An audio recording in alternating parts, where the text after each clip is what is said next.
Volume 2, The Life and Teachings of Lama Yeshe, and the Volume 2 is from 1979 to 1984. And the first chapter in the second volume is chapter 17, and it's titled 1979. Even your enemy who tries to kill you is your best friend. Lama Yeshe loved to listen to the radio and kept in touch with world events. The BBC World Service, Voice of America, and Radio Australia all reached Nepal. Lama was also interested in contemporary issues such as feminism, a subject he raised with Sylvia Wetzel. I told him, said Sylvia, he always gave me the feeling that although he was a monk in a patriarchal tradition, his attitude to women was not merely tolerant acceptance, but real encouragement to be different, to be strong, emotional, and confident. I also pointed out that while there are some truly wonderful Tibetan teachers, one could not help noticing that Tibetans clearly preferred having monks around them rather than women.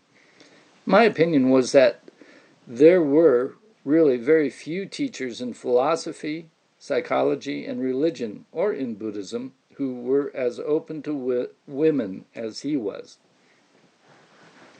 Lama was always open to honest inquiry, and Sylvia took the opportunity to complain about all the traditional fiddling about with the dorje and bell during prayers. I can't relate to all this Indian stuff. I don't want to do it. I just want to meditate on the sadhana, she said. Lama Yeshe suggested she create a drawing of a dorje and bell and put it in front of her and occasionally look at it. That's good enough, he told her. That kind and frequent response that students experienced as warm and total acceptance of their efforts.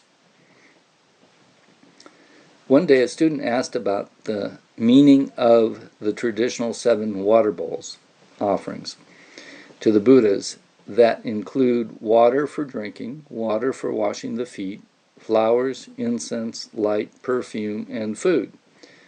Music is the 8th offering, but as sound is not a tangible object, it is not always represented by a water bowl. Nothing special, Lama replied. When friends come to your house, you open the door, ask if they would like to wash their hands, and then offer them a drink or some food. You put nice flowers in the dining room for them, and even in the West, you use incense and perfumes for the house. You have electricity, but you still light candles.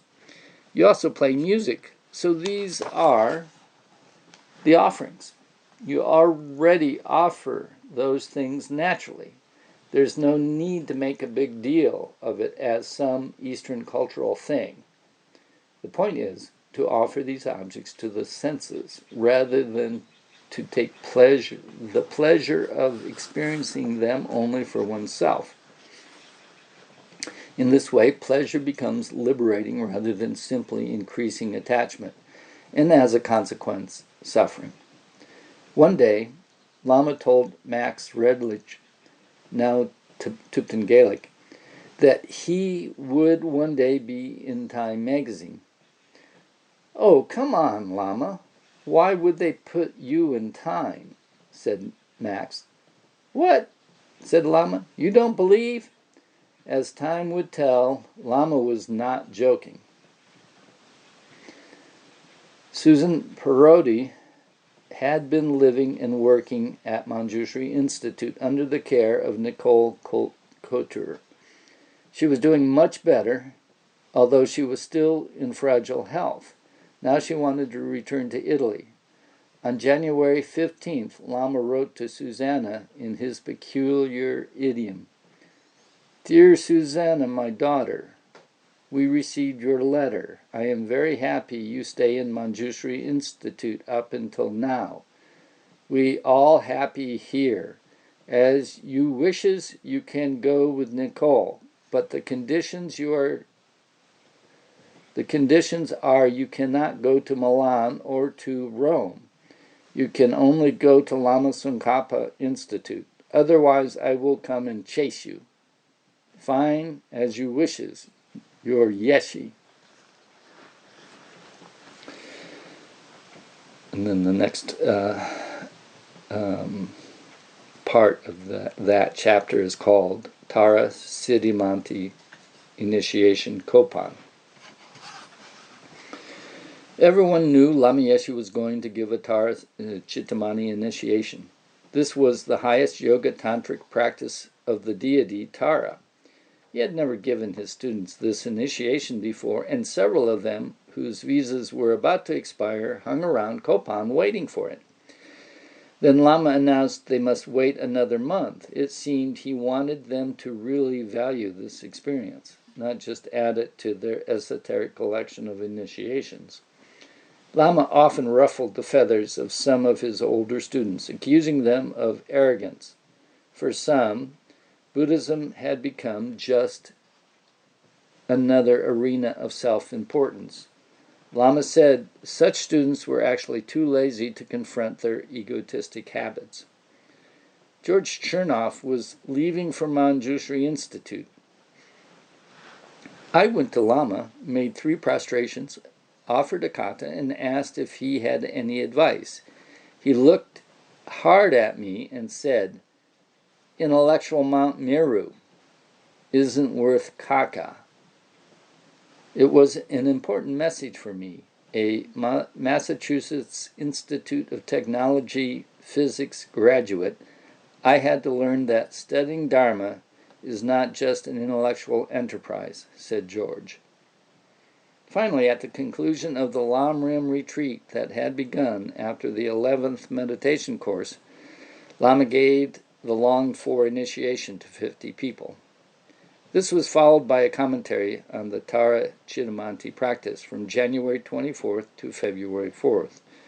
During the initiation, Elmas Grants, a Latvian student residing in Germany and not normally given to vain imaginings, had an unusual experience. At one stage, Lama's dorje was taken around and pressed lightly against our hearts. When it touched my chest, it vibrated. A physical sensation I definitely never experienced again. Years later, Lama Zopa told me that was Lama's blessing.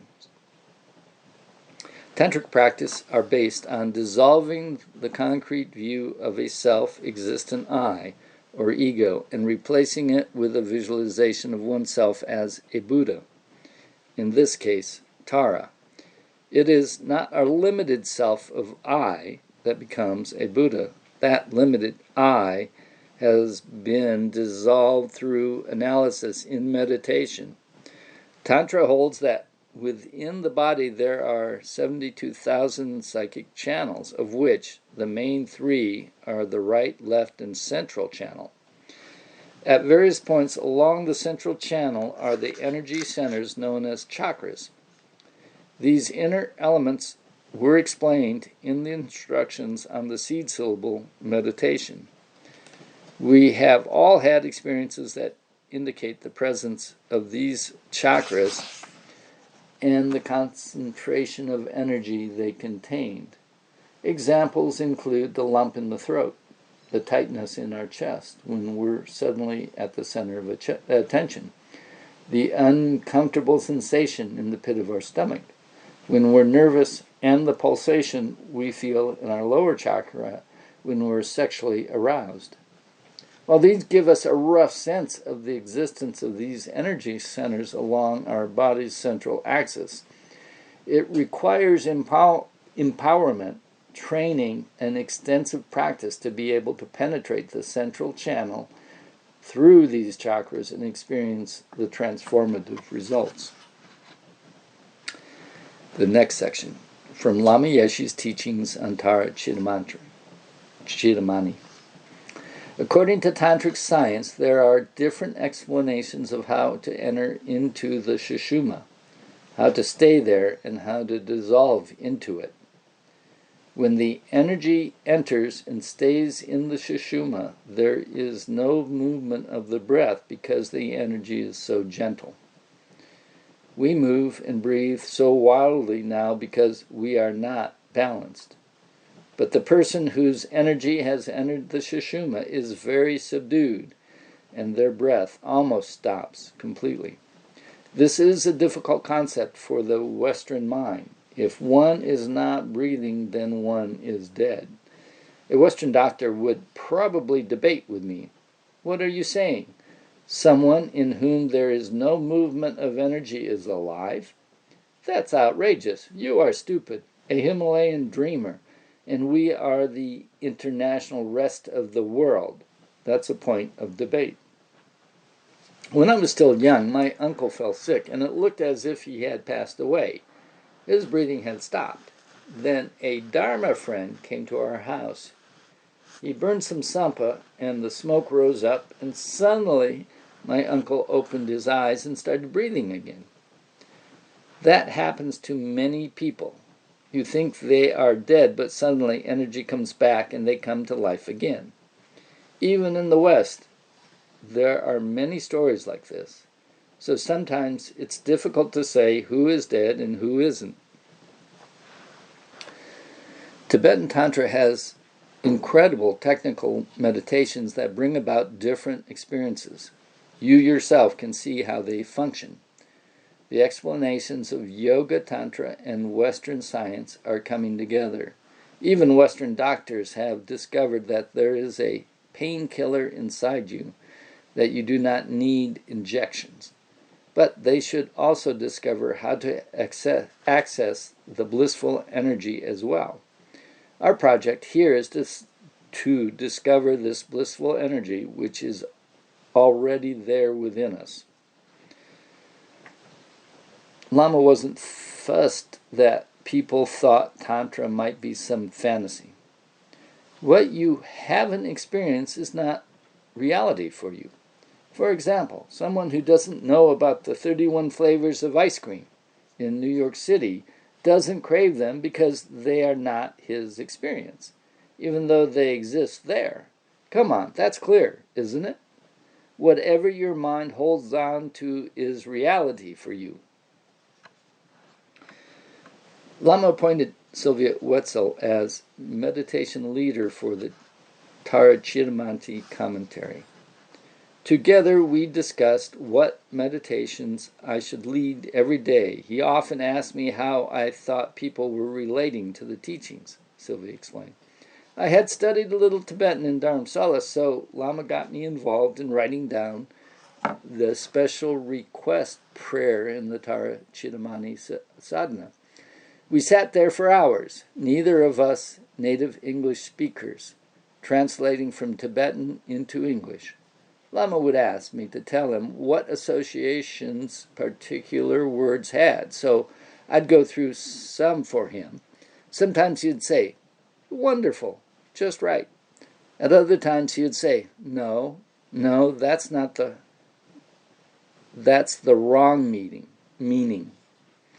The word I need must have such and such associations. So I'd come up with another one. This was actually basic training for my later profession of translating Dharma books from English into German.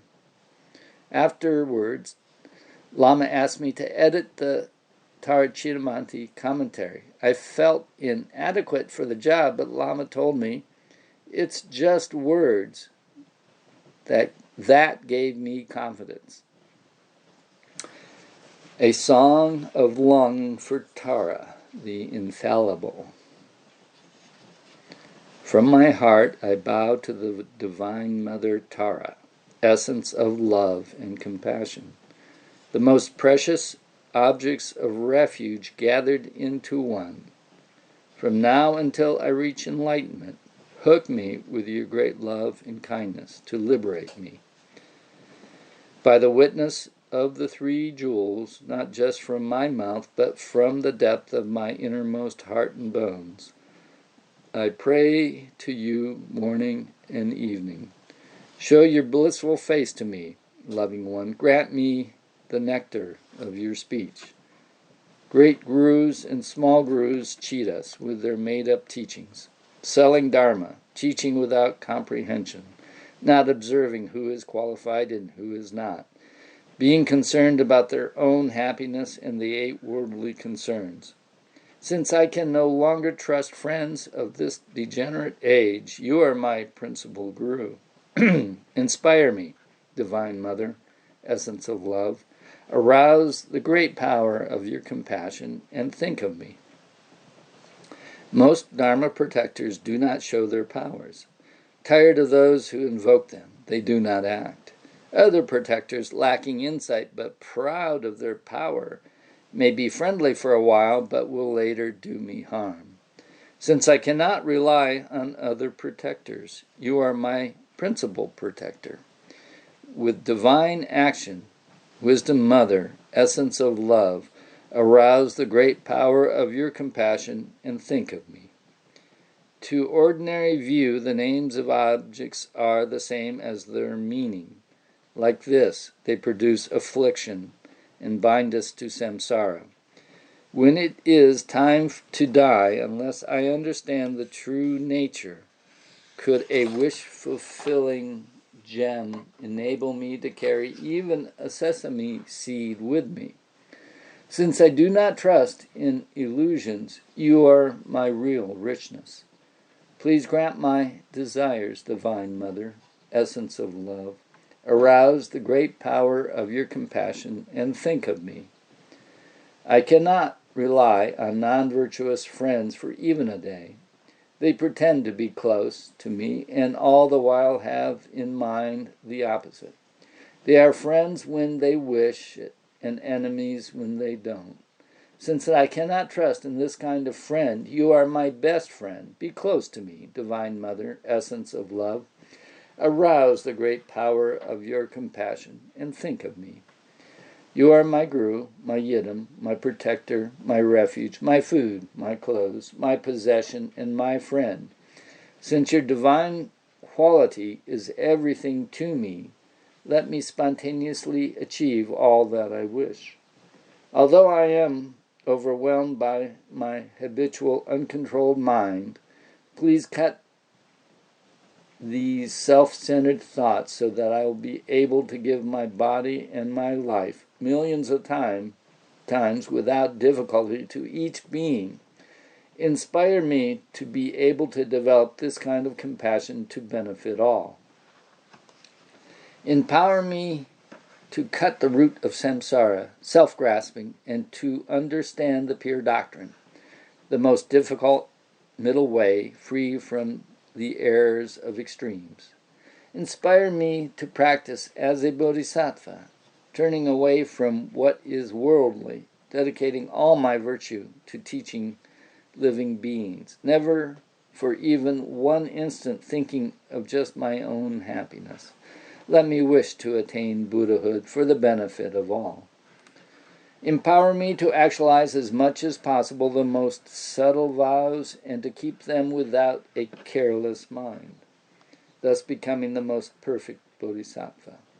Outwardly, let me be simple in my practice, while inwardly actualizing the depth of the diamond vehicle with a strong wish to practice the 2 stages.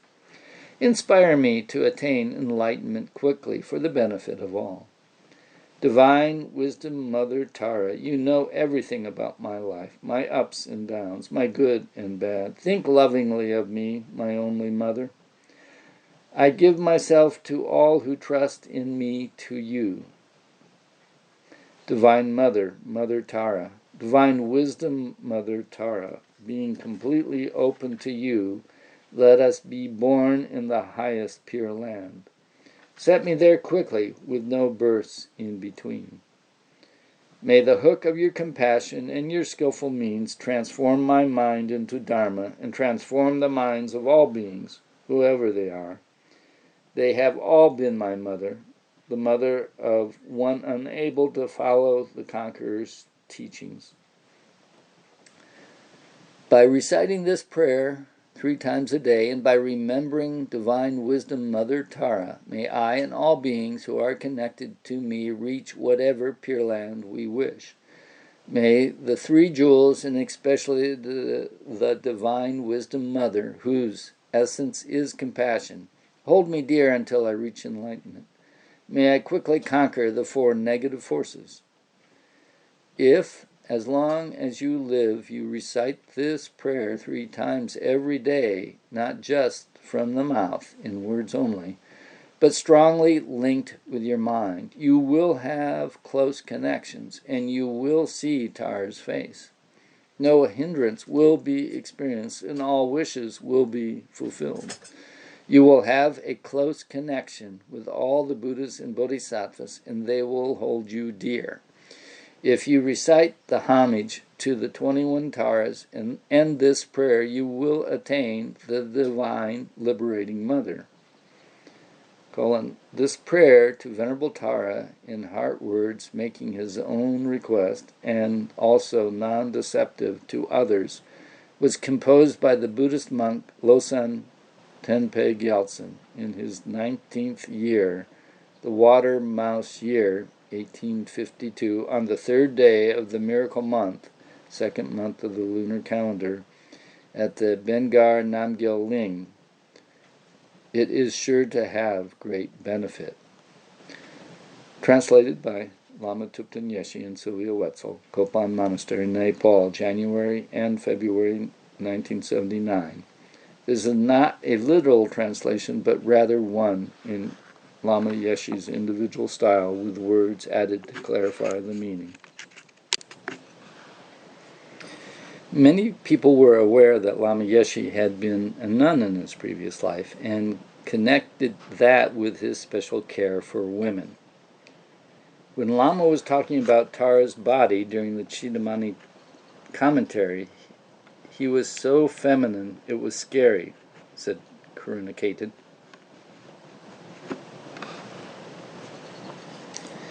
When he talked about Tara's breast and held his chest, it was just as if he had breasts himself.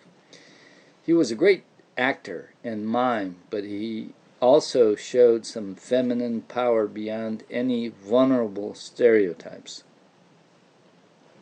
After the teachings, Tom Szymanski led a Tara Chidamanti retreat for a group of students, including the wild and delightful Stefano Piovella.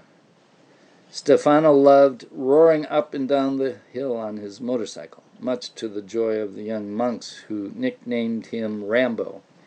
Another student who did the retreat was fond of making prostrations at night naked. After another tough year at Manjushri Institute, Harvey Horrocks returned to Kopan for the Tara Chidamanti initiation. Harvey Horrocks: there was so much happening at Manjushri, I felt utterly exhausted. Lama called me in and wanted all the details, how much everything was costing, where we were getting the money from, how many people were paying their way, and how many were subsidized. He went on and on until suddenly I cracked and began to cry. Tears streamed down my face, and I didn't even have a handkerchief, so I was wiping them away with my bare arm. It was as if Lama didn't even notice. He just kept on and on, wanting to know every last tiny thing. Meanwhile, I just cried and cried until I was wet all over. Finally, Lama reached out and took my hand in the most compassionate way and said, "You know you can't support so many people. You haven't got the financial structure right. You want to know if those we supported financially attended morning puja." He said that if they did not come, we should stop supporting them. They don't get their pay unless they come. If you give them £1 every time, they will come to puja for sure. Later, Lama took up this matter directly with the Manjushri residents.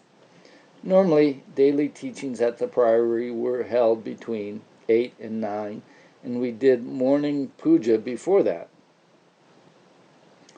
But everyone had their own specific prayers and practices to do as well, so the number of residents attending morning puja dropped steadily. Lama also suggested imposing a fine, a not uncommon practice in the big monasteries. We did that for a while, but everyone thought it was just too outrageous, so we dropped it. Next, Lama began pointing out all my mistakes while I kept on crying. He consoled me, saying these were the tears of Chenrezig, and then proceeded to give instruction on how to improve the situation. There was so much water, but although Lama always had boxes of Kleenexes around, he loved Kleenex. He never offered me any. He just kept on and on. After all that, I was almost too scared to go near him again. I was still utterly exhausted and couldn't bear the thought of going back to Manjushri. Just before Lama flew off to attend the Dalai Lama's teachings in Bodh Gaya, he invited me to have breakfast with him upstairs.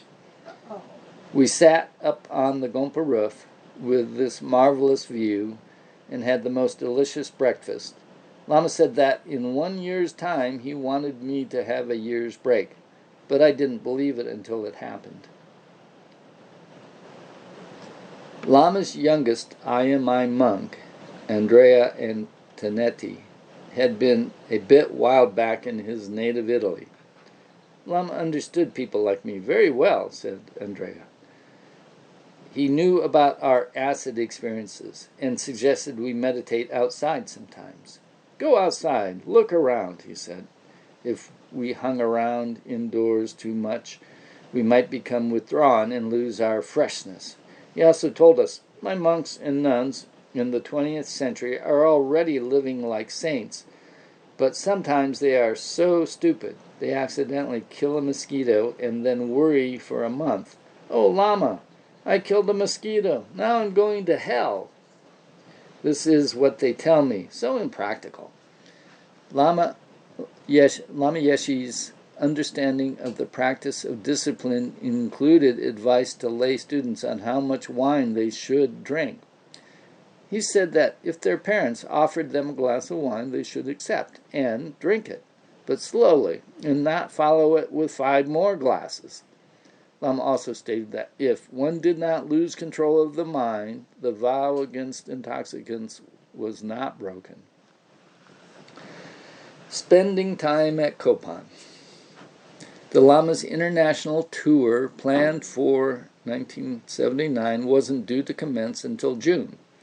So for the first time in 5 years, Lama Yeshe was able to spend a little more time in India and Nepal.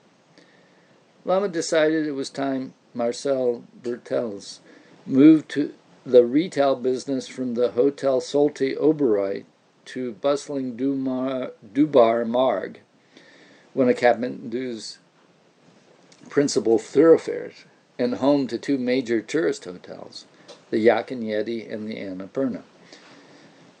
There weren't many businesses there at the time, said Marcel.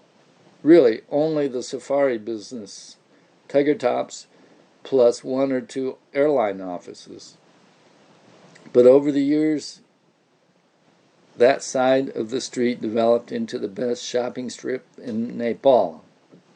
The site we got for our new shop, Mandala, was the best location of all. Antonio Pascual worked behind the counter with one of the Kopan boys, Tupten Jamyang, Tupten Molam's brother. Slowly, the prices of articles became more reasonable than they had been when Lama determined them.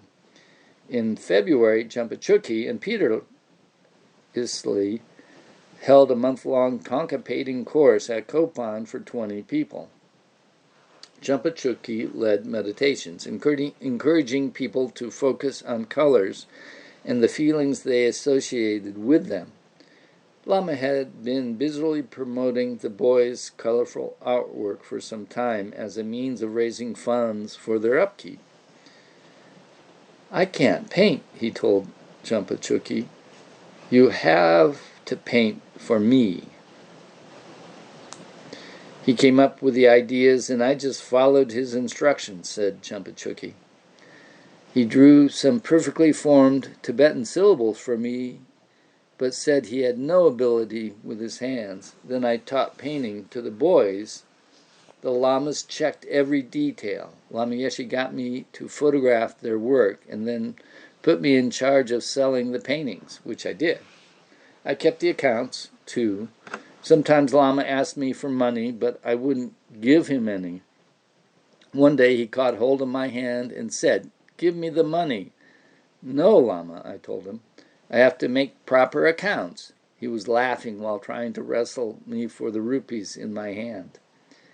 Peter Iseli's memory of the course was that Lama said we should do meditation for the whole morning and do the same visualization in the afternoon.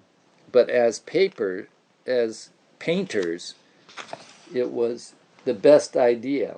I never saw another painting course like that. Early one morning, Lama called me and said I should lead the meditation that day. I had never led a meditation before and asked if there was anything specific I should say. He said, "Don't talk about Dharma." It put me in such a good mood that I could not stop laughing. For several days, I taught about how to visualize, and the students really liked it. Lama's inspiration made it so easy and natural and nice. If you heard it on tape, it might sound silly, but people loved it. While walking with Lama from Bodh to Kopan one day, we passed a meadow where some Tibetans were dancing and singing. As we walked between the dancing and a nearby house, a dead body was carried out of the door. Death on one side and dancing on the other. Lama jumped and clapped, and his eyes big said, "Same time." It was so powerful and perfect. Lama Yeshe had many great responsibilities and got money wherever he could. One handy source of cash was money that Rinpoche had been offered. He often grabbed Rinpoche's cloth shoulder bag, jola, especially if Rinpoche had just given teachings or been out and about, and emptied it of whatever money he found there before Rinpoche could give it away. Rinpoche carried a small Tara statue with him wherever he went and always placed it on his altar in any hotel or place where he was staying. Lama Yeshe knew how unworldly Rinpoche really was and treated him accordingly. The business of the world really had nothing to do with Rinpoche at all. Rinpoche's function was meditating, teachings, and being in retreat. To someone who complained about Rinpoche's slow manner of speaking and repetition during teaching, Lama replied that if they only knew how difficult it was for Rinpoche to hold himself on this human plane, they would not speak like that. Clearly, money did not mean a lot to Rinpoche. He never purchased anything for himself, never had projects to support, and usually gave money away as soon as he received it or put it under the Tara statue in his room, where Lama often found it. Lama looked after Rinpoche very well. He never let him sleep in a double bed in a hotel or a private home. Rinpoche always had a single bed because of what Lama called vibrations. In addition to Wangmo's son, now a monk called Thupten Wanchuk, and Michael Losang Yeshe, there was another little Western boy living at Kopan at this time, 5-year-old Siddhartha. He was the son of Jasmine Ubinas and Antonio Pascual. This little family had lived at Kopan after Antonio had first arrived there for the 7th course in 1974. At that time, they lived in a small brick house on the south slope of Kopan Hill, where Antonio spent time painting a tonka of green Tara. After returning to Spain for a year or two around 1977, Siddhartha's family returned to Nepal, and this time residing in Kathmandu. The Mount Everest Center monks had known Siddhartha since he was a toddler. They had dragged him all over the hill in a little wheeled cart they had built themselves. Siddhartha had recently taken Rabjung vows and was now dressed in monk's robes.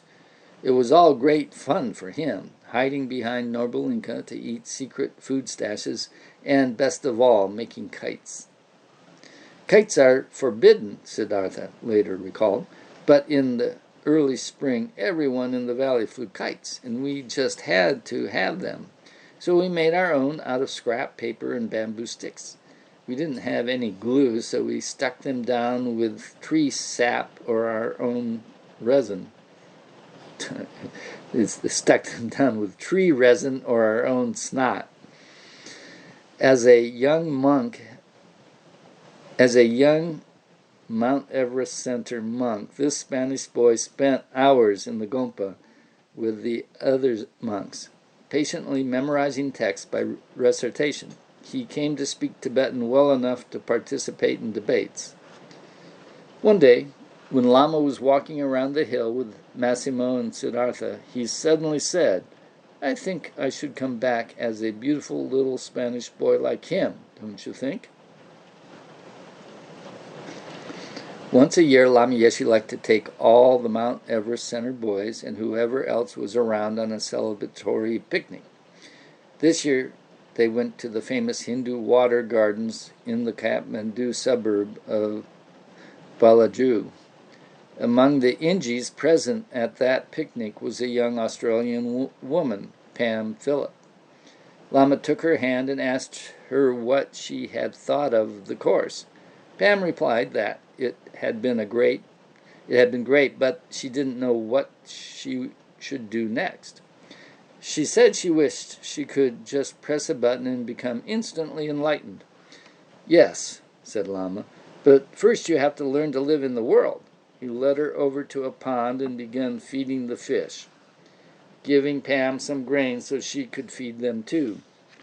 Lama started talking about the fish, how they are constantly hungry and can't ever get enough to eat, like Pretas,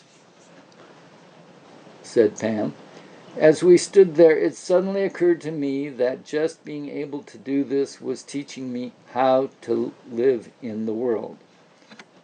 That evening, Karuna Ketan came into my room at Kopan to talk to my roommate about helping with the Mount Everest Center English program, Pam continued.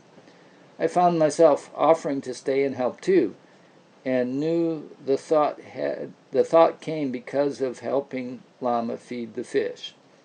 After that, Lama always talked to me about really mundane things, and I'd think, he's a Buddha. Why does he talk to me about these things? I want him to talk to me at a higher level. After some time, I realized that what he was talking to me about wasn't mundane at all. Francesca Piatti and her small daughter, Tsering, turned up at Kopan with Carol Corona. Francesca's relationship with her husband, Franco, had become strained, and she wanted a break. After pouring her heart out to Lama Yeshe, sobbing with her head in his lap, Francesca agreed to return to Franco in Italy for 1 month and try for another child. Lama told her that if she did not become pregnant, she could end the marriage. She was very nervous because Tsering had been disabled at birth and another baby had died. "Don't you worry," Lama told her. "I'll take care of it." 1 month later, she was pregnant. Lama Yeshe sent a telegram to Franco asking him to come to Nepal for a talk, which he did. Lama organized special pujas throughout the time of the pregnancy. After the new baby, named Losan, was born, Francesca always referred to him as Lama's son. If it had not been for Lama, he would not have been born, she said. In the spring, Lama Yeshe asked Gyatso to teach a month-long course at Kopan, then returned to Tara House in Melbourne. That teaching job was a huge assignment, said Gyatso. Lama told me to visualize Manjushri sitting on top of my head and his words of wisdom issuing from my mouth. It really worked. But first, Gyatso went to Bodh Gaya to do a nyunye. He returned to Kopan with a severe case of hepatitis. from around 1976, he had been living in the small brick house between the kitchen and Norbalinka, known as Anila Ann's house, which already had a long history. Built for Anne in 1972, it started out as the Copan Library, containing mainly books belonging to Zina. Oa del Banco lived there for a while, and then after the third course, Nick Rebush and Yeshi Kadra organized the library and also made the house into a medical clinic that Nick ran, dispensing medicines he had solicited from doctor friends and drug companies in Australia. After his ordination in 1974, Nick had made the house his home for a couple of years, continuing to run the clinic and editing the transcripts of the meditation courses until he moved into the dome that Tom Victa and Peter Northen had built in 1973 and turned the house over to Gyatso in late 1974. The library was moved to the second floor of the new office building.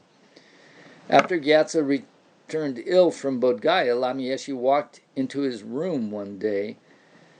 "You eating?" Lama asked. I told him, "I hadn't eaten for about 10 days, said Gyatso. He said, "Come with me." I staggered up and followed him to his kitchen above the gompa, where he made sandwiches with goat's meat and really thick slabs of butter. Then he made me eat them. I began to feel better immediately, with no nausea from the fat or anything, although I stayed yellow right through the course I taught. Lama encouraged me to work as a doctor at Copan and asked me to set up a proper clinic for local Nepalis.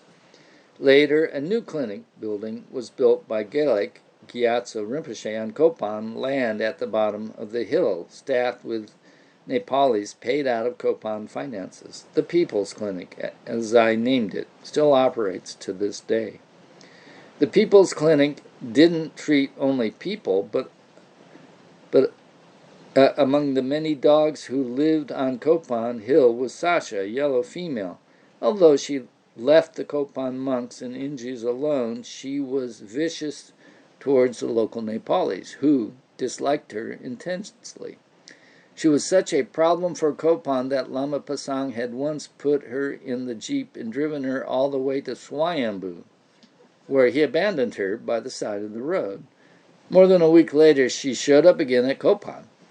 The locals then beat her so badly they broke her spine, and she lost the use of her back legs. She then dragged herself around Copan, where she felt safe, her back legs bleeding and full of maggots.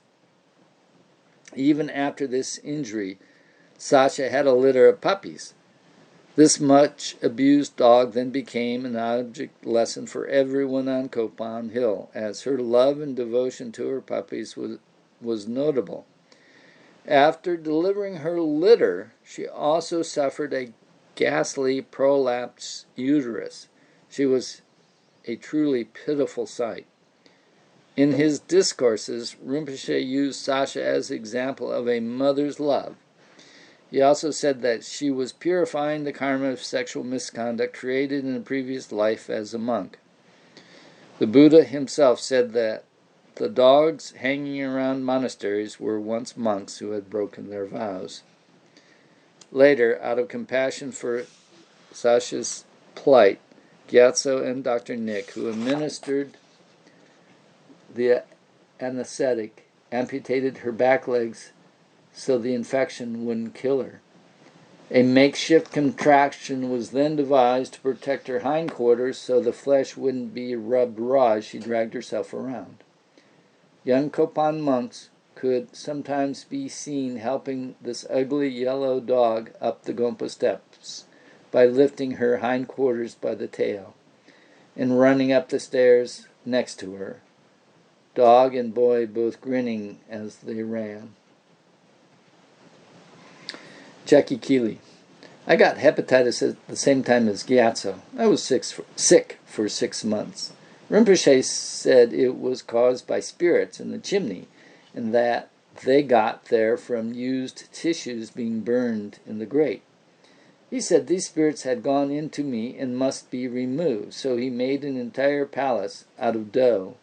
Dough, king, queen, prince, princesses, ministers, courtiers, everybody.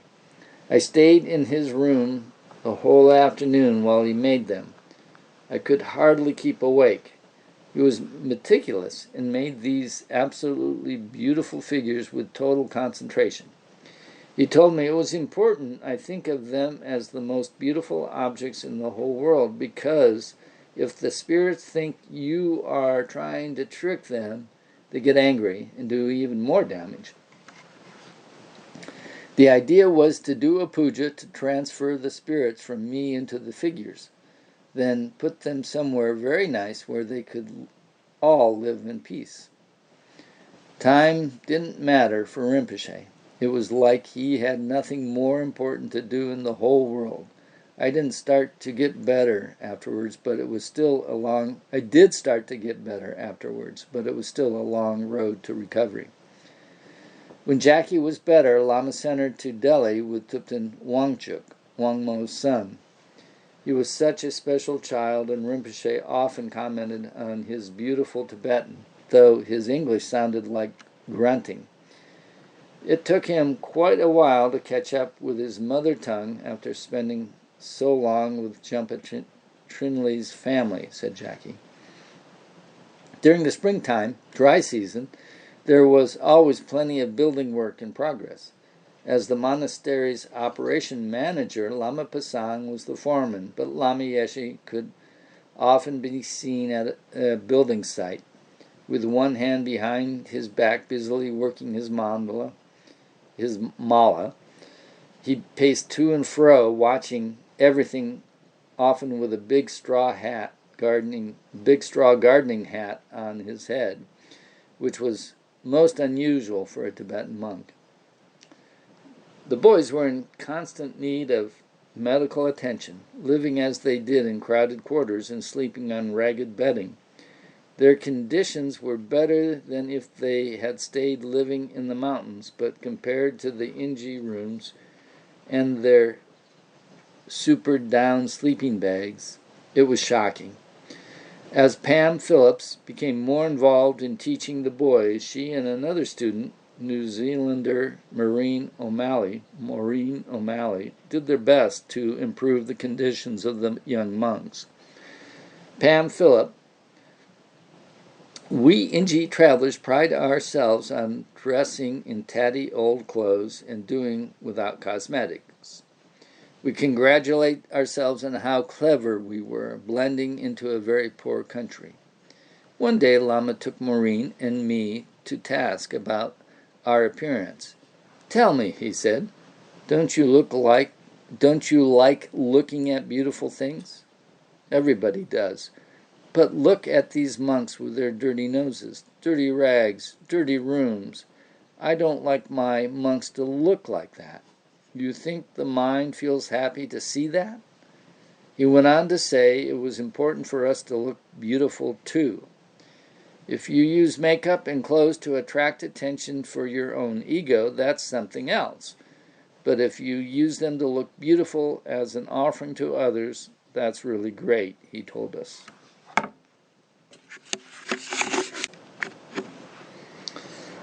Jackie Keeley. Lama wrote a letter officially appointing Jackie Keeley his secretary. She had changed her style a lot, but Lama wanted more. He told her to stop wearing Indian hippie jewelry and to dress up. Jackie went all the way with makeup, skirts, and stockings, even a few diamonds, a look that had never been seen at Kopan before. Lama also told her to cut off the fading hunk of red Tibetan blessing threads around her neck. "Ugh, lice," he commented. Jackie did exactly as she was told, and hung on Lama Yeshe's every word. He was the perfect mother and father to everybody, she observed. He said He felt his teachings were successful when his students loved their parents more and practiced their own religion better. Students often wrote to Lama after they had returned to the West, telling him they had decided to practice their religion of origin. Lama always congratulated them, and when replying would caution, "Do your own thing, but don't forget bodhicitta. Go wherever you want to go, do whatever you want to do, but always have bodhicitta in your heart." He was always saying that. One of her principal tasks was to help Lama Yeshe with his correspondence. It was not uncommon for him to get several hundred letters a week, and everyone received replies in Jackie's novice typing. To a student in Santa Cruz, Lama wrote, "In Buddhism, even your enemy who tries to kill you is your best friend. Even worms are contributing for us to have pleasure. You should not worry about practicing Dharma if you recognize everyday life is to bring happiness and serve others. That is Dharma. The important thing is to practice clarity. So keep your mind focused on the blue whom at your heart and receive blue radiating light within and outwardly. This gives more clarity and satisfaction by eliminating confused thoughts. You shouldn't worry." Pills enclosed. The pills to which Lama referred were either the tiny red mani pills made at His Holiness's the Dalai Lama's temple, over which 100 million Om Mani Padme Hum mantras had been said, or they were blessed pills that Lama Yeshe had made himself. These exotic medicines always seemed to reach their destination despite the strict custom laws of the various countries to which they were sent. To a student who had joined a different religious group, he wrote, "My love has not changed whether you are Hare Krishna or whatever you call this Rajneesh or Christian. Buddhism has a liberated attitude to love all the human beings without regard to color, religion, philosophy, and other things, as you know. Plus, Buddhism loves all the animals. You have no spontaneously born wisdom as long as you have grasping attitude on the sensory objects, the sensory pleasures." In the same spirit of appreciation for other religious traditions, Lama frequently reminded his students that transcendental meditation had broken the ground for the establishment of Buddhism in the West. When Jackie first started doing the mail, she had permission to deliver Lama Zopa Rinpoche's letters to his room at any time, often very late at night. Jackie was one of those rare folks who are naturally able to manage on no more than 3 or 4 hours sleep. Jackie Keeley. Then one day, out of the blue, Lama Yeshe decided that Lama Zopa should no longer receive any mail. It was difficult having to withhold it. Rinpoche received the most painful letters because he was the one who did the divinations for people who were dying or about to undergo an operation. The writers of those letters believed that he would receive them, but Lama Yeshe didn't read them either. No one did. They just piled up higher and higher, so when I knew Lama was likely to be involved in something else, I would try to sneak a few letters into Rinpoche. But every time I'd find Lama standing at his door like a rock, legs braced, and mala going, click, click, click. Lama told me Rinpoche had more important things to do than answer all these letters. Next, Lama announced that no females at all were to enter Rinpoche's room, though I was still allowed to go in sometimes. From his side, Rinpoche would have seen anybody who wanted to see him, but there was something about the karmic imprints of his having been married in a previous life. Of course, Rinpoche was completely ascetic. Ants made little trails across his room, and he'd stop everything to avoid hurting them. He also had mice living in his room and always gave them food. Lama Yeshe always visited Mummy Max when passing through Delhi on his way to Dharamsala. She felt exiled in the city. I missed Kopan dreadfully, Max reminisced, but some of the Sangha used to come down and stay in our spare rooms, which was nice. In Nepal, I never had time to go to courses or teachings, but over those weekends when Lama was coming to Asintol or to the Rana house, he gave me everything. I wasn't interested in religion. I wasn't a sex pot. First, he had to turn me around from that. I wasn't interested in religion. I was a sex pot. First, he had to turn me around from that, and he did. He planted something in me and was giving me teachings all the time, but I didn't understand that back then. Business was gradually getting better. I remember the first time I went back to America for my first show. I went to this huge convention center right from the airport and didn't even know how to price things. But everyone was helping me. From this tiny little stand at the show, I sold everything I had and got back on the plane with all this money. I would never have had the courage to do that if I hadn't gone back to the States first with Lama in 1974.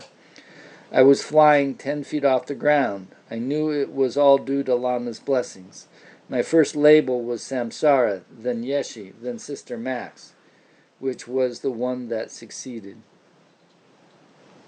When in January 1979, Jamie and Isabel Johnson decided to move their fashion business out of India, Nick Bush and Trisha Donnelly had to move out of their house in Old Delhi. Mummy Max offered them rooms in the old Tibet house at 16 Jorbag, where she had also taken up residence towards the end of 1978. When Tibet House moved to its new location on Lodi Road, Trisha, who had been making evening garments out of antique embroidered saris while working for Jamie and Isabel, continued with this, but now to raise funds for the Delhi Center. As instructed by Lama, Peter Kedge was in town buying a new Jeep for Tushita Dharamsala. Having raised some funds, he was able to purchase a brand new Mahindra Jeep. While he was there, he and Nick visited Lama's brother, Geshe Trinley, who was staying at Achela's York Hotel. There was a restaurant at the hotel, and Achela's husband, Mr. Wong, owned another restaurant in the Ginza. We ate a lot of meals there, said Nick. Lama told us he was always wanting to hang out with Geshe Trinley at the York, just to gossip, relax, and be with family, but he never had time. Tushita Retreat Center. Lama Yeshe usually spent Losar at Kopan, but in 1979 he enjoyed the Losar holiday in Dharamsala. Elizabeth Drucker and the recently ordained Zia Basam were sent ahead to clean his room at Tushita. Dirty rooms now made Lama sick very quickly. Zia was a meticulous cleaner, and we had to do it perfectly, said Elizabeth. Lama liked to have boxes of Kleenex everywhere, and we learned to line waste baskets with plastic bags. That was useful, as he was forever spitting. Every time he came back from the West, his luggage was filled with boxes of Kleenex and plastic bags. I used to try and tell Lama it wasn't appropriate to spit into wastebaskets, said Peter Kedge, but even at the time I got the impression Lama had a reason for doing it, even if it annoyed people. Many of Lama Yeshe's students and some Mount Everest Center boys followed him to Dharamsala to hear His Holiness the Dalai Lama's teaching and attend the big Losar Puja. All the Sangha were given offerings of 100 rupees each instead of the usual 5 to 10. The boys had never had so much money and were thrilled, but sure enough, as they piled into the new jeep to go back up the steep road to Tushita, Lama calmly turned around from his front seat, held out his hand, and said, "Okay, give me your money." Max Redlich also followed Lama to Tushita. I always felt Lama would take care of me forever. He was performing a series of protector pujas at that time, and every night I played the big drum for them. From where I sat, I could peek through the lines and see Lama's face. Every time he clashed the cymbals, I knew I had to bang the drum. These pujas went on for days. Sometimes Lama Zopa was there, sometimes he wasn't. At the time, I didn't even know what kind of pujas they were. I'd go into daydreams with business plans for when we get back to Tibet, which was a popular refrain. I was making all these plans in my head for hotels and making money to bring Dharma to the West. After one puja, Gyen Jumpa Wangdu leaned over and rubbed his thumb and index finger together in that universal money gesture, showing me he had read my mind exactly. One afternoon, Lama told me I didn't need to attend that day's puja. I felt a little left out and went off to my room. Suddenly, I knew something was going to happen. I could hear the puja starting up, the drums going, but I just sat there, completely tense. Suddenly, Maureen came running in and said, "Quick, someone's trying to set fire to all the buildings materials for Lama's new house." I raced off and caught a guy just about to set fire to a pile of wood shavings. I managed to talk him out of it. I'm sure Lama had foreseen this, which was why he didn't want me to be in the puja. In May, when the teachings were over, Rinpoche went off to Lado to lead a Nyingye retreat while Lama Yeshe stayed on at Tushita. He loved being in Dharamsala, where the Dalai Lama and Trijang Rinpoche were just down the road, and Lingling Rinpoche was basically next door, and where he was under less pressure than at Kopan or in the Western centers. He had great respect for his teachers, and once told John Landau, "If ever you need help deciding whether to do something or not, just consult Trijang Rinpoche.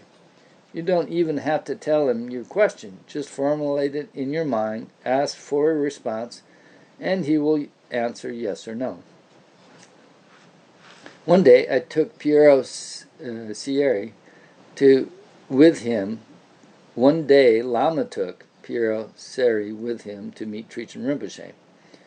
The conversation was in Tibetan, but afterward Lama told Piero, "Now you know who my boss is." Every Tibetan monk had a boss, and Gyapche Trijang Rinpoche was undoubtedly Lama's. Lama appeared to rely on logic rather than magic to predict a person's future, said Piero. He'd say, "You are behaving like this, so you will end up becoming like this."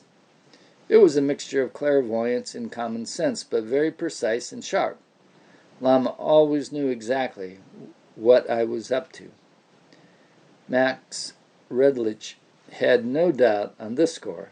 Sometimes Lama would walk around the garden. I found him so powerful I was too petrified to come out of my room in case I ran into him.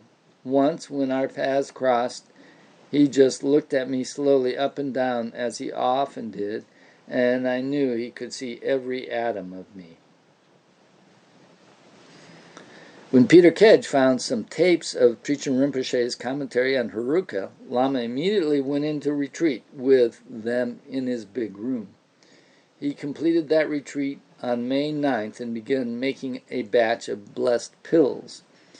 A student typed up a list of astonishing ingredients in those pills. Lama Tsongkhapa's hair and bone, Lama Tsongkhapa's robe, Swiss cheese, mud, Heruka Yamantaka mandala, sand from the Dalai Lama, Sierra Hayagriva Torma, Trijang Rinpoche's Dutsi pill, white raisins, mango, geranium, Dutsi chomin from the Dalai Lama, whiskey, butter, saffron, honey, even in Missoula tea, evening in Missoula tea, peppermint, elderflowers, and snake grass were just a few. The finished pills were the size of a small blueberry. On March 26th, Lama had written to Massimo Corona to inform him that Geshe Yeshe Tobden was now ready to go to Instituto Lama Tsongkhapa. It was actually His Holiness the Dalai Lama who sent me to India, not Lama Yeshe, said Geshe Yeshe Tobden. Claudio Cipulo lived near me in Dharamsala while I was quite sick. He was moved by seeing I was a very serious monk and meditator. So he and Piero went to the Dalai Lama and asked him to send me to Italy. Claudio was the main one. I'm a Sierra May monk and knew Lama Yeshe from Buxa. He had repeatedly asked me to go to Italy, but I never agreed. Then His Holiness asked me to go and said it would be very beneficial. I stayed 2 years in Italy. Nothing about Westerners shocked me because I had already seen so many in Dharamsala. Everyone knew Lama Yeshe was visiting the meditators in their stone huts above Dharamsala in search of geshes to send to the west. Rumor had it he accused one of them of just sitting in the mountain thinking about his bank account, which was exactly what he was doing. His brother had just left him some money and he was sitting innocent thinking about what to do with it. Lama Yeshe's half-brother, Geshe Tsering, had left Kopan and was now living at Tushita Retreat Center. Students who wished to offer money to him were instructed by Lama to put it into his own account instead. Max Redlich thought this a little unfair, but Lama told him, "Dear, I look after them all from birth to the grave. Who takes care? I take care." Geshe Tsering, the only thing Lama Yeshe ever sent me from the West was a book of postcard scenes. When Geshe Trinley and I were in Sierra, we didn't have one paisa. So we wrote to Lama Yeshe about how when we had arrived at Buxa, I had shared the money our uncle had given us in Tulum evenly between us, saying, "If you want to help, please do so right now, not after we are dead." After that, he sent us 600 rupees, but said he had to keep money for his small disciples. I was always fighting with him over money. Eventually, he gave me pocket money of 100 rupees a month, but he didn't give anything to Tinley. However, Lama had set Geshe Tsering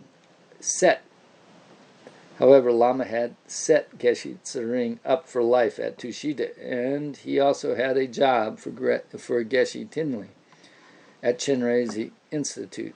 When Geshe Tinley heard this, he asked his brother for some clothes, as he owned almost nothing. But that was his style. Lama gave him a shirt, a zen, and a shemtak. Lama loved Geshe Tinley, said Peter Kedge. He spent time with him and really looked after him. One time I was at Tushita and Geshe Tinley was in the room. Suddenly Lama said to me, "Ask Geshe Tinley some Dharma questions." I don't think I came up with anything too profound, but Lama was keen to show him that his students were studying and had some Dharma understanding. I suppose that was also part of persuading him to go to Australia.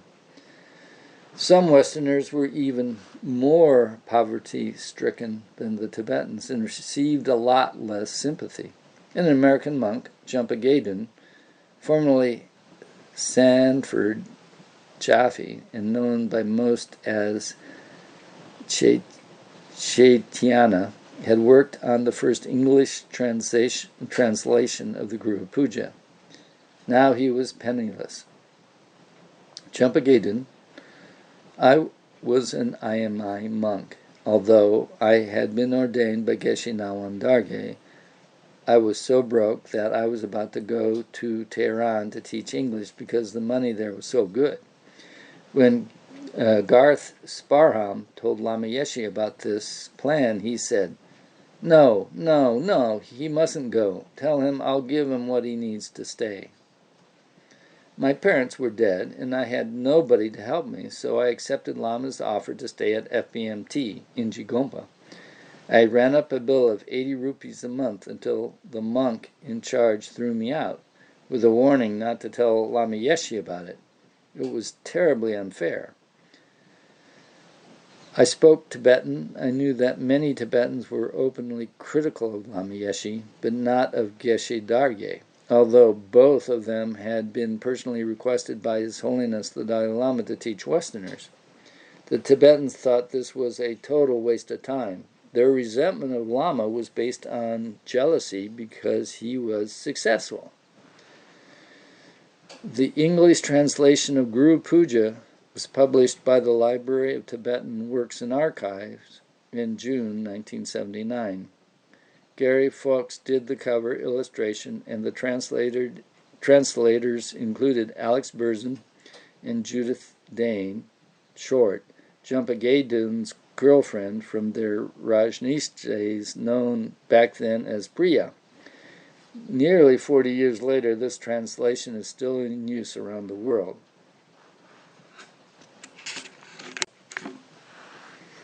The Delhi Center. Nick was about to leave on his third Kick the Habit tour, and there was still no center in Delhi. Lama Yeshe was not impressed.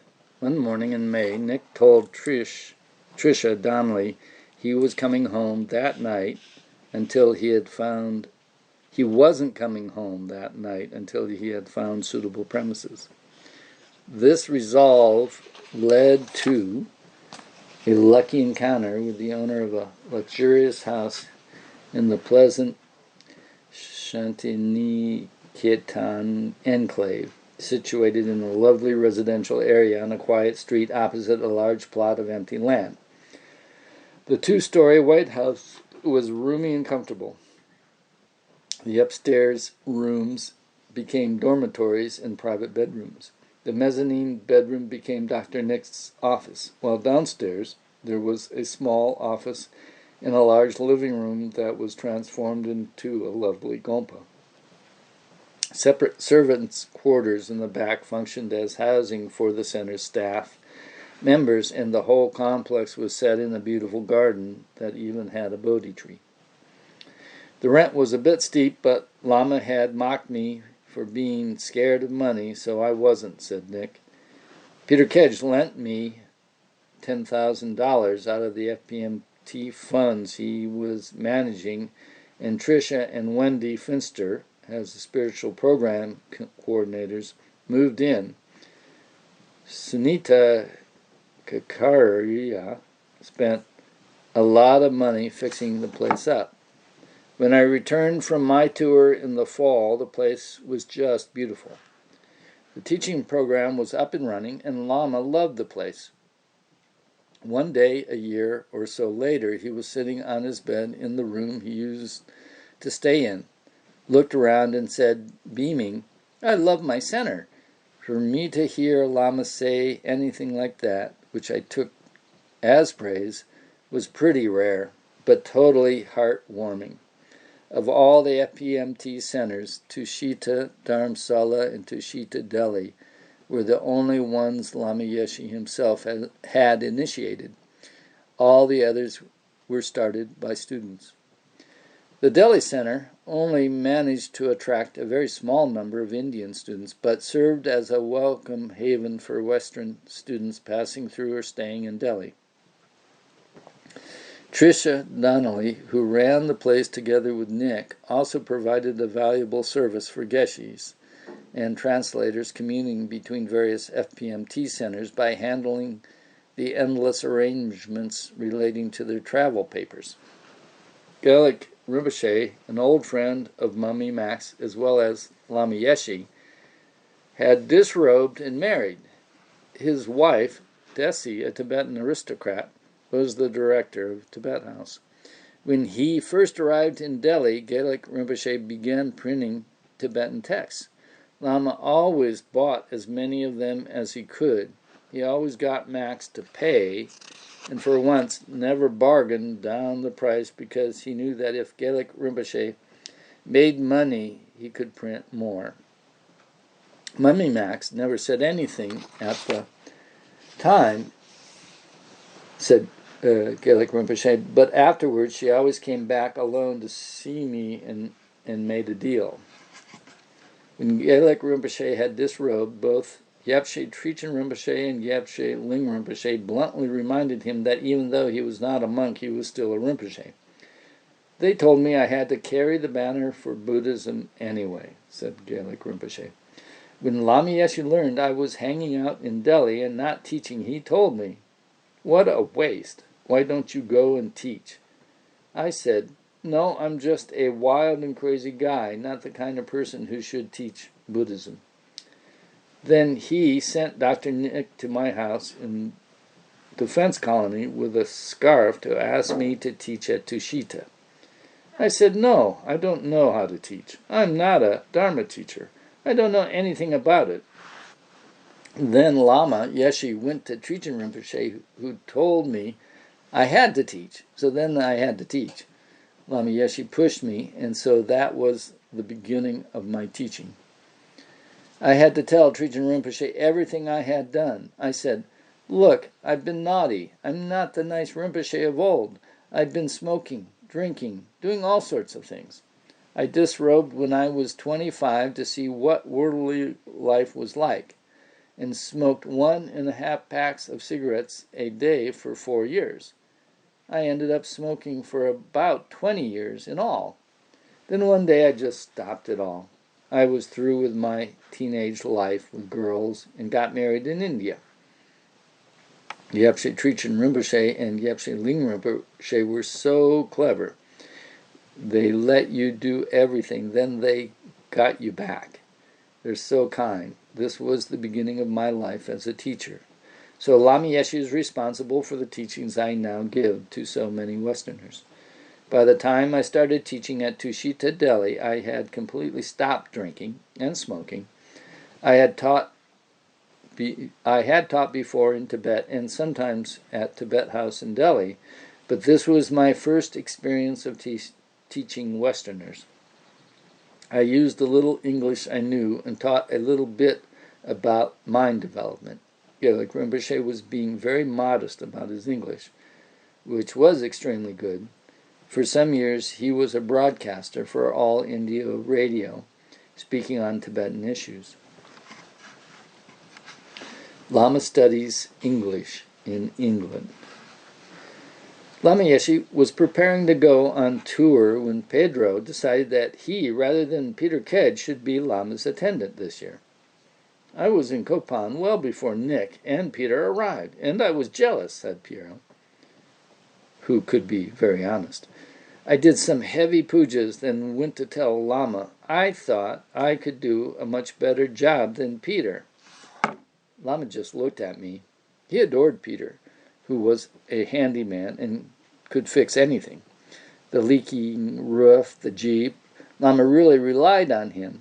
I couldn't do any of those things. Lama talked to Peter and said something like, "This guy wants to work for us, so let him work, but you control the money." So Peter was pacified. While in Delhi, Lama found time to send a note of congratulations together with Dutsi and Haruka pills to Pam, Percy, and Roger Jackson on the occasion of their wedding in Madison, Wisconsin, before he and Piero flew to London. Shawn Tate, who would eventually become Geoff Juke's successor as director of the London Center, met Lama for the first time when Nalan Chudak asked her to take a tanka from Manjushri Institute to London and have Lama bless it. He was staying in this medium-priced hotel in West London, Shawn explained. I arrived at the cocktail hour, and he was down in the not-too-plush reception area where people were standing around drinking. My boyfriend and a new baby son were with me.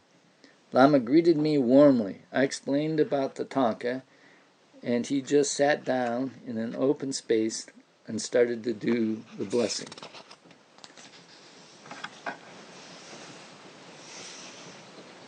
Englishly, politely, people looked up from their gin and tonics. It just blew my mind that he could do this so comfortably. Lama made a big fuss over us, sending his attendant to get his camera from his room to take photos of us together. Lama knew my baby was getting hungry, and I was worried about feeding him there in public, though I didn't say anything. Come on now, dear, feed your baby, he said. The main purpose of Lama Yeshe's trip to England was to study English. He and Piero stayed in a rented house near Norwich for a month. The address kept secret from perpetually needy students.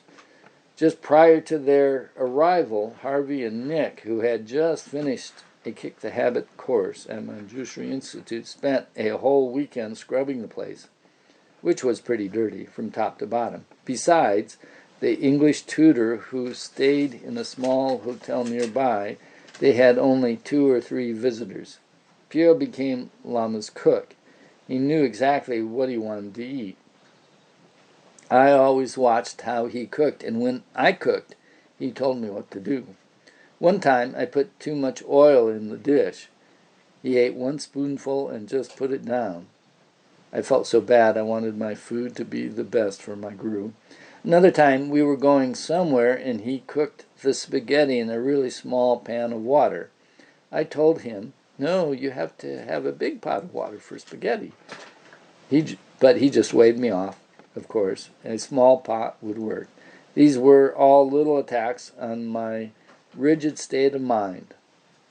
He was going to take me to America and told me I would see the freedom, openness, space there. He said, you can do what you want in America. There is a basic energy of confrontation in me. So Lama and I had many confrontations and discussions. We spent 3 whole days arguing about whether America was interesting or not. On June 20, Lama returned to London, where he stayed with Joyce Petschek.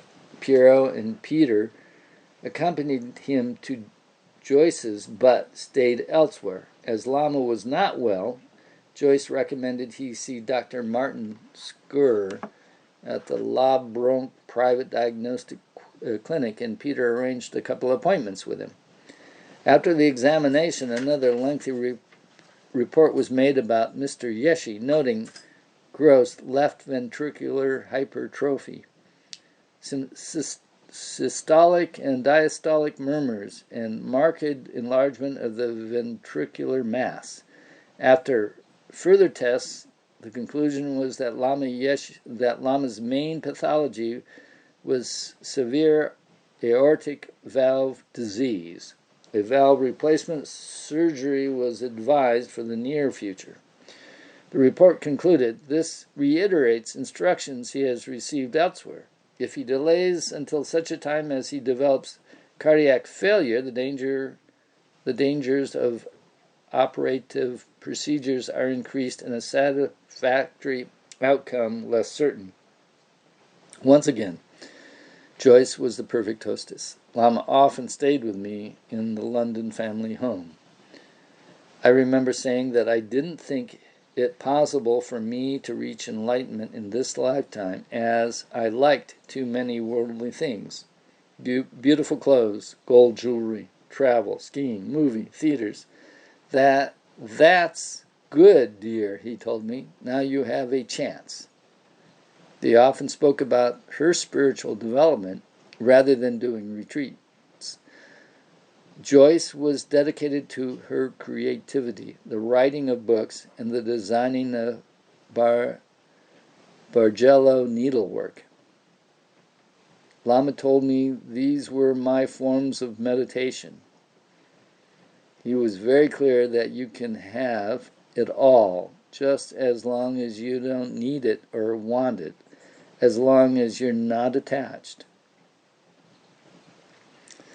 Lama found time to visit Kew Gardens with Jeff Jukes. I'd always seen Lama as having incredible energy and humor, said Jeff. But as we wandered around the hot and humid palm houses, I realized he was becoming very distressed. This was my first indication of what tremendous energy he put into staying on this planet to help people. While in London, Lama Yeshe gave one public talk at Chelsea Town Hall and continued to attend special English classes, this time in Oxford.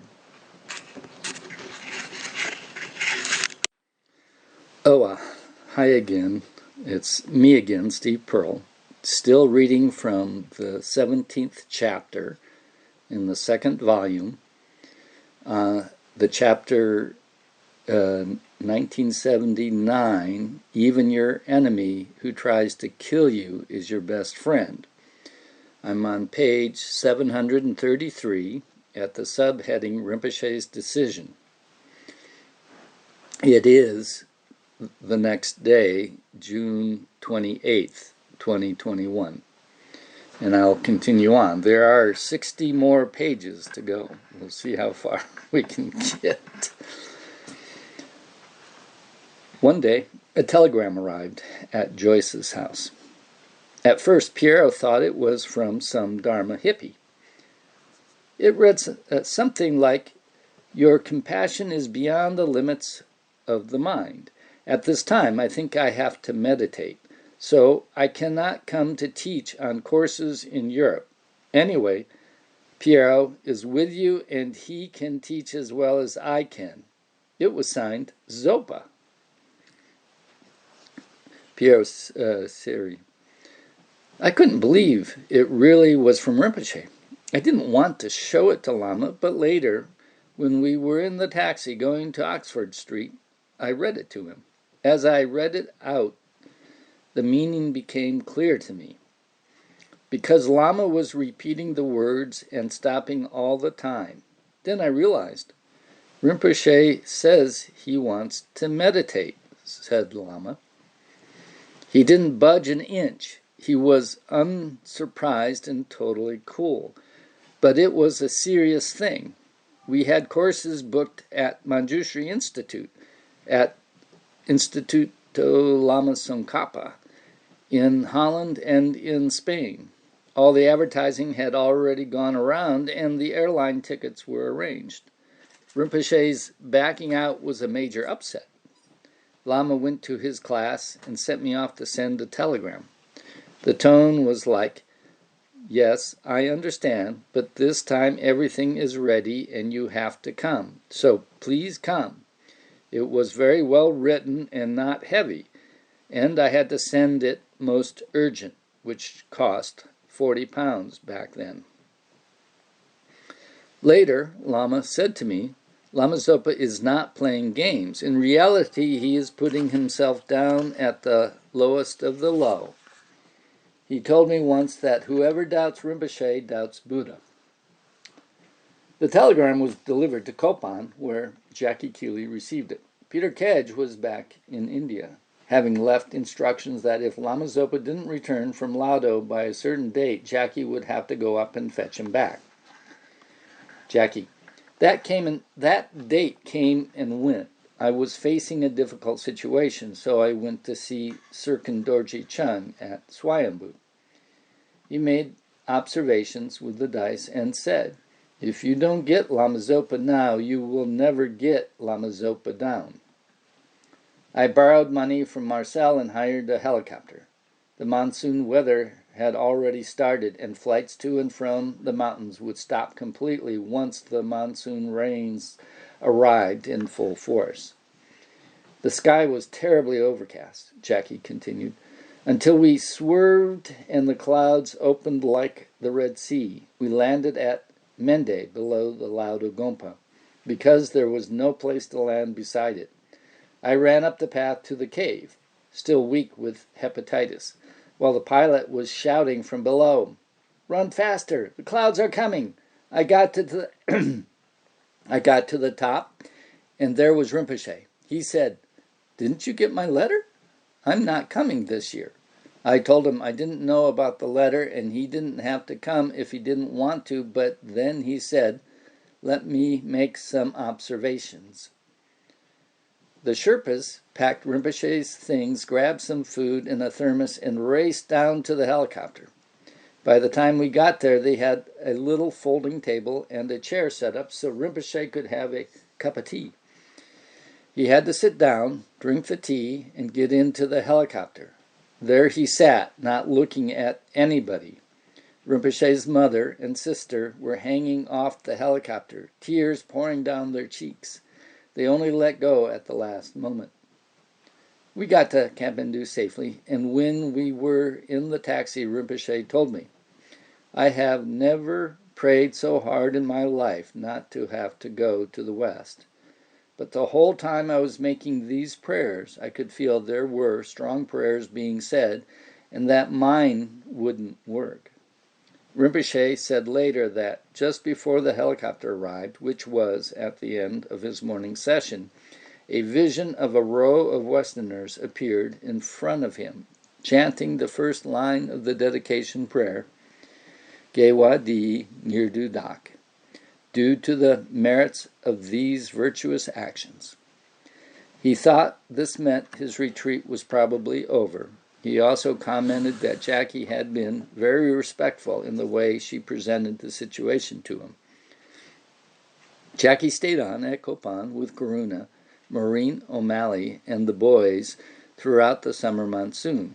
Every day she trudged up the hill from Chudok's house, through mud and leeches and pouring rain, to endless meals of potatoes, boiled, fried, or mashed, monsoon food. She repainted the office, added bright cushions, and taught the boys basic geography so that they could know where in the world their lamas were. Americans are so insulated. Even though I was a college graduate, I told them Greece was an island. I showed them a picture of downtown Chicago in rush hour and asked them if they had ever seen anything like that before, and they said, "Yeah, Hassan told." In their minds, flashy cars were the same as ox carts, goats, and boxwallas, said Jackie. When Lama Yeshe met up with Rinpoche again in Europe, he told him, "Even your breath in the West gives benefit." This is similar to what people used to say to Lama Tsongkhapa. Instituto Lama Tsongkhapa. In early July, the Lamas arrived at Instituto Lama Tsongkhapa, where Lama Zopa Rinpoche began teaching a course on the 8-verse thought transformation, one of his favorite texts. Geshe Yeshe Tobten had arrived a month earlier, accompanied by Massimo's brother, Luca Corona, who was now a monk. He had been appointed Geshe Tobten's translator.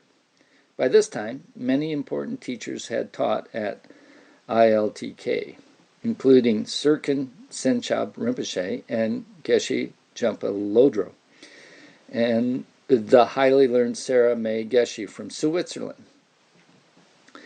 The former owner and sitting tenants had finally vacated the premises, and the center's new meditation hall had been opened with a Guru Puja.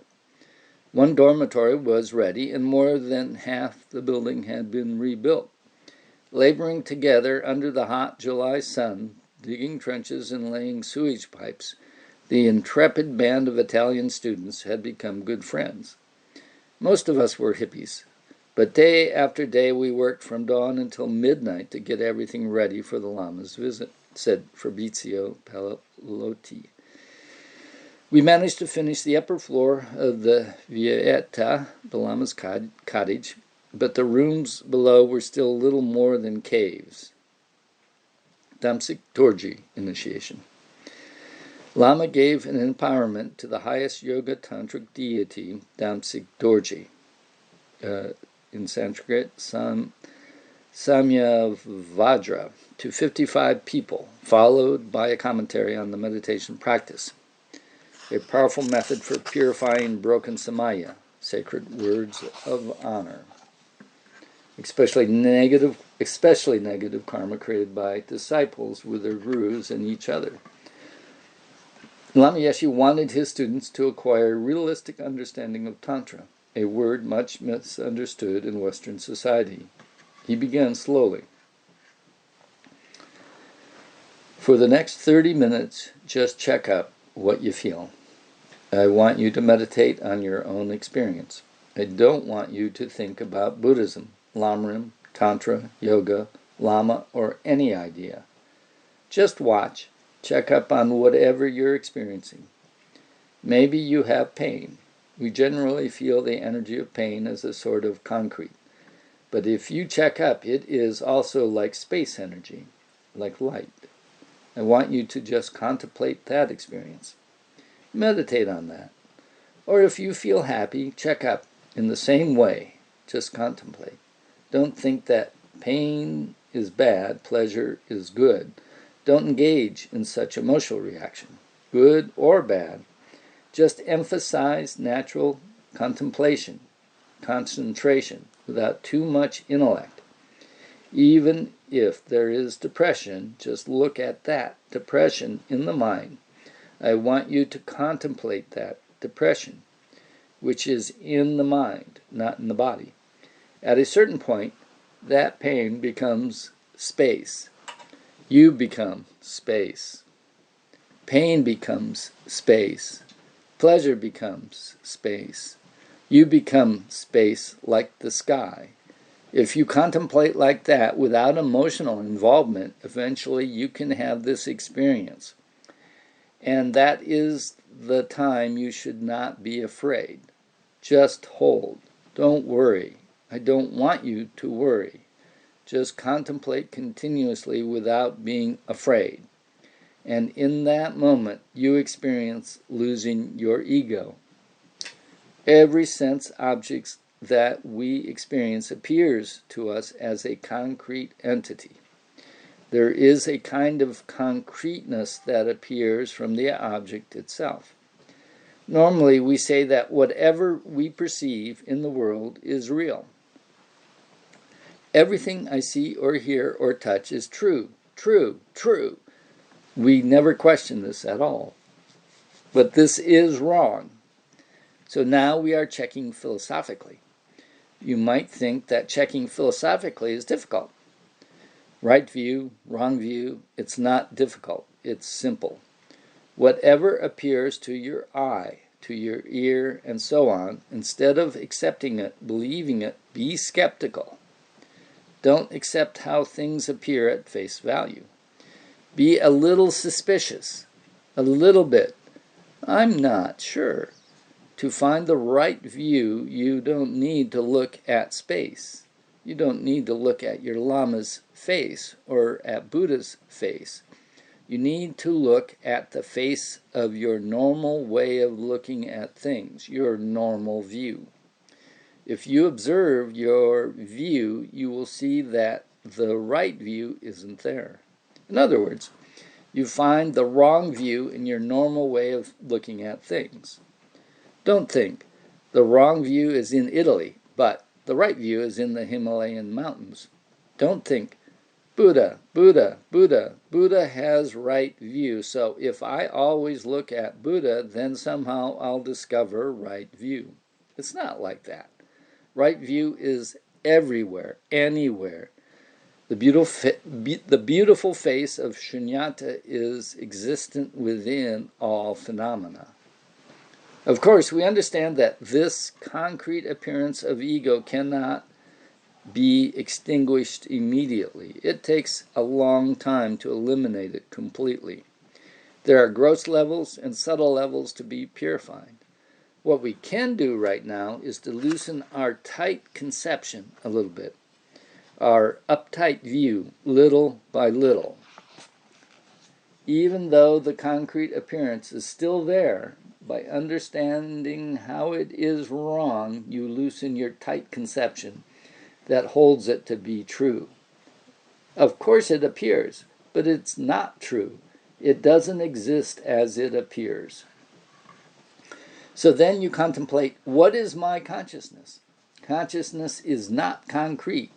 It is like a lake, having the ability to reflect. It is not form, not color, but it is always there. Even if you have a dull, dark experience, the consciousness perceiving that darkness still has the nature of clarity. I want you to contemplate that. When you observe your concrete experience, somehow it automatically disappears, and the object is the clear consciousness again. When you observe that, it disappears.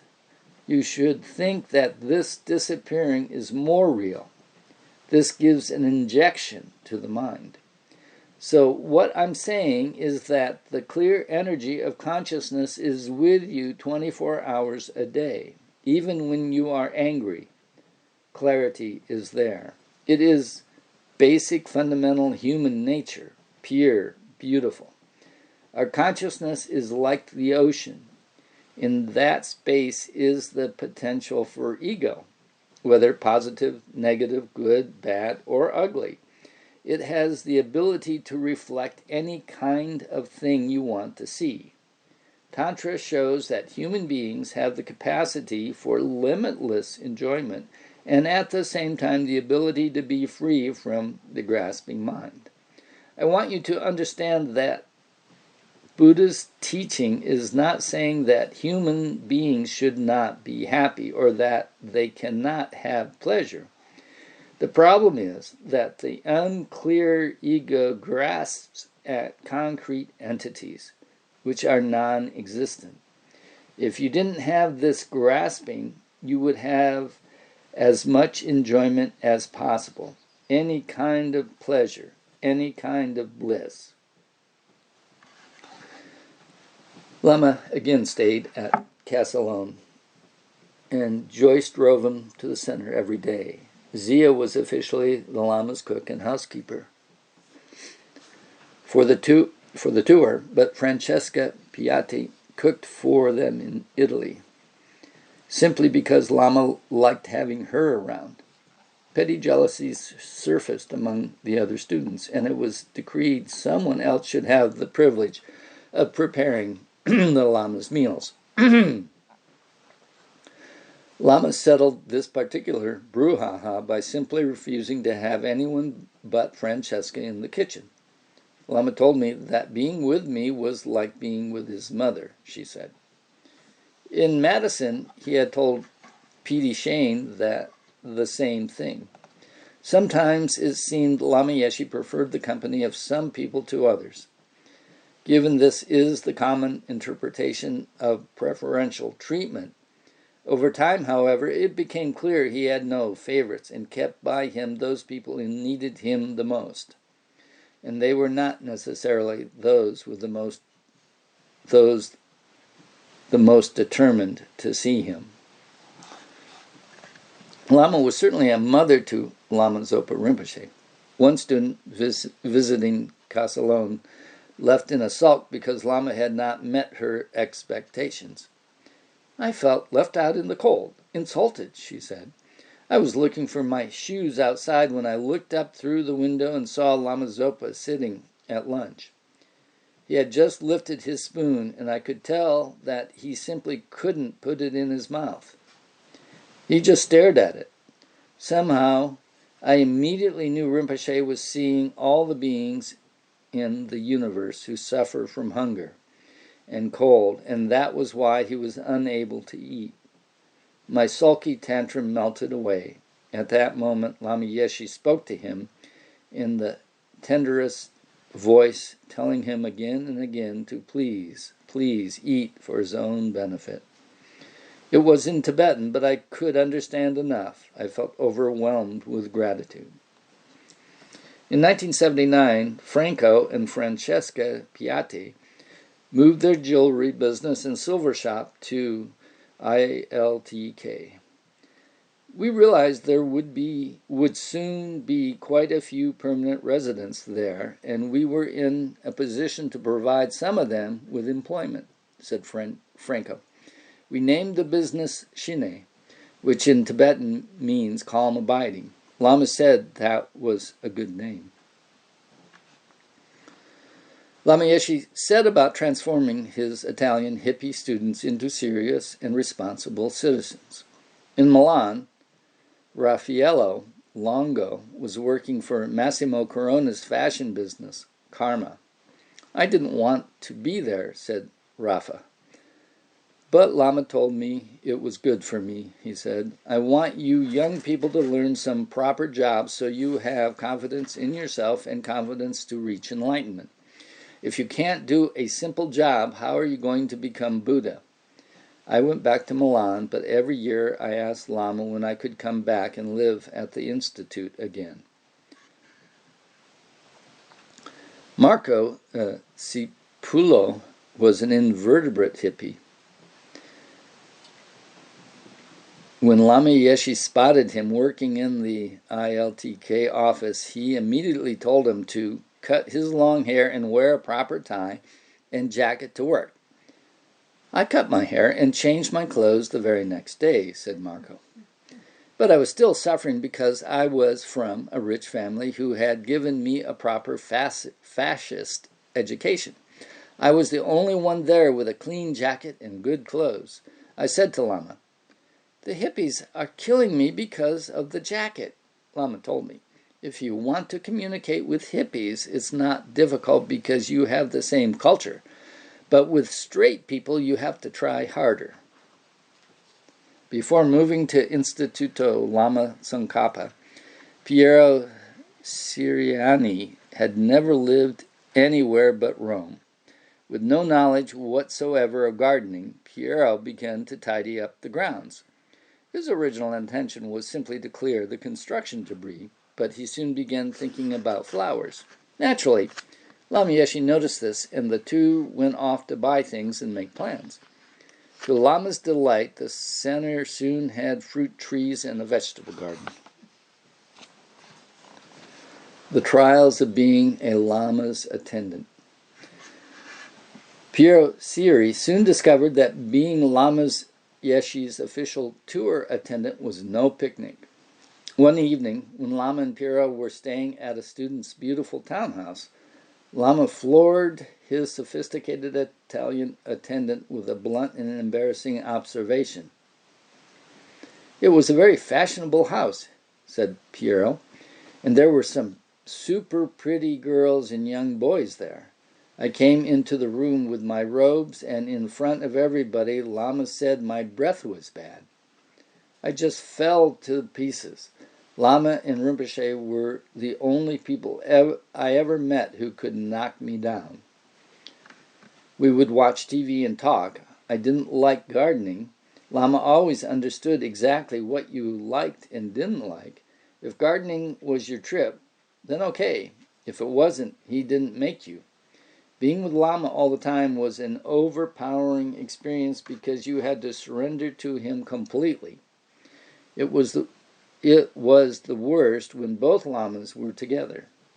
You really don't know what to do because there are all these people coming, but Lama is telling me that he and Rinpoche have no time for interviews. So everyone gets upset with me about it. When he did let Rinpoche see people, Lama specified exactly how long they could stay with him. I had to enforce those instructions, which was hard when the Lamas were only visiting once a year for a short time. Lama never criticized the way I handled people, just my driving. He said I drove too fast. Peter Kedge and Nick Rebush knew the challenge of juggling Lama's interviews only too well. Lama always made it clear to me that Rinpoche was to get just 1 hour a day to see students, said Peter. So one had to divide that hour by the number of people who wanted to see him. Lama Zopa was a little more cooperative than Lama about letting me tell people their time was up. With Lama, he would see people for 2 or 3 hours, then say to me, "Why do you let these people come so late? I'm tired." But when I went in to hurry things up, he would throw me out again, so it was difficult. Fabrizio Palalotti, the first time I laid eyes on Lama Yeshe, he was getting out of Joyce's Volvo and looking around at everything. With these cinemascope eyes, I felt I already knew him. On the first day of the Damsik Dorje commentary, Lama explained Tantra by saying, "Even with a family, you can practice this. You can have a family and become a Buddha without abandoning anything." Right at that moment, I was thinking about becoming a monk. Although I had come to the Institute with a girlfriend, Piero gave me an appointment and I asked Lama if I could be ordained. "Very good, dear. When you decide, that is the moment," he said. There was a ritual vase of water on the table. He grabbed me, opened my shirt, and poured all this water onto my heart while reciting mantras and blowing on my heart. Next thing I knew, I was outside again. I thought, wow, wow. Fabrizio Palalotti was among those ordained by His Holiness the Dalai Lama on 21st January 1982. Fundraising for Mount Everest Center. After taking ordination from Dzong Rinpoche in California the year before, Connie Miller had struggled for several months living on her own while attending graduate school. This proved difficult to mesh with her new status as an ordained nun. So, in early 1979, on Lama Yeshe's advice, she left California and went to live with the community of monks and nuns at Manjushri Institute in Cumbria. She passed the next 6 months or so working for Publications for Wisdom Culture and taking as many Dharma teachings as she could. She especially enjoyed the Geshe Studies program classes. Connie still held the nominal title of director of Mount Everest Center. So in the spring of 1979, she was asked to accompany the Lama's summer European teaching tour in order to actively fundraise. Connie spent the next few months preparing materials for this tour, printed brochures and an automated slide presentation with background music and a written script, all about the young monks of Mount Everest Center and the unique education they received there. Lama talks to the Sangha at ILTK. On July 17th, Lama Yeshe held a meeting with the Sangha. He began by explaining 3 steps in learning the Lam Rim. First, the teacher gives the outline, then the students discuss it, and third, they apply it in daily life and with respect to Tantra. I advise you people not to take high commitments. It's not necessary. Our Western culture, civilization, can be very difficult. Last year, we were incredibly fortunate to invite Gyapche Dzong Rinpoche, who is absolutely Buddha. It was incredible, so fortunate, and many people took initiation. But this year, many are coming crying to me saying, "Lama, I broke my vow." I understand, I cry too. When I come to the centers, there are so many things to do that sometimes it overwhelms my time. But I cry differently. So it is important that we not take too many commitments to do heavy sadhanas. The first thing is to be practical, not just make a Tibetan trip. Ritual is unimportant, even though some lamas say that ritual is important. Well, yes, it's not necessary for you to be revolutionary, saying, I prefer spaghetti life. I want Italian Dharma, not Tibetan Buddhism anymore. The truth is, we are Italian sentient beings practicing to become enlightened. That's all. You didn't become Tibetan monks and nuns. Once you have taken a certain initiation, you should check up. You should ask the Lama, what does this mean? What is this initiation? What is its purpose? If you receive that empowerment, then you should get the benefits of its purpose. So in order to get that benefit, you should make a retreat. Shouldn't you? Each time you receive an initiation, you should make a satisfactory retreat. Then it becomes warm inside. We should be practical, and then we'll be happy. This is how we take the peaceful, comfortable path to enlightenment. Lama recommended that the Sangha find a house of their own close to the center. Then the discussion moved on to the role of the disciplinarian.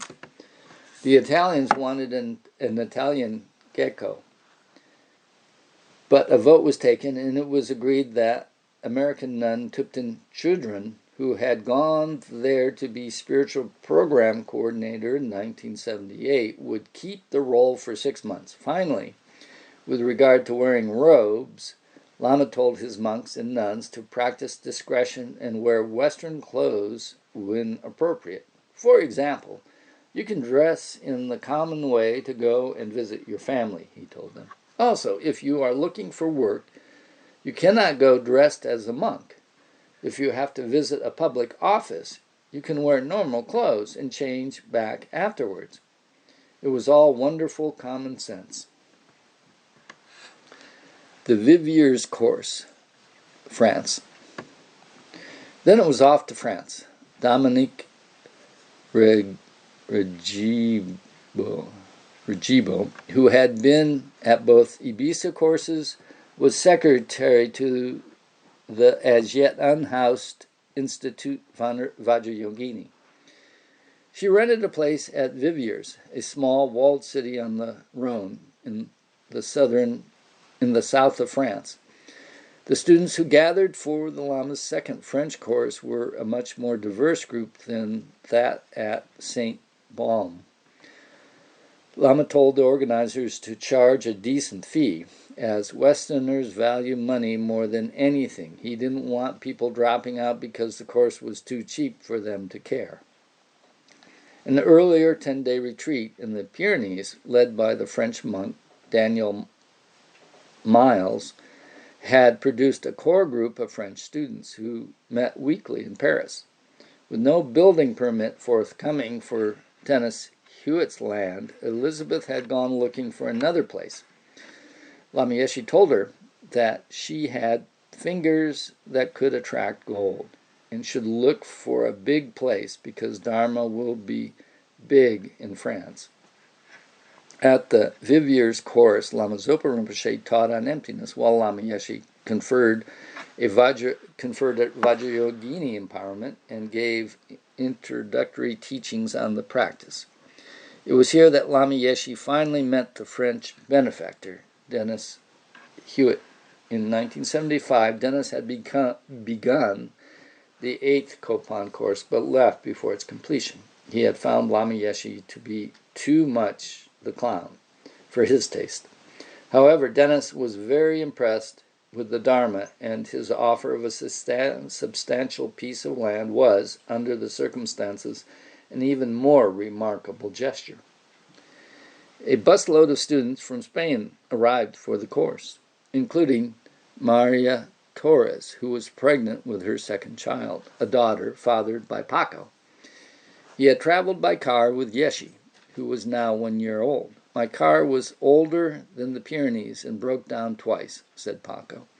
But I was so happy to be near the Lamas again. Lama Yeshe looked very tired, completely worn out. People tended not to notice Lama's physical frailty because he could pump himself up so convincingly. "He's a Buddha," said the students. "He doesn't get tired." But he did.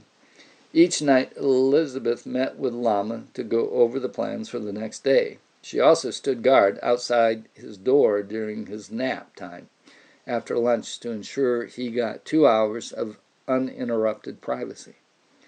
One Swiss newcomer, Jean-Pascal Moret, found the first 5 days of Lama Zopa's teachings rather hard going. It seemed to me that Lama Zopa was saying such self-evident things about death. I wanted to hear something exotic and new. I had paid the full amount in advance, so I thought I should stay and get my money's worth. We Swiss are like that about money. The other students were all telling me Lama Yeshe would be giving some tantric initiation, so I was looking forward to that.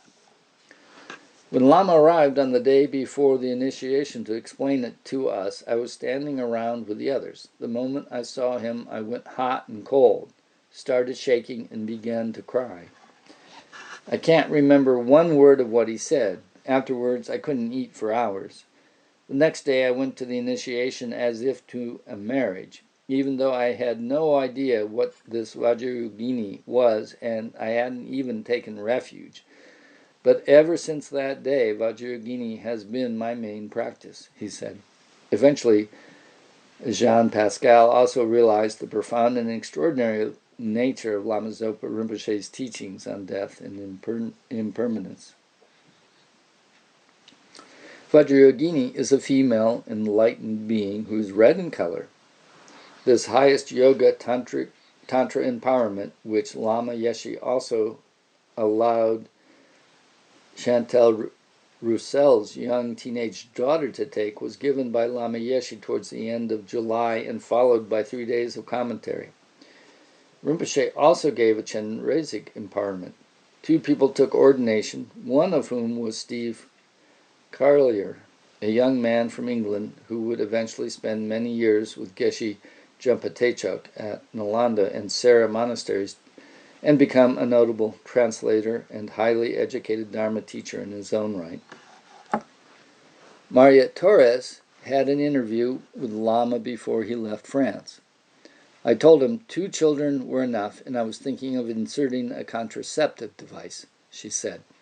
He told her not to do so because these things cause cancer and are very bad. He also said, "Anyway, it doesn't matter because you will make a monastery with the children of Paco."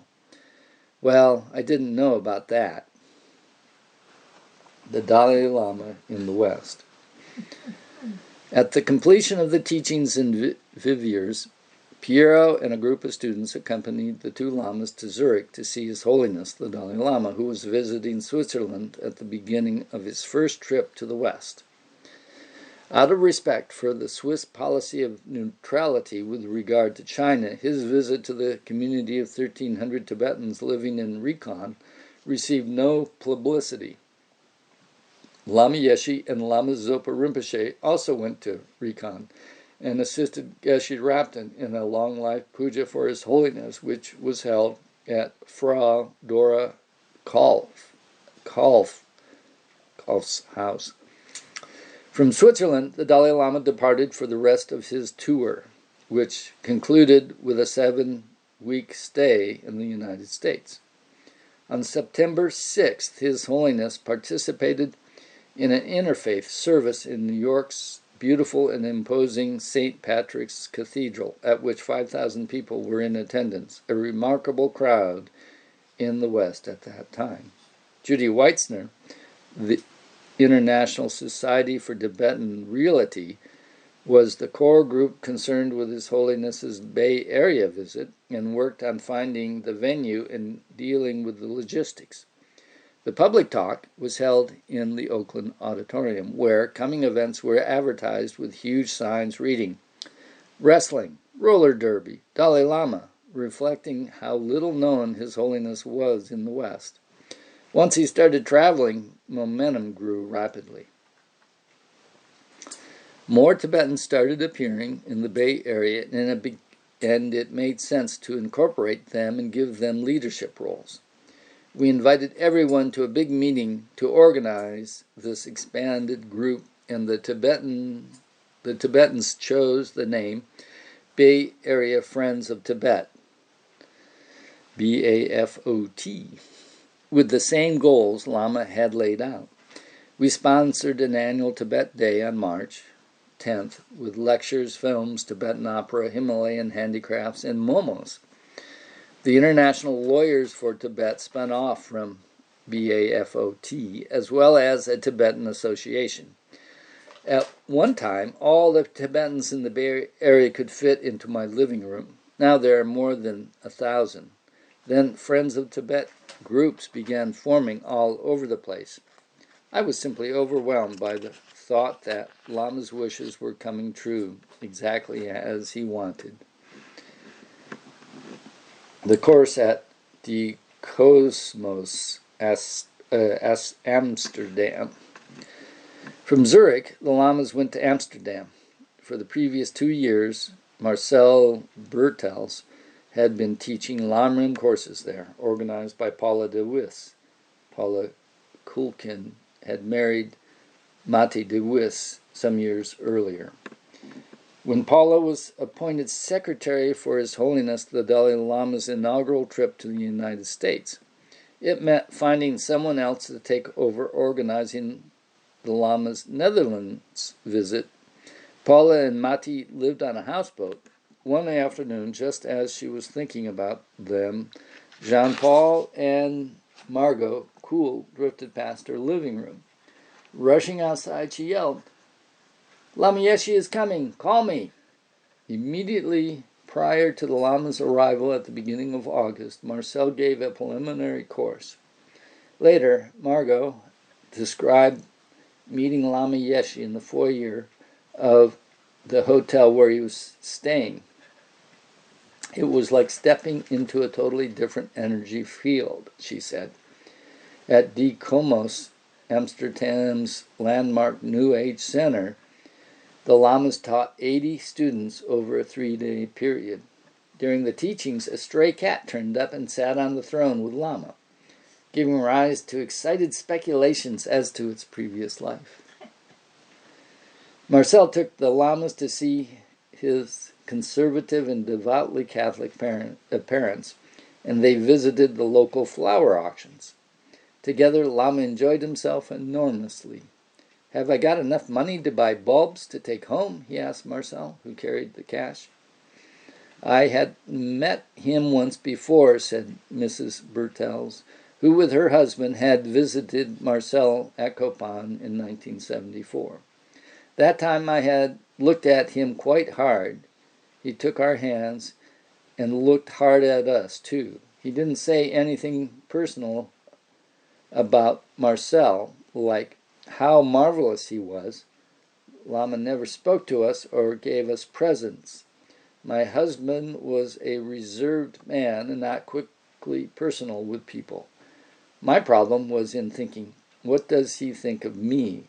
So we didn't become very intimate, but I thought he was wonderful." Another Dutch student, Hermes Brandt, wrote to his hard-working widowed mother saying she must meet Lama. "Hermes was not easily ecstatic," said Mrs. Brandt. "So on my only day off, a Sunday, I bought some flowers and joined them on a canal boat ride. I couldn't really understand him, Lama Yeshe, but he laughed in such a warm and friendly way, I thought he was terrific." Another student, Corinne de Tersteger, who had met Lama briefly at Copan, was also on that boat taking photos and having fun. Before she left for the United States, Paula had time to talk with Lama Yeshe about the new Dutch center, Maitreya Institute.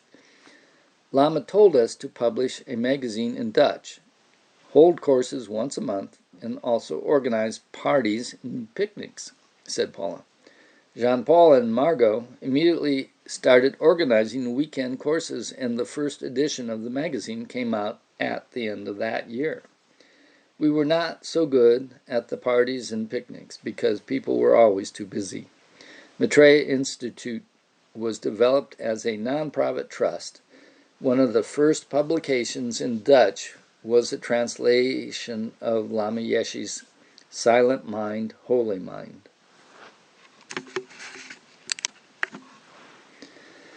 The University of Utrecht. Laurens Wiers, a well-known contemporary art and culture critic, was in the audience at a talk Lama Yeshe gave at the University of Utrecht. But the attitude of the students around Lama did not impress her at all.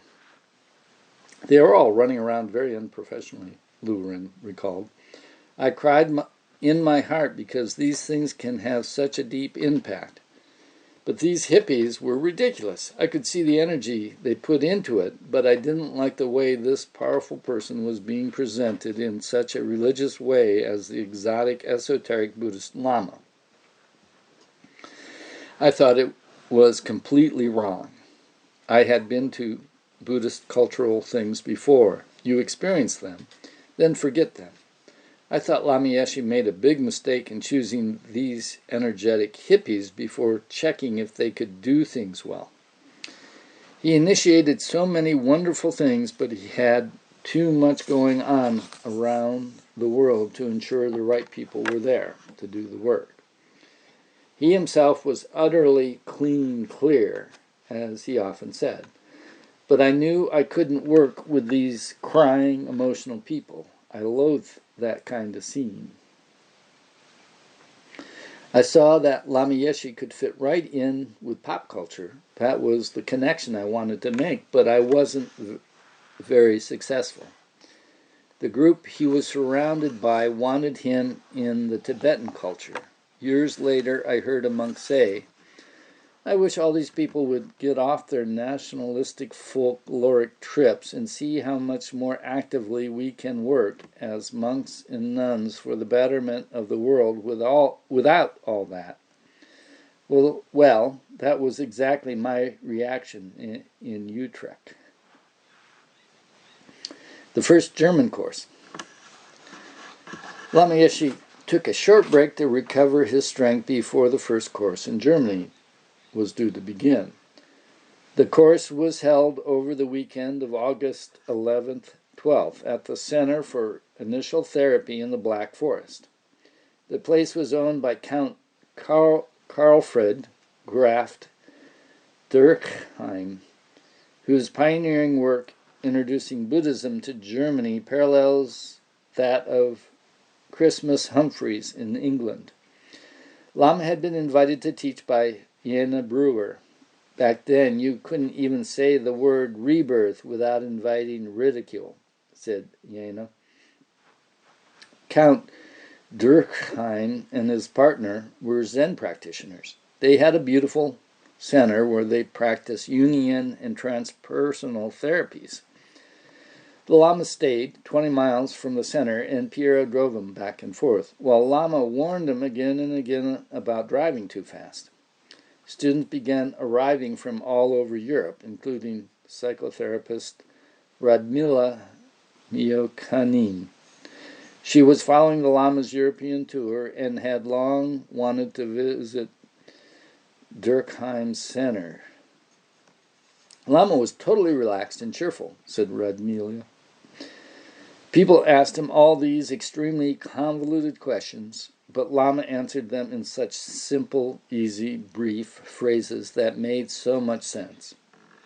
Lama Yeshe disappointed some of the Durkheim crowd. Apparently, he did not meet their expectations. Nevertheless, they were all impressed with his meditation posture. The course was translated by the two IMI German monks, Dieter Kratzer and Helmut Holm. Both were somewhat inexperienced and had to discuss repeatedly how best to translate Lama Yeshe's idiosyncratic English into German. Many years later, Dieter remarked, listening to Count Durkheim was like a pleasure trip compared to Lama's teaching. But after the Count's talk, I didn't remember even one sentence, while Lama Yeshe's words remain clearly in my mind even until today. Monk Roger Wheeler was thinking about giving up his studies at Tarpa Choling, Geshe Raptin's monastery in Switzerland, when he heard Lama Yeshe was going to be teaching in Germany. He was probably the last person I wanted to see right then, but I went to his discourse. He gave me a 3-hour interview despite all these other people waiting to see him. I told him I wanted to leave Tarpa Choling. By very logical debate, he showed me point by point how unreasonable I was being. I returned and stayed for another year, said Roger. Ulnis Grants wanted to do a Vajrasattva retreat, but Lama Yeshe had other plans for him. He was sent off into the German countryside in search of a place for a Dharma center, assured that Tibetan Buddhism would take root very well in Germany. In the meantime, a small group of students working with Jena Brewer started to meet together in Munich. Lama Yeshe called this group Vajrasattva Institute.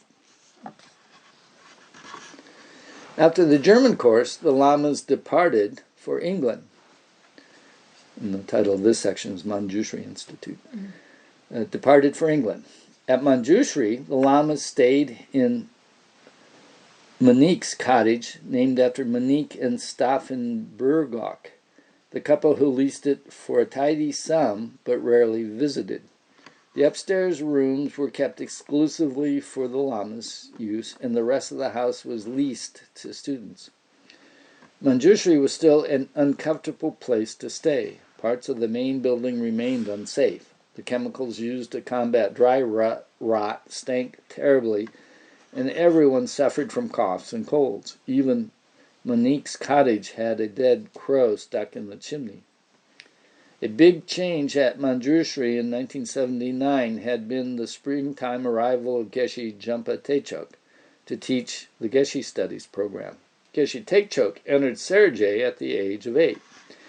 After escaping from Tibet, he had been one of the principal teachers at Buxar Duar, and then continued his own studies at the Sanskrit University in Varanasi.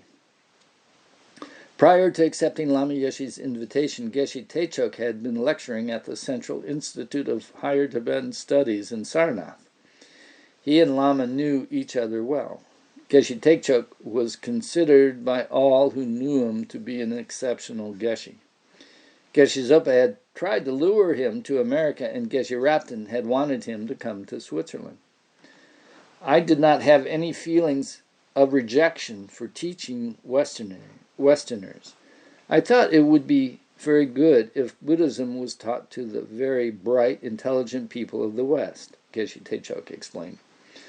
Not only would it help them, but the Chinese had said religion was poison. If we could not prove to Westerners that Buddhism has worth, that it is not poison, then that would indirectly counter the Chinese view. While I was in Sarnath, I had many discussions with Lama Yeshe about teaching Westerners. Geshe Techok continued. He said to me, "You know, you have to teach anyway, and it's better to teach those who don't know any Dharma at all." He said that to me quite often, even before Geshe Loden went to Australia. He even mentioned several places I could go, but I was too busy in Sarnath at the time. We talked about what kind of teachers to bring to the West, and thought it would be best not to send the highest Geshes to teach beginners. We thought that when a firm base was established, then more qualified teachers could be invited. There was also a general concern among the monks in Tibetan monasteries that if too many of the good teachers were invited to the West, there would not be enough left for them. Their studies could be harmed. Since the monasteries are the base from which teachers arise, it would not be good if too many left. The first Geshe Studies course was on Lorik, the basic psychology of the mind and its various functions. After his arrival, Geshe Techok first taught on the different schools of philosophical tenets, both Buddhist and non-Buddhist. Nearly all of the resident monks and nuns at Manjushri and several lay students as well participated in the Geshe Studies classes and met several times each week for lively discussions on the teachings they had received. The moment Lama Yeshe arrived in any center, the atmosphere around him became deliciously charged. Lama Zopa Rinpoche remained the thin, ethereal ascetic, whereas Lama was earthy and warm. With his jokes about chocolate and preeking out, his wide, gap-toothed smile touched everybody. His shining face was a continual blessing, and his style of teaching Dharma was natural and uncomplicated. He told the students it was more meaningful to take refuge sincerely in the bathroom every morning than to sit down Tibetan style and do it by rote. He did not want them pretending to be Tibetans. The Manjushri students had built a special high teaching throne for him. "Cut it down to here," Lama said, pointing low. The whole thing had to be taken apart and remade. Everybody wanted a private interview. One girl was upset after hearing a story that Lama had said he planned to die on the steps of Manjushri Institute. "Don't worry," he told her. "When I come back, you can be my mummy." A year later, she was pregnant. "Remember what you said about my baby, Lama?" she asked him. "Yes, dear," he said. "I said that to open your mind to the possibilities of having a baby." He then did puja on her stomach, rang bells, and added, "You'll get along very well with this baby. He's a friend of mine." "It took forever to get an interview with him," said Sharon Gross, who had stopped at Manjushri on her way from California to Dharamsala to study Tibetan medicine with Dr. Losang Dolma. Piero was limiting interviews to 10 minutes, after which he'd barge into the room, pick you up, and throw you out. Then Lama told me it was better for me to stay at Manjushri, study Tibetan language, and work in publishing. What? Staying in the north of England was definitely not what I had in mind. "Also, dear, the West is better for your health," he said. That was true. I never went back to the East again. Lama Zopa Rinpoche's Lamrim course, attended by nearly 200 people, ran concurrently with Frau Kolf's Jungian course, at which there were 35 students. The lectures were scheduled so people could go to both. Frau Kolf set up a sand play room, and Lama Yeshe tried never to miss her lectures. He encouraged the students to think about Western psychology in Buddhist terms, and to think about Buddhism in psychological terms. A few individuals chose to specialize in the psychology lectures, but most preferred taking teachings from Tibetan lamas. Lama Yeshe was extremely interested in the modern psychological perspective. He respected Frau Kolf, whose lectures worldwide were attended by thousands of people. Lama's broad-mindedness was also reflected in the range of books in the Manjushri Institute library, many of which had been donated by students. It was becoming a handsome and eclectic collection. Lama loved that kind of openness. Openness was very much the theme of the talk he gave at a residents' meeting. Manjushri Institute was to be a place for everybody, with room for families as well as Sangha. Lama praised the huge organic vegetable gardens. Craftspeople had set up all manner of workshops in the outbuildings. Rani King still ran the Manjushri kitchen. Lama was about to give teachings on Tara Chinamati again, and she wanted to attend. He told her, "Don't do it. Better you are there in the kitchen. Then I know everything is all right." Rani had assembled a good team of cooks, which included Susanna Parodi, who had decided not to return to Italy after all. "Susanna, I was happy there, just cleaning and waiting for Lama to come. But after a while, I worried I was ruining my hands, my stupid vanity. When Lama arrived, he came into the kitchen, as he always did, grabbed my hands, and looked at them closely.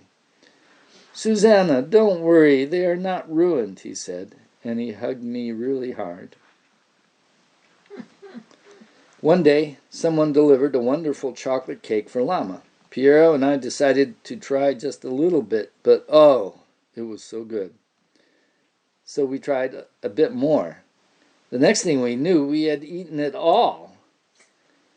Lama gave us some trouble over that. Lama also gave Piero more trouble over his driving, finally declaring, "I will never ride with you anymore." Under the direction of Nawan Chudak, Publication for Wisdom Culture presented Lama Yeshe with a list of the teachings they wanted to publish. "You people, you make the books," Lama told them, indicating he did not have to know every detail of their program. Robina Kortin had been at Manjushri since the previous October. Lama told her, "I want my books in the supermarket." He wanted them read by all kinds of people, not just the spiritually inclined. Harvey Horrocks had long discussions with Lama Yeshe over the intricacies of copyright as it applied to FPMT Geshe, center Geshes, translators, and teachers. Rubina was having a hard time. I was terribly unhappy with so much personal garbage in my head. I didn't ask for an interview because I knew Lama could see what was happening for me. He saw my bad mind, saw me lose control. I shouted at people, and I abused him. And I was jealous of Chudak because he was the director of publications for Wisdom Culture. Around the middle of this year, Nawan Chudak left, and Hugh Cliff, a London businessman, took his place. Meanwhile, T.Y. and Robina were working on Wisdom Energy 2, a compilation of teachings by Lama Yeshe, Lama Zopa Rinpoche, and others, which was also published under the Wisdom Culture imprint. Hugh later changed the company's name to Wisdom Publications. On holiday with Harvey. Harvey Horrocks needed a break, so Lama invited him on a 3-day tour of Scotland. Harvey hired a car and they set off. "Harvey, we visited Same Ling, the first Tibetan center in the United Kingdom, but Lama didn't want to be announced. We wandered around, met 1 or 2 students, and just drove on. Later, when we were driving across the Scottish moors with absolutely nothing around us, Lama suddenly said he wanted to see some goat's cheese. I hadn't seen any kind of sign advertising goat's cheese, or anything else for that matter, but Lama insisted. We drove on, and after a few miles came to a mud track. Lama said I should drive down there, and sure enough, quite out of sight was a little farm, and, would you believe, they sold goat's cheese. We toured around here and there and went window shopping in Edinburgh. Knowing that I didn't like shopping, Lama turned around in one shop and simply insisted I buy something. "Just buy," he ordered. Harvey continued.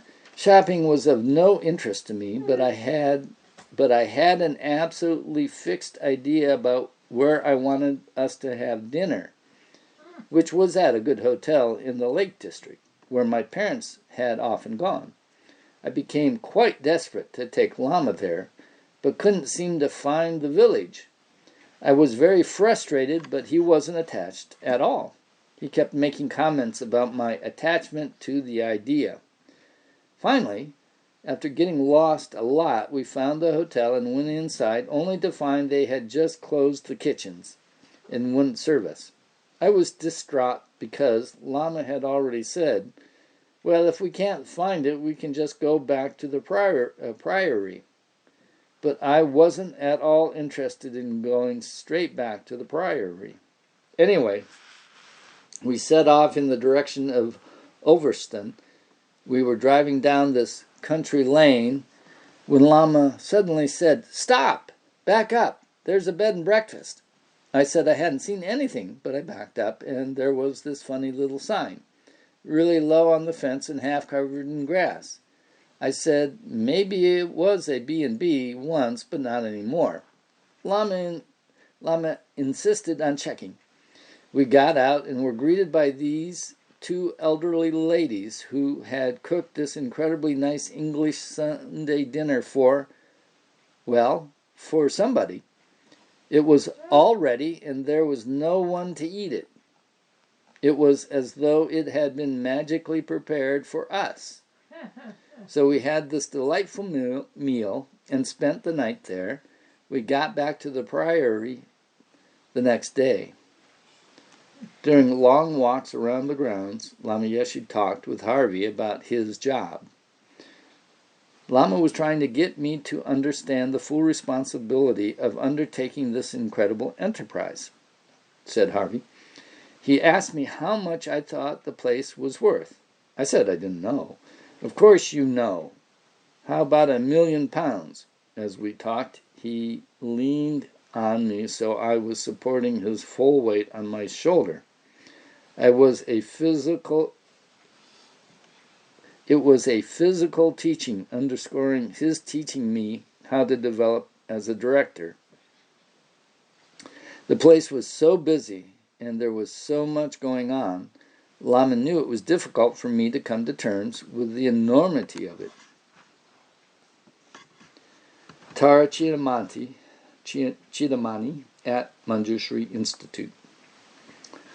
Seated on a teaching throne at the end of the beautiful old chapel, with its immensely high ceilings and stained glass windows, Geshe Techuk gave his first talk at Manjushri Institute while wearing the oldest square-lensed blue spectacles. Later, Lama Zopa Rinpoche conferred a Chenrezig empowerment, followed by Lama Yeshe's Tara Chidamani empowerment, and 6 days of commentary by Lama. This was held in what had been the priory's old billiard room. Peter Kedge and Connie Miller taped everything. Of the 120 people attending that commentary, 105 stayed on for the retreat. Lama Yeshe taught twice a day, and although the text lay open before him, he did not teach directly from it. There are several different types of commentaries that can be given on a meditative practice. Traditionally, the first teaching explains the meaning of each verse, line, and word. Only later will a teacher offer an experiential teaching on the practice. Contrary to tradition, Lama's teachings were almost always experiential in nature. Lama Yeshe's description of Tara were psychological and accessible rather than textual. He presented Tara as a vehicle through which to discover one's own intuitive knowledge and wisdom. Men sometimes need contact with female energy. Otherwise they go crazy, Lama explained. His language bridged the worlds between traditional orthodoxy and modern desire.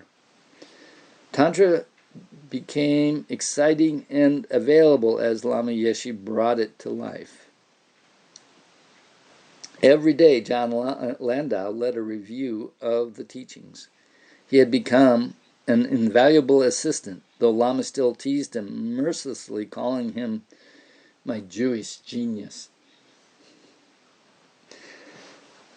From Lama Yeshe's Chidamani teachings.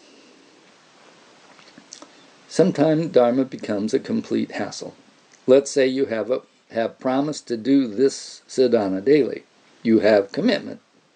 But whenever you see Tara Chidamani, you feel sick. Oh, it's already midnight and you are disaster. But if you can do it in 2 minutes, that's okay. So instead of having guilt feelings, just go and do it. Sometimes Westerners take too many commitments and don't know how to do them. In other words, they are lost again, lost in spiritual materialism. You don't know what to do. Chenrezig and Tara and all these deities, and you don't know what on earth it means, and you don't understand anymore. Instead of becoming helpful for you, Dharma becomes your enemy. Dharma becomes cause for neurosis and guilt. I think that is useless. In each sadhana, you'll find a refuge prayer, maybe 3 times, 5 times, or 6 bodhicitta prayers in some kind of vajrasattva practice. One good bodhicitta meditation is enough. Put your emphasis on one thing and go quickly over the others. Do this rather than allowing your practice to become a disaster. Atisha once said, Tibetan people devote themselves to 100 deities and don't attain one, whereas Indian people devote themselves to one deity and attain 100. I think Atisha is reasonable and correct. The Indian custom is much better than the Tibetan. That's garbage. Do one thing perfectly and attain everything. Tara is a perfect example. If you practice every day and do retreat for months, years, maybe you do only Tara retreat for 50 years, then in 50 years, by attaining the realization of Tara, you can do anything. But right now, you are ambitious for other things because you don't have anything. And the same thing happens with the Dharma. Let's say that somebody is giving a really high teachings. Wow, I want to take this one. This one is really powerful. But if you say this, you are really on a power trip. You want power. If you are not realistic, then this practice is useless. I'm sorry, I have no room for this. Such a student will never have any satisfaction no matter how many teachings he receives, because he won't have any practical sadhana within himself. An open day festival for the public was planned for August 25th, the Lama's last day at the priory. The morning poured with rain, but suddenly the sky broke clear and bright. It became so warm that large black sun umbrellas were fetched for the Lamas. Everyone showed up in fancy dress, and for the entire wonderful afternoon, guitars played and people sang and enjoyed themselves immensely. Everyone lined up for a blessing from the Lamas, including local visitors, many of whom had no idea who the Lamas were. Theatricals were staged by the Manjushri children. They surrounded Lama Yeshe wherever he went, while he doled out sweets from a big bag all afternoon. Among the English games and competitions staged in the vast terraced garden was the bizarre Northern English ritual sport of wellywanging. This consisted of hurling a large rubber Wellington boot as far as possible. From a standing position, Lama Yeshe and Geshe Techuk both threw themselves into the spirit of the game. Geshe Techuk flung the boot so hard he fell over backward, laughing. During the festivities, Lama Yeshe and Geshe Techuk also honored the students who had completed the first Geshe Studies program, classes and examinations. The exam results were announced, and the students received congratulations and gifts from the Lamas for their hard work and their studies. Lama Yeshe was very proud of his students, both Sangha and lay. One student brought along a rich chocolate cake she had made for Lama.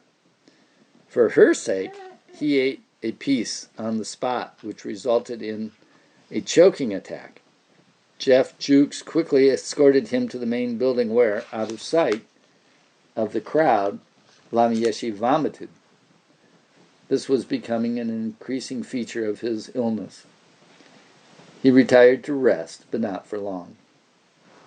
Later that evening, the students were still in the mood for a party. About 60 of them descended on one of the students' apartments on the Priory estate with food, loud music, alcohol, and all the popular accoutrements. Suddenly there came a knock at the door. There was Piero bearing a huge bowl of spaghetti with sauce, a gift from Lama Yeshe. He knew his students loved to party. "If you want to smoke and drink, you don't have to stay here, you know," Lama once said in a teaching. "Some people were so shocked they went straight to the pub to recover," said Sean Tate. Andy Weber arrives at Manjushri. Andy Weber arrived at Manjushri in the summer of 1979 and set up his painting studio. "Lama Yeshe sent me here," Andy recalled later. "When I arrived, Geshe Techok was giving teachings on the 21 Taras. The first thing Rinpoche told me to paint was a talk of the 21 Taras. It took me 7 months.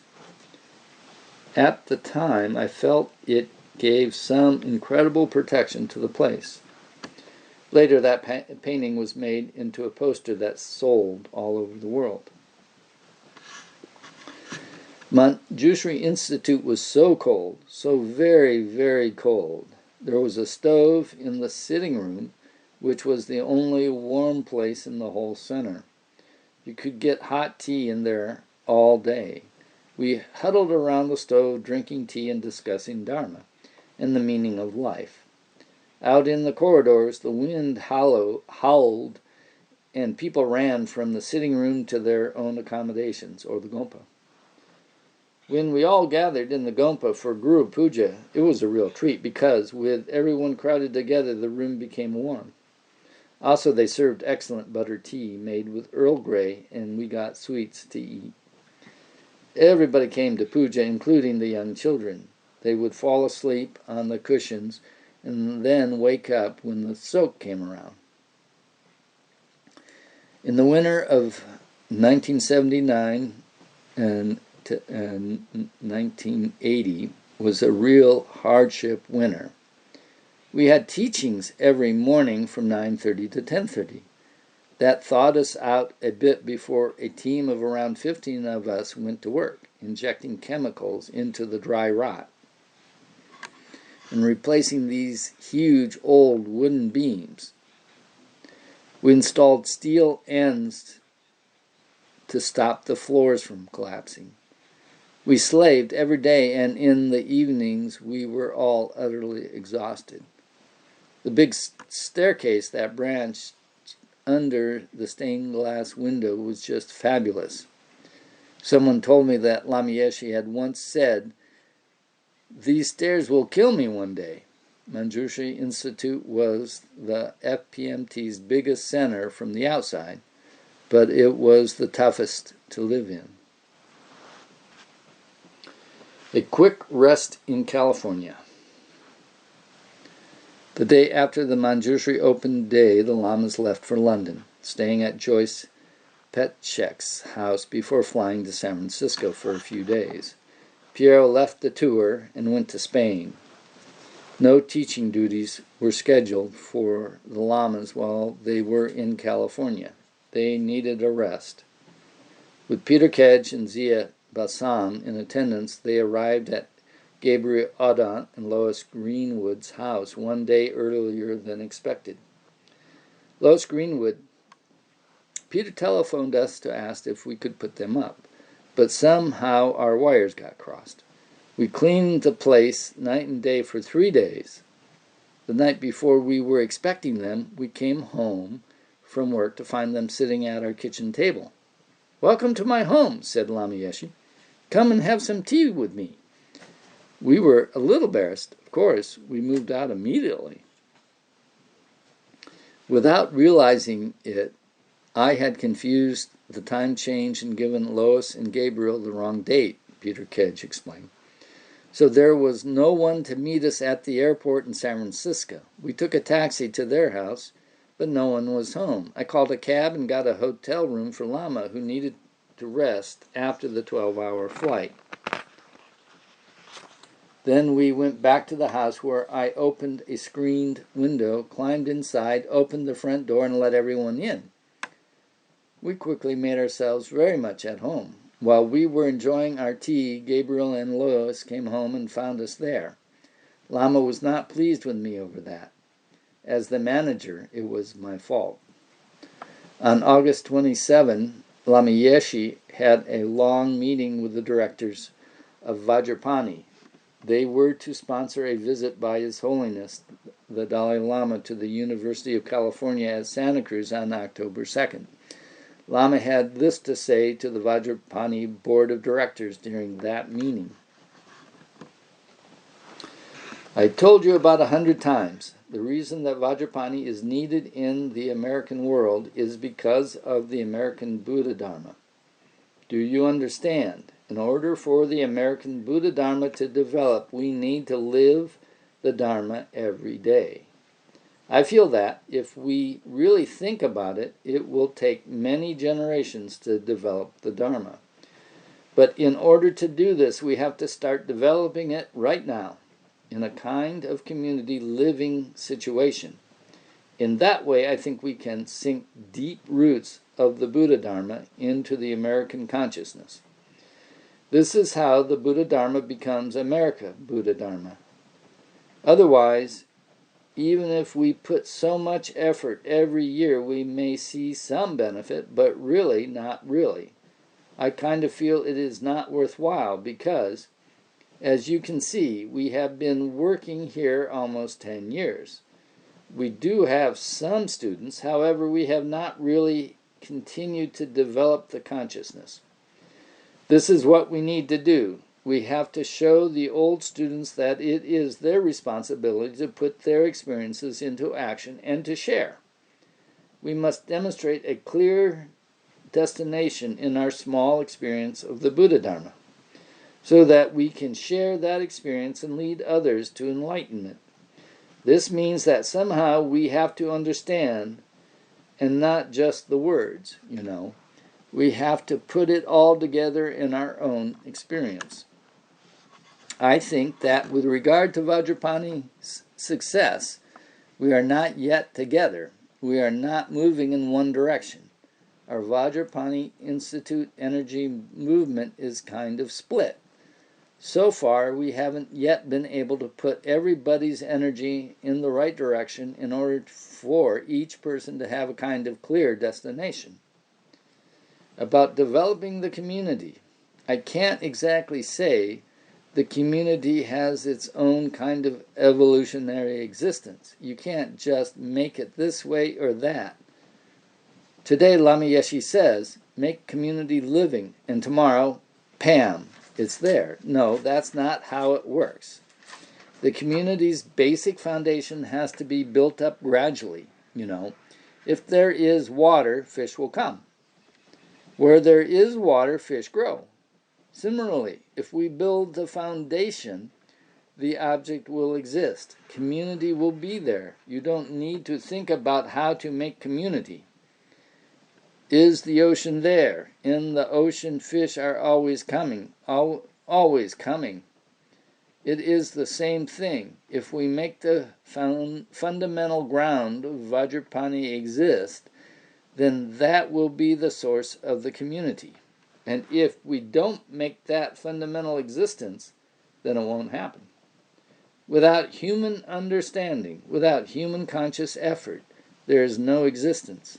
Buddha says, you want liberation? If you act, you get it. It's the same meaning. We need to channel our practical energy. For example, historically, many of our students have taken responsibility, have given their energy, their life, everything, but our answer has been that all this energy has disappeared somewhere. Disappeared. This is wrong.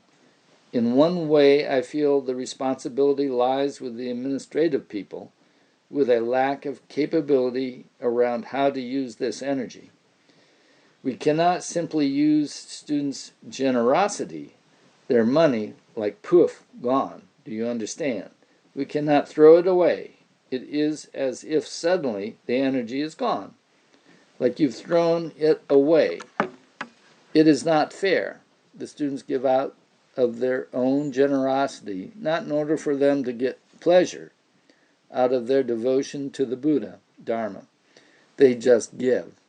So that is the purpose for which we must use what they have given, their energy, their money, their time. It needs skillful management. Somehow we need a realistic way to administer, and we need everybody to understand what our aim is. If you do not understand what our aim is, what are we really trying to do, there is no point. Also, if we disagree with each other, there is no question. If some people disagree, it doesn't matter. They are not going to agree even if Buddha comes. Who cares? Who worries about 2 or 3 people disagreeing? That is their problem. But my understanding is that the essential meditators have to understand. We have to understand our essential aim. We have to be clear among ourselves, so that the majority of people will have confidence in what the essential administrator is doing. Then we can establish something important. We can make progress. Before flying to Sydney, Australia on August 30, the Lamas held an impromptu question and answer session for the 25 students who turned up at the San Francisco airport to see them off.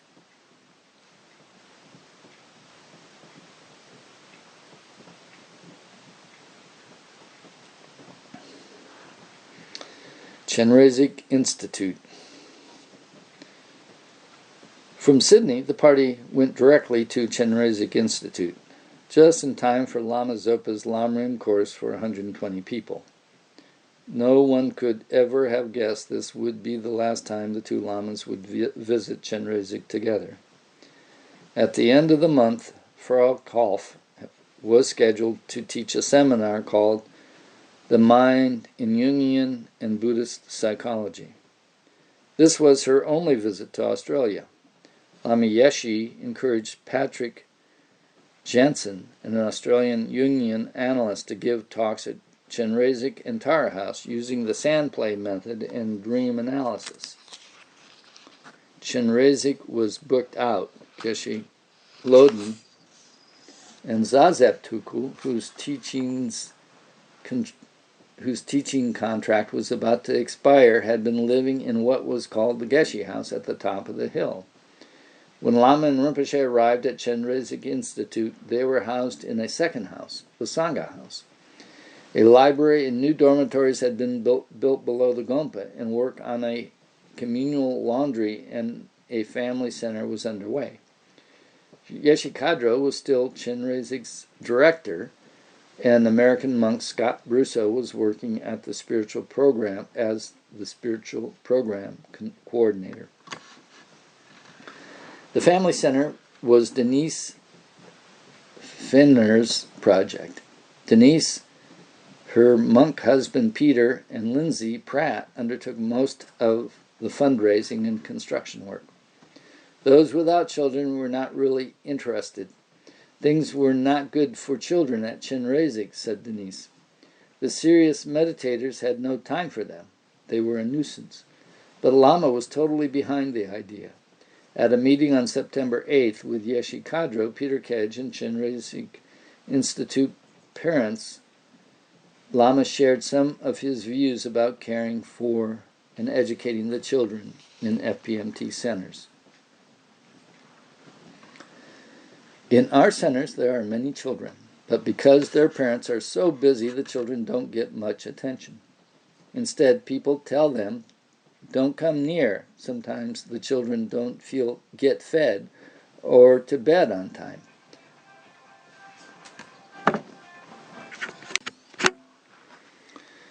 So we need time for this, time for that. Any education system for children should create some kind of stability for them and bring harmony and balance. Also, it shouldn't be extremely external or extremely internal. We should develop a kind of education in which we put Buddhist philosophy into scientific language and a simplified form. How the mind works, how karma works, and so on. In this way, we produce a different kind of human being. In the West, there are so many books for children, but some of these books need some kind of transformation so that they communicate a better way of thinking. You can produce such books and stories yourself. You know Dharma. The contents can be in more scientific language rather than in too heavy a religious aspect. Sometimes a religious presentation can be heavy. Your stories should be light, gentle, and yet at the same time precise to convey clear thinking to the children. You should have a place for the children that is beautiful, with nice grass and flowers, like a park. It is a bit dirty around here. The environment should be clean, not dusty, so the children will stay healthy. There is no need to buy more land. There is already much land here that isn't being used. After maybe 20 years, our generation will disappear. So we need to be concerned for the next generation, the generation of our children. It is a big job. My black nun, Max, has written a paper on this, but now she is in America making business. So maybe you can start children's education from here. It would be good if you insist that parents have to take responsibility, that they help with the school and with what is taught there. Obviously, they don't have to teach, but the school should be a collaborative effort. While Rinpoche taught Lamrim, Lama attended to his correspondence with Peter Kedge. Lama Lundrup and Lama Pasan had written to say there was a food shortage at Kopan. Lama wrote back, "Cultivate vegetables and salads so that we can make a profit during the meditation course. Sometimes even in Inji country, also many people have no food. Sometimes Injis are more poor than Nepali people. At least Nepali people have a home that belongs to them. You should be aware. Also, don't accept any new boys under 11 years old." To Jampachuki, Lama wrote, "Bring me a warm Zen, my pure wool Zen I gave to Lama Zopa Rinpoche's mother." To Jackie Keeley at Kopan, he wrote, "Get 2 feet 6 inches high trestle table to serve Inji food from. Not like last year, so close to the ground." To a couple who had seen him off at San Francisco airport and were obviously having problems, Lama wrote the following. "My suggestion is you can contemplate a beam of clean, clear, green light in your heart and recite mantra each day, as much as you can. That is the main solution for your daily frustration. If the frustration becomes too much, gross level emotional, just concentrate on the breathing. Be aware of the breathing movements and don't think of anything. If the frustration is not emotionally involving, then go back to contemplating on the green beam of light. Don't intellect what, how, why, whatever appears. Just contemplate. Keep on the memory, not trying to grasp at clarity or having expectation of good meditation. Just contemplate and let go. Then send the green light to all the environment of this earth, all the environment of husband and baby you transform into green light and send into my heart. Then take it back into your heart. With all universal energy, feel the totality of it, and you should have divine pride, recognizing profound human dignity. And if there is anything I can do from time to time, please let me know." To a young man from Berkeley who wanted to promote Tibetan medicine in America, he wrote, "Your program seems good. We have many tapes of Tibetan medicine lectures at Kopan. Slowly, I would like to make a book on Tibetan medicine. I would like to use basic medical text, embellish these with commentaries we already have on tape, then publish this book with our publishing department in England. If you think you would be interested in this project, we can discuss at Kopan in November." Lama always remembered his students who were in retreat and, as before, had not forgotten this year's 14 Vajrasattva retreaters at Tushita Retreat Center, 12 of whom had contracted hepatitis. They were living on a monsoon diet, which could be a real trial. We had okra every second day and never saw the sunshine, one retreater said. A few of us had visa problems during the 3-month retreat, so we went to see Ling Rinpoche. He told us to get particular geshis in to do protector pujas. He also sent some of us to the visa office in Jammu. One guy was having problems with an official at the local visa office. Kamdo Geshe, who was looking after us during the retreat, did a puja and sent him back. The guy who was giving him a hard time was away that day and he got his visa. On the very worst day of all, Losang Nima produced a gorgeous big chocolate cake, a gift from Lama Yeshe. Lama mashes Peter. Peter Kedge was not having a good time. Lama was getting at me in Australia. As usual, I was very clean around him, like a surgeon. I washed my hands after I touched anything and prepared his food so cleanly. I just about sterilized the cutlery, but still he picked it up and spat on it as though it was dirty, rubbed it and put it back. I'd cooked something so carefully and he said it was disgusting, and so it went. It wasn't the first time Lama had played with me in this way, Peter explained.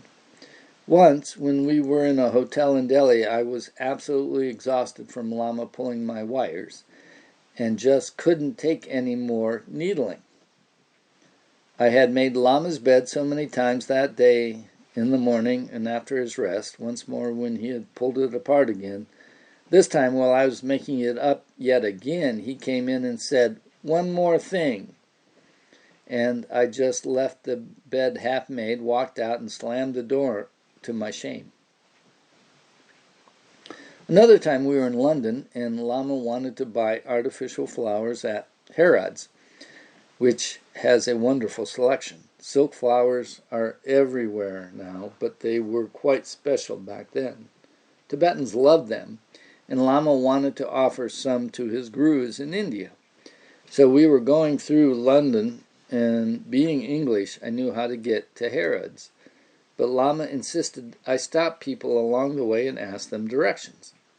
Of course, this bugged me like anything, really offended me. He would say to me, "You don't know, ask this person." On another occasion, he'd be searching for an English word in a talk or a meeting, and he had asked for suggestions. French and Spanish people would suggest words for him, but when I suggested a word, he would say, "Pooh, you don't know English." Once in a public talk, Lama was talking about pollution from aircraft and used the example of a jet trail, saying it was pollution. Being a Rolls-Royce trained aircraft engineer, I said that water vapor is actually more evident than any exhaust from a gas turbine engine. Anyway, I was rubbished for that in front of 200 people. This constant abrasion of the ego became very tiresome. But of course, it was also essential and part of the process for which one can only be utterly grateful. Peter continued, Lama used to get terrible sneezing fits.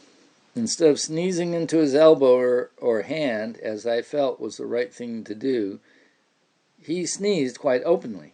I frequently got drizzled on when sitting in front of him taking dictation or discussing something. I'm sure it was on purpose. It was quite painful not knowing whether to feel disgusted and to point out how gross this was, or to feel that it was really a huge blessing. Lama was extremely sensitive to dirt and uncleanliness. If a place was dirty, he sneezed continuously and his eyes ran. He seemed to pick up on dirty vibration and could get sick from a number of things: the food, the person or people preparing the food, a dirty cup, a bed, or just the vibrations of a place. When we stopped at roadside chai shops in India and drank from cups that were not properly washed, that sort of dirt never bothered Lama. He would just take the cup or spoon or whatever and say, Om Ahum, Om Ahum, Om Ahum, and sort of half spit, half blow on the utensil or food. He said that purification always did the trick. One time I tried to do it on Lama's behalf to save him the trouble. I got howls of derision for the quality of my Om Ahum and blowing. Doran and Allison Rebush and their two small boys, Kalu and Ling, arrived from Melbourne for Lama Zopa's teaching. The children didn't want to be separated from their mother, but didn't appreciate sitting still through teachings day after day. Allison Rebush, I sat at the back of the Gompa. After 5 minutes, the kids were squirming or crying, and I'd have to leave. One day, after just 5 minutes of Lama Zopa, I had to leave again. I rushed outside, sobbing with frustration. Holding the children, I ran down the Gompa stairs, and there at the bottom was Lama Yeshe. I was sure he had not been there just seconds before. He just seemed to materialize. He threw his arms around me, laughed, and said, "What's the matter with you? Why are you crying?" I told him how unfair I felt it all was, that I'd come this far and couldn't even listen to the teachings. He said, "What's he talking about up there, Lamrim? You've heard it all before, so why do you need to listen to it again? Look, you've got these children, bringing them up properly. That's your dharma. That's your teaching. What more do you want? You know what the teachings are about. Just go away and practice." Waves of relief flooded through me as it all made sense, and I thought, yes, it's okay to be a mother and not to be holy and go to all the teachings. What is important is how you live your daily life. Allison continued, Lama had often been around when I was changing nappies and doing ordinary things with babies. He was incredibly maternal. One night, we were all staying at Bia and Lama's and Rinpoche's. We were all staying at Bia's, and Lama and Rinpoche were there too. One of the babies cried in the night. Next morning, I told Lama I hope he had not been awake, but the baby was teething. Lama cocked his head, put his hand on his cheek, and said, "Oh yes, teething. I remember it was painful." Vajrayogini course, Chenrezig Institute. 2 days after a festival day to celebrate the end of Lama Zopa Rinpoche's course, Lama Yeshe conferred a Vajrayogini empowerment on 70 people, followed by 2 weeks of commentary on the meditation practice. The empowerment had a commitment to recite 500,000 mantras in a 2-month retreat. Quite demanding, but it is a short mantra. Nick Rebush, just back from a Kick the Habit tour in Europe, was delighted to be asked to lead the meditation during this course. It meant ready access to Lama. Rabina Kortin joined the tour in Australia and took over from Connie Miller as fundraiser for Mount Everest Center. She was thrilled to be there. The moment I first heard the word Vajrayogini, I wanted to know more, she said.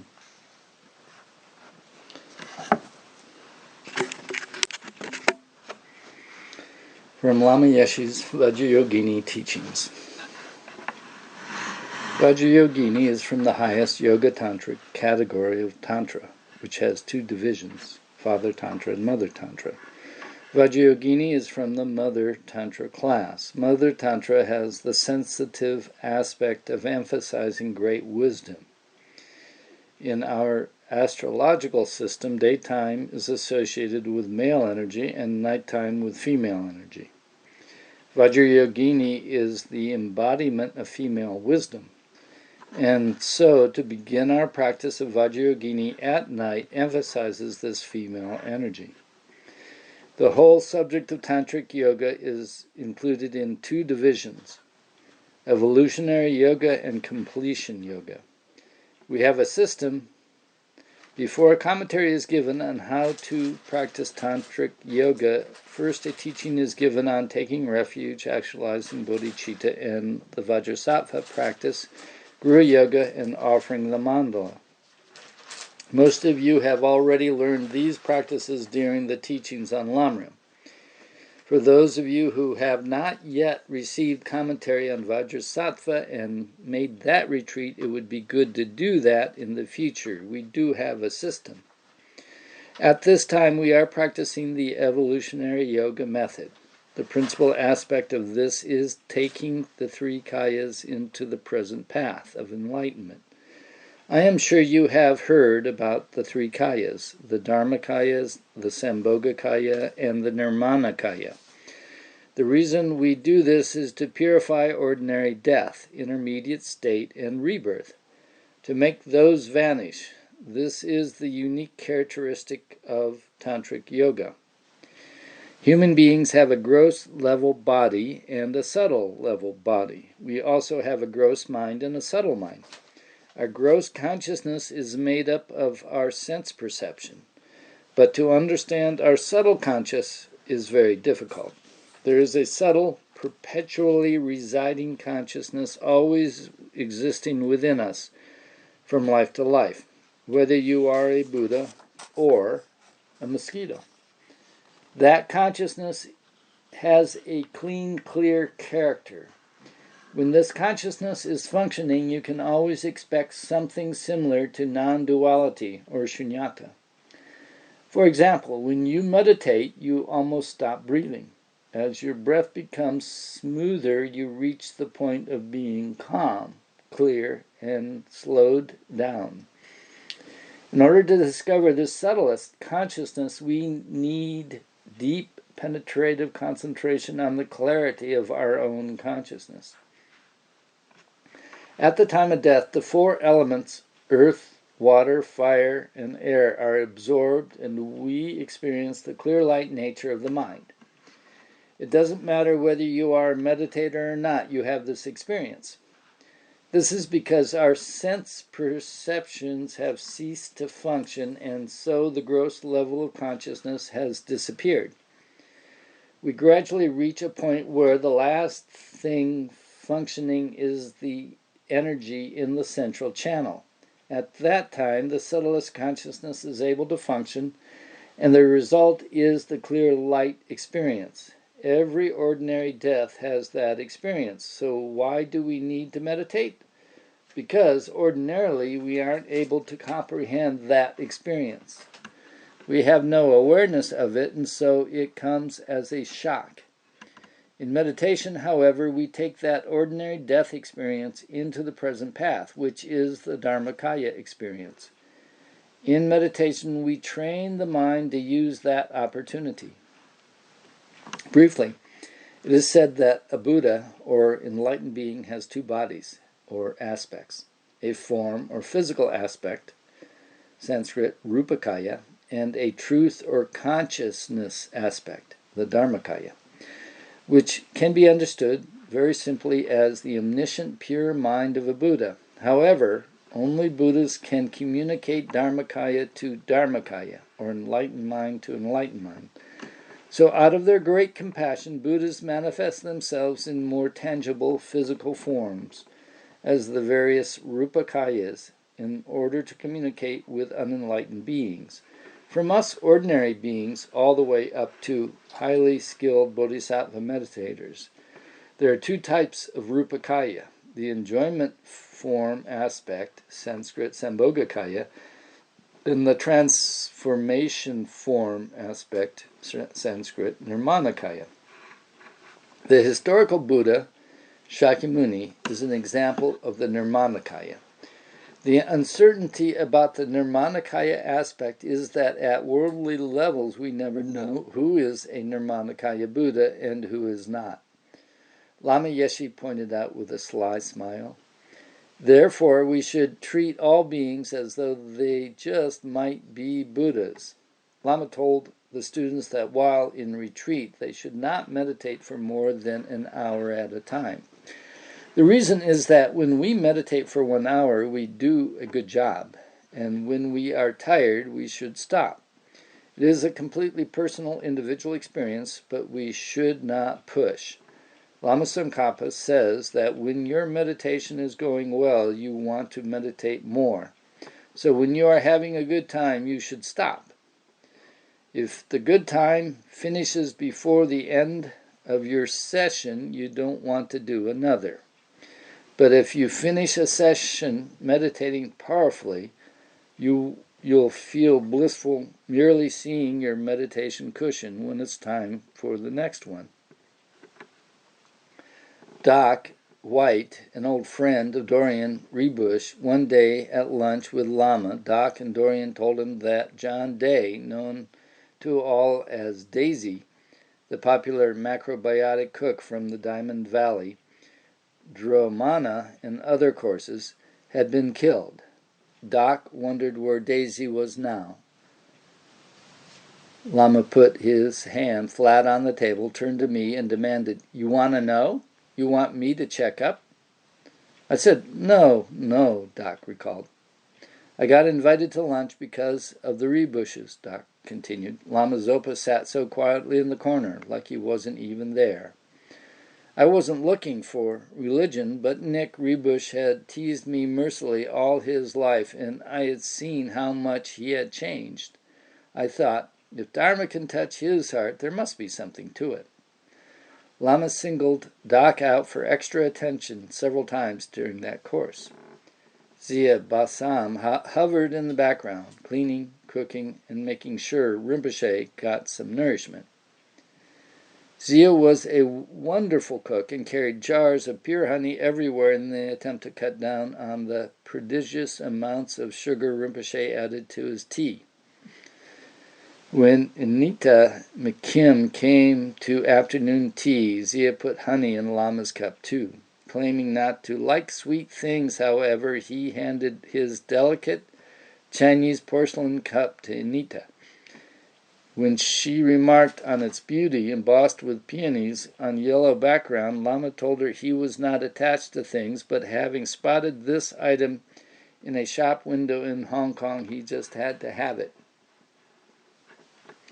One evening, Tom and Kathy Vika brought their young daughter, Gundrun, now Rhiannon, to have dinner with Lama. He was in a boisterous and jovial mood and talking nonstop when suddenly the child pipped up and said, "Lama, you shouldn't talk with your mouth full." Lama Yeshe broke the embarrassed silence by heartily agreeing with her, though he would later tease her about the incident. Lama had bought some silk fabric in Hong Kong and asked Kathy to make it into shirts and underskirts for him. I told him I needed to take some measurements, she said, but he said, no, you can do it without. Later, when Lama tried them on, I felt that he changed shape a bit because they fit him perfectly. Whenever Lama Yeshe visited his centers, he would hold a special dinner for the committee members and hand out presents. Sometimes he'd let me choose my own present, said Yeshe Kadro. Once I chose a jacket, another time a raincoat. Lama wanted his Sangha to be normal and healthy. He encouraged the shy ones to stand up for themselves and to eat good food instead of playing some ascetic game. Better you stay comfortable. You can't be an ascetic like Milarepa. If society offers you good cake, eat it instead of rejecting it. He also warned against being overly sociable.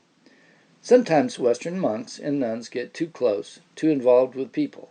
then the Dharma energy in the heart is diminished, Lama observed. Lama was keen to take every opportunity to improve his English, so when it was discovered that one new student was a teacher of English as a second language, she was asked to help him. I nearly died when I heard that Lama was the student, remembered Marianagi. He had just given a talk to 200 people and had absolutely overwhelmed them. When he walked out of the Gompa, there were tears streaming down every face I could see. Lama was so big, so impressive. It was with some trepidation that I later approached his house. He was outside watering the garden, and he welcomed me into his living room, where he made me sit in this beautiful chair. Some students had made especially for him. He said I was the teacher now, and he was the pupil. During his teachings, I had noted his particular problems with English, so we worked on pronunciation and grammar. We ended up having more lessons at all hours, in the morning, late at night, whenever. If our lesson was in the morning, Lama would insist on cooking me lunch. All our sessions were such fun, with bursts of laughter throughout. He often slapped me on the back as we cackled together. Sometimes he asked about my family, but I was very conscious of the fact that many students would have liked to be in my position and tried not to abuse it by asking for personal advice. I actually did want to ask him something personal, but never found the right time. At the end of Lama's Vajrayogini course, there was a fire puja. I watched his face through the flames. He looked so powerful until he caught me watching him. Immediately he broke into his big smile. Another person who was reluctant to impose was Sally Barand, who had taken down endless hours of teachings in shorthand at earlier Kopan courses and typed them up, and had also typed hundreds of pages of stencils. Rinpoche had sent her an apple, saying it was the fruit of the Dharma. One day Lama came by, took her arm, and told her she was too thin. He made her sit beside him during a meal. Rinpoche asked if she had received the apple. I remember looking at Lama's bare arms with its vaccination scars and trying to make this huge golden god into an ordinary human being, said Sally. My next contact with him was by post, when 3 of us wrote asking permission to start up a country center near Coromandel in New Zealand. Lama agreed and named it Mahamudra Center for Wisdom Culture. In an interview with another girl who wanted to become a nun, Lama told her, "You're pregnant." Soon after, she found that she was. The Chenrezig the Chenrezig statue. A very large Chenrezig statue arrived, and the resident monks were going to consecrate it, a complicated business taking weeks of preparation. Hundreds of thousands of mantras were carefully printed on strips of paper and rolled up tight. These, together with quantities of sandalwood and offerings of jewelry, gemstones, and holy relics, were inserted into the hollow body with much ritual and prayers. It took Lama Zopa Rinpoche, Geshe Loden, and Zazep Tukul almost an entire night to complete the tasks. During the process, Lama Yeshe appeared in the Gompa every 2 hours or so, striking a surreal note in a huge sun hat and dark glasses, despite the late hour. The atmosphere in the Gompa that night was like a nightclub, said Greg Late, who was helping out. Lama was very cool, sauntering about and swinging his mala. All these things people had donated, rings, jewelry, whatever, were laid out on a blanket. Another guy and I sat to one side, holding the head of the statue while the body was being filled. Lama Yeshe suggested decorating the exterior with some jewelry. He placed a little blue cross against the statue's forehead, then the heart, trying different things. At one point he actually lay down and said, "Oh, I don't know," and plonked his head in my lap. Just after I had been holding the statue's head, Later on, Lama fixed the blue cross to the heart of the statue, where it remains to this day.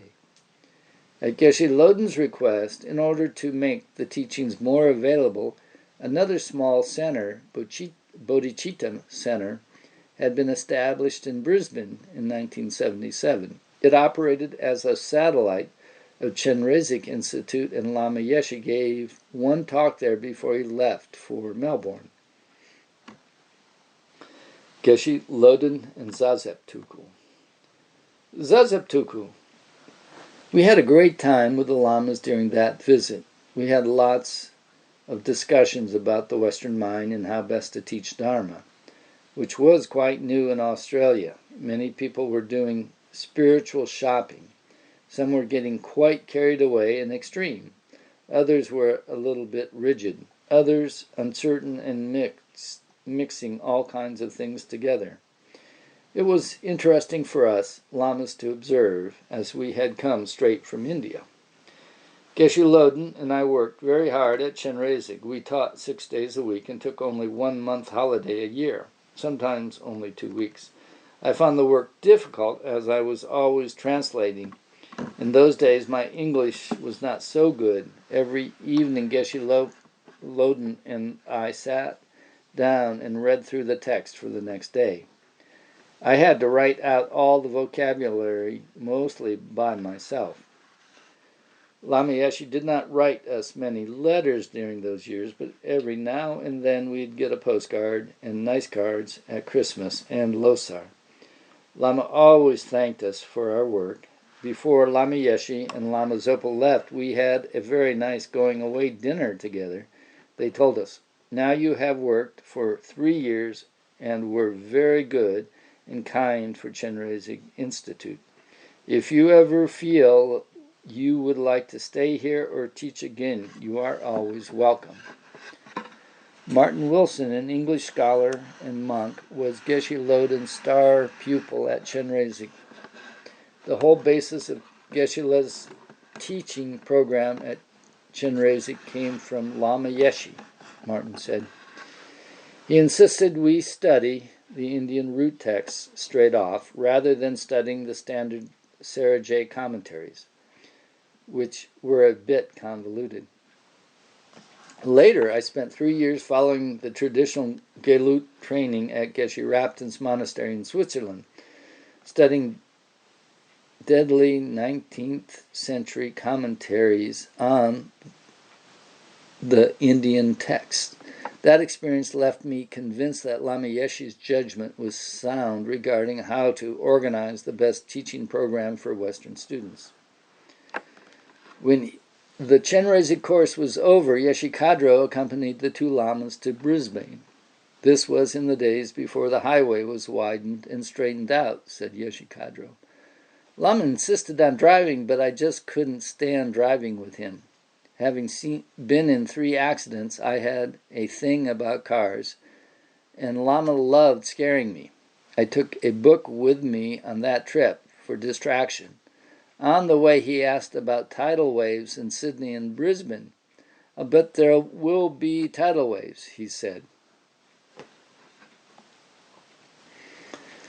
The Lamas arrived in Melbourne on October 2nd, this time for Lama's public talk in the city that evening to over 300 people. Melbourne was always an important city for the Lamas, and this visit was well publicized. A new student, Ian Green, worked in advertising and had produced a large photo poster of the Lamas, whom he had yet to meet. He had only attended one of Nick Rebush's Kick the Habit courses. Ian's family was not religious, but on a recent trip to India he had visited Sarnath as a tourist and been overwhelmed by the feeling of having come home.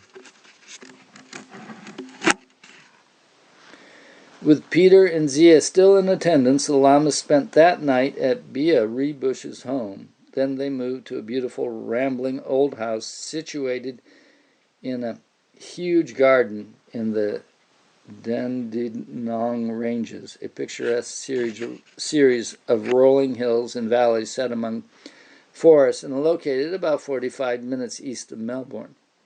On an earlier visit to Melbourne, the Lamas had met the owners, Maurice and Esther Lieberman, in their city residence. The Lamas were interested in the pool table, said Maurice. So I showed them how to hold a cue and explained the rules. Straight away, the two of them played a precise and sophisticated game that just left me open-mouthed. Once again, Max Feldman was the Lama's chauffeur. On October 4th, Maggie and I picked Lama Yeshi up in the Dandenongs and drove him down to the Malvern Town Hall for a public talk, said Max.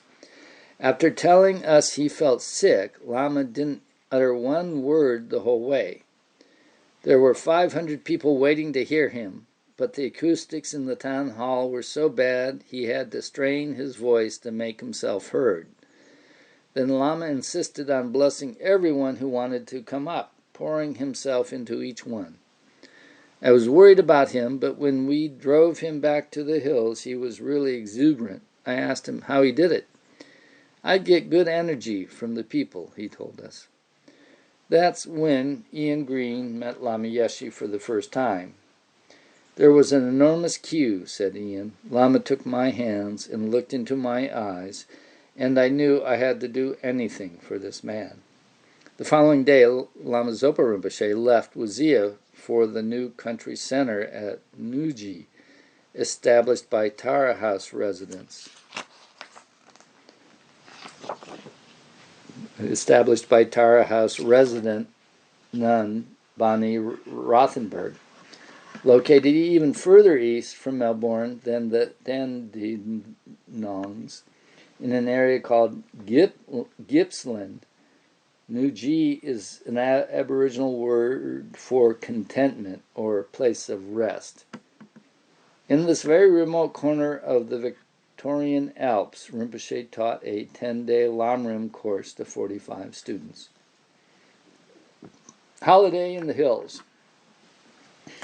Meanwhile, Lama and Peter settled into Lieberman's country house for a rest. They needed a car, so Bia Rebush telephoned her friend Mira Slade to ask if they could borrow her husband's automobile. He was on business in Iceland, and I told Bia I didn't like to offer his car just like that, said Myra. But the moment I put the phone down, my husband rang and said, of course, they could have the car. Lama gave Myra, who was blind, a small metal Buddha statue to hang off her mala, telling her just to feel it with her fingers. Peter tried to ensure Lama got as much privacy as possible, but he never refused to see his old students. Max Feldman's sister, Kate, with her son Josh, was among those who visited him in the Dandenongs. Kate and Josh had both been at the Diamond Valley course in 1974. Now Josh was suffering. During my 5th year at primary school, I began to experience strange voices in my head, Josh explained. They seemed to replace normal sounds, such as wind in the trees or noise of a person climbing a staircase. It was like a collision of thousands of human voices, which were aggressive and very frightening. It got so that every sound I heard was transformed into these voices. Sometimes for hours on end, and especially when I was trying to fall asleep at night, I felt so helpless and frightened and covered my ears with a pillow to block them out. But this only made them a little less loud. I often cried myself to sleep, but even my whimperings made them come. My parents didn't know where to take me for help, Josh continued. Then Lama Yeshe came to Melbourne. I felt apprehensive about visiting him, but he greeted me with extreme kindness and warmth. His beaming smile made me feel completely relaxed. He made me sit beside him on a cushion and asked me about the voices.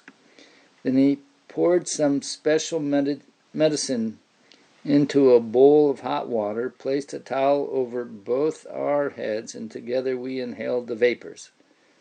It was just like inhaling eucalyptus, and I felt wonderfully relaxed and protected by his presence. We did this for some time, then Lama gave me a big hug and told me I would never hear the voices again. I believed him, and from that day on I never did. Adele Holst, Lama Yeshe wanted to go through the Chenrezig Yoga method teachings that I had edited.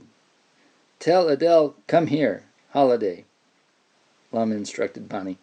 At the time, I was selling a few books on Tibetan Buddhism available in English all over Australia, as well as doing a roaring trade selling garments Trish Donnelly was making out of old saris in Delhi.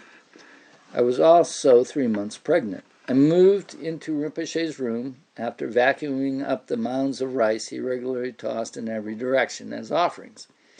Every morning I rose early and helped Peter make breakfast for Lama, usually 2 fresh chapatis with mozzarella cheese melted between them. Then we did the chores together. After that I spent a couple of hours reading the Chenrezig Yoga Method manuscript with Lama, while he made tiny adjustments. The 3 of us ate lunch, after which Lama went to his room. When he came out of his room, refreshed and invigorated, Lama often produced his little black book, an inventory of accounts and business, the sight of which was reputed to make even Marcel pale. I could see Peter steeling himself at those moments. Some years later, Lama Zopa Rinpoche spoke of Lama's little books in a teaching. Lama's book has very profound teachings, and also the expenses written there. How much Lama gave to this person, that person, blah, blah, blah. Then another profound teaching. Advice from His Holiness, the Dalai Lama. The notes Lama took during teachings along with the expenses. To me, books like that are so very interesting and inspiring. Adele Holst, Lama and I loved wandering around the Liberman's big garden together, discussing the plants and occasionally lifting some bulb that appealed to him. I remember him pulling up some zinnias to take to Kopan. Peter never accompanied us on these walks. Peter doesn't like gardens, Lama told me. Peter likes engines. Another time we walked around the neighborhood. Lama scrambling up grassy inclines with great agility, me pregnant and going carefully. I'm a Himalaya man, he crowed back at me sometimes. Sometimes Lama wanted either Peter or me to knock at the doors of different houses and inquire if they were for sale. At those times he always kept out of sight. It was like a game. Sometimes we went driving with Peter, stopping at plant nurseries. Sometimes Lama drove. I always sat in the back. When Lama spoke to me, he would turn his head right around, hands still on the wheel. Lama, Peter shouted, I've told you, you cannot take your eyes off the road. Then Lama would turn right around again and giggle at me, teasing Peter. There was already a new scrape along the side of Mira's husband's car. It was heaven being with Lama. I felt completely relaxed and unself-conscious. One morning he approached me in the corridor with this intense look on his face and said, Do you put oil on your skin? I do. I put coconut oil, very smooth. It was that normal, everyday Lama would give me teaspoons of sweet dutsi from a little porcelain container on his altar, tipping it into my mouth like a mother bird. Not for you, for baby. One day he and Peter went off to a picnic at Dorian's and Alison Rebush's place in Kings Lake West, about an hour north of Melbourne. Peter told me later that Lama raced around, pouring his energy into everyone. He ate everything and was totally exuberant, but the moment they arrived home, Peter rushed Lama over to the kitchen sink where he vomited. He was over it quickly and emerged grinning, ready to watch the news on TV while Peter explained it to him. I told Lama the word wedding had absolutely no appeal to me, and I knew my relationship with Ian, the father of my baby, was not likely to last. Nevertheless, I was very happy to have a child and asked if he would give us his blessing. "Okay, dear," said Lama. "We'll pick an auspicious day. You tell him to come here and we'll do it, no problem." The very next day he had a new idea. "Many people like to see Buddhist wedding. I think we'll all go Nunji and do there. You call your family, his family, friends, all come there and we'll do Buddhist style. Late morning, then they have time to drive home." How could I refuse? Of course, when Lama said it, it was more like your family, his family, friends. Nuji. Early that year, after purchasing 44 cold and wind-swept acres at Nuji, a small country town on the banks of the Latrobe River, Bonnie had then lured a team of people up there to clear the land and build a shed. The shed was to be the gompa. Close by the property was an empty farmhouse and a local pub called the Burnt Dinosaur, named after the nearby skeleton of an enormous bush fire charred tree fern that had been carved into the shape of a dinosaur. This was wild country. Nuji had originally been settled by prospectors. Bonnie worked extremely hard alongside her team and had produced a beautiful brochure promising a rosy future for the Nuji Center. Unfortunately, it was not to be. Well, Rinpoche taught 45 students the 50 verses of Guru devotion in the unlined tin shed. Fierce winds, stinging rain, biting cold, and untimely snow made the place more than miserable. A Melbourne student, Judy Hilton, ran a camp kitchen with enormous ingenuity and stamina. After the course, 25 students did a retreat in the appropriately named Icy Creek Hall. The two lamas were reunited when Max Feldman drove Lama Yeshe up to the Nuji and delivered him to the rather dilapidated farmhouse the students had rented for them. They had scrubbed it from top to bottom and cleared mounds of rubbish from the garden. One student, Peter Dunn, an electrician by trade, did some necessary rewiring in the house but could not improve the television reception. "That's easy," said Lama, bending down to press a button. A perfectly clear picture filled the screen. The electrician was amazed. Adele's wedding. The wedding was on October 15th, the day after Rinpoche's course finished. Adele recalled, it was another icy, wind-blasted, rainy day with mushy snow on the ground. The students huddled in blankets under a leaden sky. Later I learned that Lama had told Peter and Zia early that morning, "The families are coming and they'll want to take photos, so we do puja now." Lama set a small brazier alight on the farmhouse veranda, just out of the drizzle, and sent Bonnie down to the Burnt Dinosaur for some alcohol. Gyatso provided flour and salt. When everything was ready, the lamas did a special burning offering, puja, to clear the weather.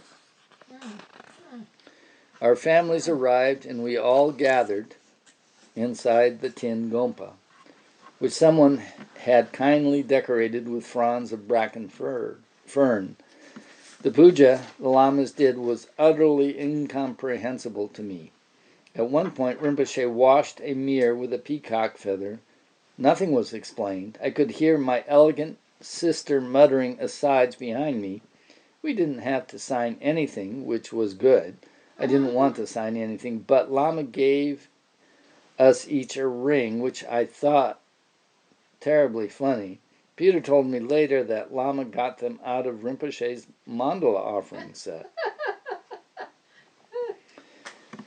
As we stepped out of the Gompa, Lama Yeshe grabbed my elbow and pointed to the sky. A circle had opened up in the gray, wet felt, revealing a blazing blue island of sun. It was directly over the property and sharply edged by thick curtains of white fog. A rainbow hung over the farmhouse. "Look," said Lama. "I hope you appreciate this. I've been working on it all morning. You know, you can do this too." Then he poked Ian and repeated, "She can do this. You take flour, tea, salt, alcohol, and you burn and offer." I was astounded, Adele explained. As for saying I could do it, well, but the bright, clear sunlight falling from that hole in the sky lasted right up until the guests departed. After they had eaten a delicious lunch, there was even a wedding cake. Lama paid for everything. That night, Ian and I were invited to dinner with the Lamas at the farmhouse. Afterwards, as we idly watched a steeplechase event on TV, Lama Zopa fell to his knees as a horse crashed to the ground, inches away from the screen. He began saying mantras. Adele continued, "As usual, Lama Yeshe had his mala in his hand. He asked Ian if he would like a mala too, and invited him into his room. Ian told me later, I'm 6'8" tall, and he's tiny. His seat was quite some distance from the door, and he was just half a second in front of me at the threshold. The next thing I know, I'm still at the door, and he's sitting on his cushion like he's been there all day. But I hadn't paused. How did he get there?" Later that night, I read the last chapter of the Chenrezig manuscript to Lama as he lay on the sofa, eyes closed. He was very tired. But whenever I cast a quick glance to see if he had fallen asleep, one eye immediately shot open, wickedly alert. The next day, 30 people received Tara Chidamanti initiation from Lama Yeshe, followed by 4 days of commentary. During this week, the weather cleared wonderfully. A large bronze statue of Guru Shakyamuni, bought with profits from the Tara health food shop, was brought to Nunji to be filled with all the ritual objects. It would be consecrated in Melbourne when the Lamas returned. Some time earlier, Lama had ordered 5 or 6 of these large bronze statues in Delhi and instructed they be sent to several centers. Peter Kedge recalls collecting them from the foundry. We had to take them to the Delhi Center in Indian ambassador taxis in order to ship them around the world. It was quite amusing to see all these life-size Buddhas sitting up in the back seat of those taxis. While at Nunji, Lama Yeshe told the students that Tara House needed much bigger and better premises. Think big, he told them. I want a wonderful house to put this statue in." 21 students, a very auspicious number, stayed on for a Tara Chidamanti retreat led by Gyatso. He had just returned to Melbourne from a month at Laudo.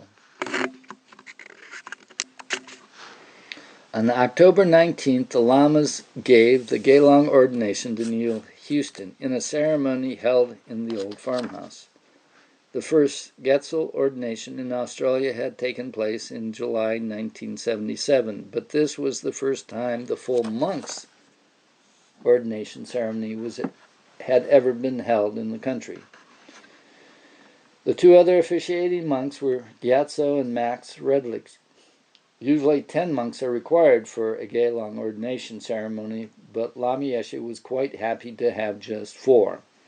The number approved later by Song Rinpoche. Over many years, Neil, now known as Thupten Dundrup, or simply Dundrup, proved himself to be a very dedicated Gelong. Back to Melbourne. Back at Tara House in Melbourne, suburb of Kew, Lama Yeshe announced publicly that the Nunji Center wasn't at all suitable. He also said everyone should begin looking for new premises for Tower House. The center belongs to the students. Everybody is welcome at any time to come here. Meet Dharma friends, relax, meditate, and enjoy different activities together. There should be daily meditation sessions in a beautiful hall and a room for people to meet and relax.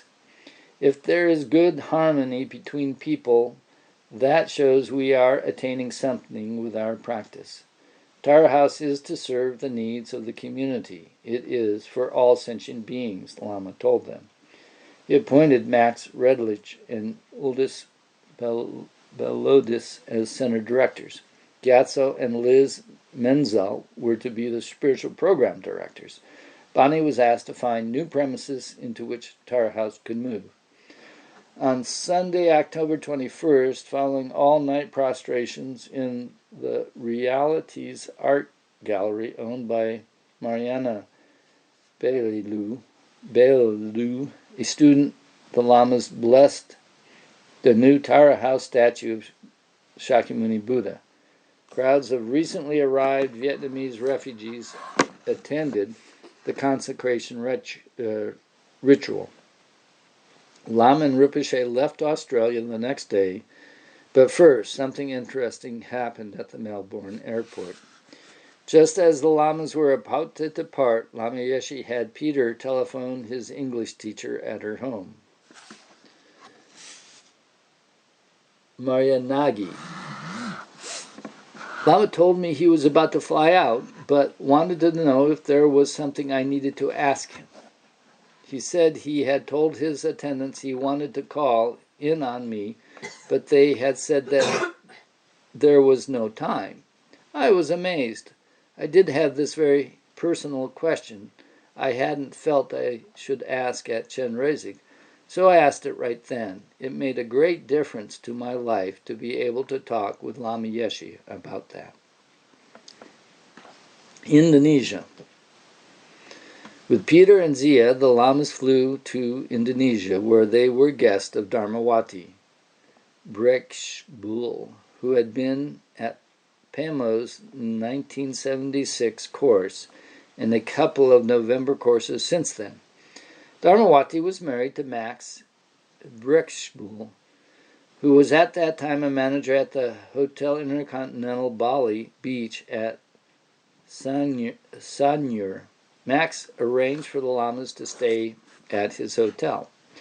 Dharmawati took Lama shopping, said Peter. One of the things he really wanted to buy there was a huge gong for Kopan, which, I recall, was sent on later.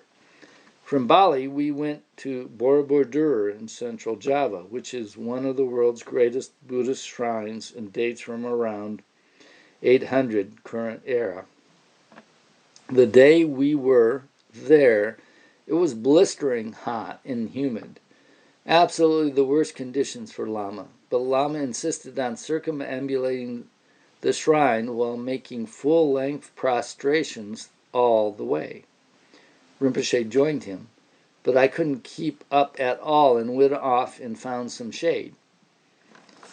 It had been arranged for Lama Yeshe to give a talk in a temple near Jogjakarta. Lama had heard of an ancient Maitreya statue in the region and was most insistent about finding it, asking the driver and other people along the way if they knew where it was. We made a detour and found the statue in Mendut Temple, said Peter. Lama had us run around and buy candles, then made prayers and prostrations to it before we continued on to the temple. The temple was a lovely place, and the finest vegetarian banquet, prepared in accordance with long tradition, was offered.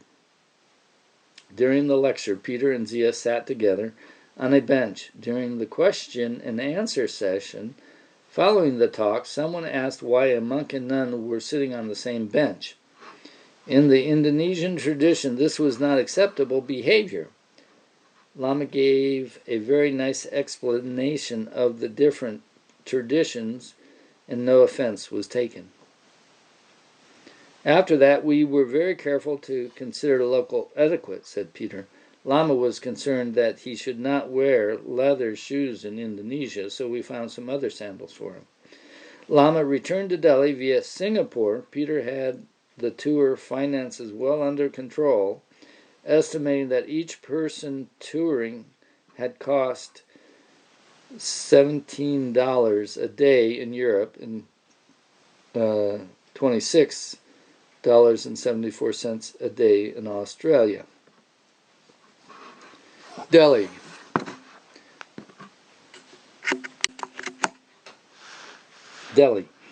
Mummy Max was continuing to do her fashion business in Delhi. As ever, she booked Lama into the best hotels in town and picked up all his bills, although after this the Lamas would usually stay at Tushita. She met Lama for lunch at the Hotel Oberoi, together with some other students. During the meal, she said, "Lama, it's so great. Women in the States can become carpenters and do anything now." "Pooh," Lama replied. "I think women are beautiful just the way they are. Don't you, dear?" he said, turning to a very gentle girl at the table. Max knew it was a message for her not to get so excited by shallow views now that she was back in the world. As always, there was nothing shy about Lama's attitude to Max paying the bills, nor did Max ever expect recognition or special treatment because of it. Tushita Mahayana Meditation Center, better known as Tushita Delhi, had settled nicely into the glamorous new house in Shanitinketan, situated not too far from Delhi's international airport. The center became a safe and hospitable place where Inji travelers could stay, with comfortable sleeping dorms and clean and tasty food. Evenings often found quite a few Westerners, Buddhist and non-Buddhist, partaking of the evening meal and enjoying lively conversation around the table on the center's covered porch. During this visit, Lama Yeshe gave his first public talk at the new center, creating space for Dharma.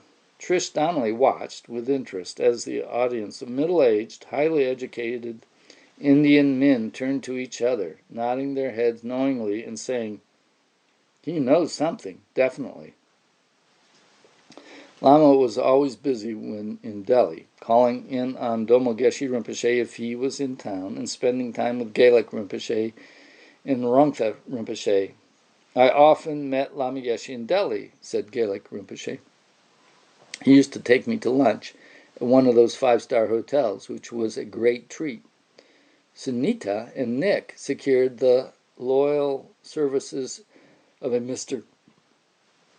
C.S. Gill on their management team. Mr. Gill lived in the same neighborhood, just one street over from the center. His sister-in-law, Goody, was married to Biki Oberoi, son of the rags-to-riches hotel millionaire, Raj Bahadur Oberoi. Goody had been a long-time student of the 16th Kelwa Karmapa. She had met Lama Zopa Rinpoche in the early 70s and been a very close friend of Frida Bedi, whom Goody always called Sister Pommel. When Frida Bedi's health failed, she moved into the Hotel Oberoi in Delhi and in 1977 died in room 145, her usual room. Goody first met Lama Yeshe at the Bhutanese embassy in Delhi, and they too became good friends. He always called into the hotel with little gifts for me, Mickey Mouse pens, things like that, like I was a little kid, said Goody. Sometimes he stayed at the hotel whenever I invited him to come and dine with me in my apartment or come to tea. He had said, "I'll come, but first let me have my bath. I do enjoy a bath here. It is so nice and clean." He'd then turn up around 10 p.m. I had quite a circle of friends from all over the world, and he fit in with everyone. But now Goody was critically ill with a virus she had had for months. Mr. Gill asked Lama Yeshi if he would please go and see her. No one could understand why I wasn't getting better, related Goody. I was desperately weak and slept a lot. One time I woke and noticed the flower arrangements had been changed from red to white. It made me feel better just looking at them. When my brother-in-law came, I thanked him for changing the flowers. All my family was away at the time, and he was my chief care. He told me Lama Yeshi had come to see me while I slept, sat beside me, and done some puja. On leaving, he asked that all the flowers be changed to white and said he would return in the evening. When he came back, Lama told me I was never to have red flowers around me again, that they weren't good for me. I should have only white ones. Much later, I got a message from the Karmapa saying the same thing. For Tibetans, red flowers signify death. Goody recovered fully. Tushita Retreat Center. The Lamas departed Delhi for a week in Dharamsala. Electric Roger, now known as Roger Kunsang, was invited to accompany the Lamas when they delivered their report on the year's tour to His Holiness the Dalai Lama. Everything was in Tibetan, recalled Roger. We were asked to wait in a room with a long patio leading off it. Suddenly, His Holiness appeared. The second Lama Yeshi and Rinpoche laid eyes on him. They fell down into prostrations. His Holiness went to his room, sat down, and told them to sit. So they dropped to the floor right where they were on the doorstep. His Holiness chuckled and said, "Close, close, close," and they inched forward as he beckoned. I stayed right at the back. They spent an hour or so with him. There was lots of discussion and some questions from His Holiness. Jimmy Neal, the erstwhile Seattle bus driver, was now living at Tushita. Lama told me, "I'm happy you're going to become a monk.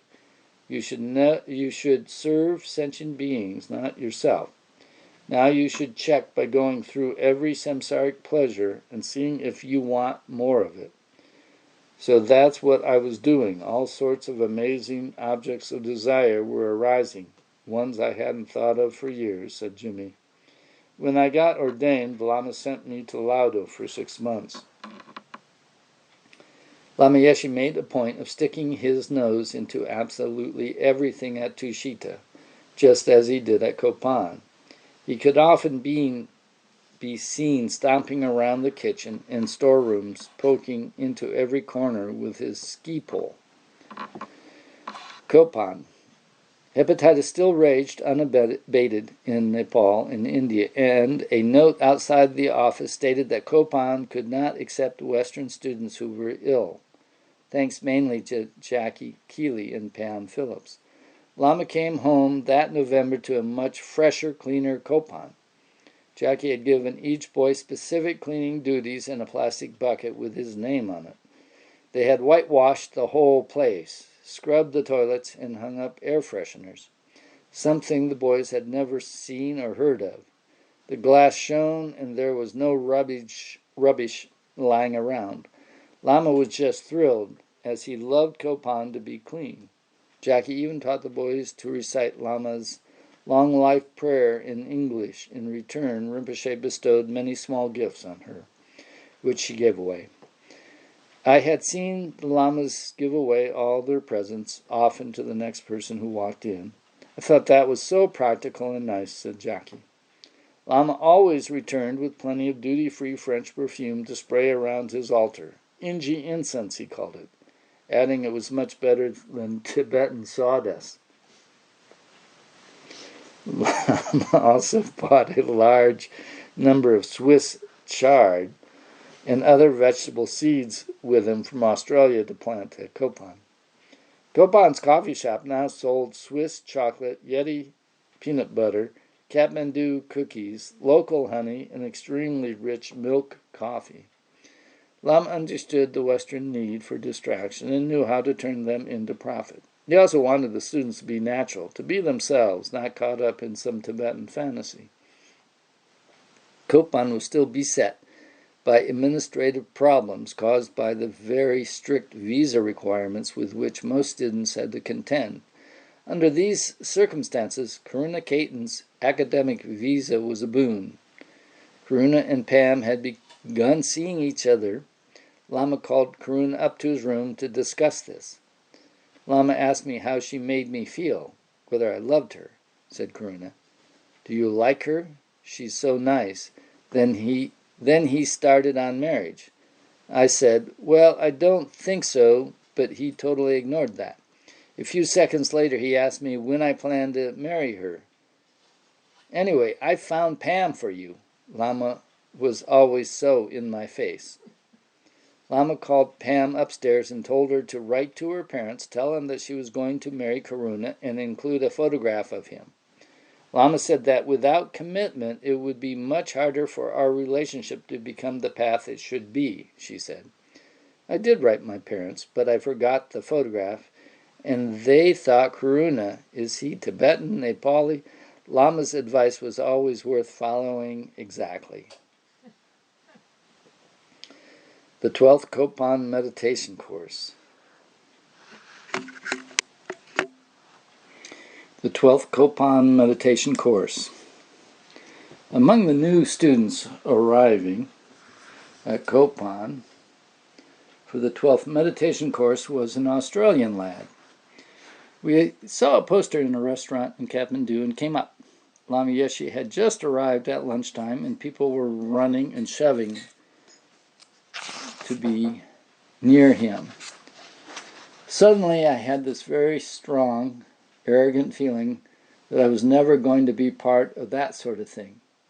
I took my plate of food and sat apart to eat it.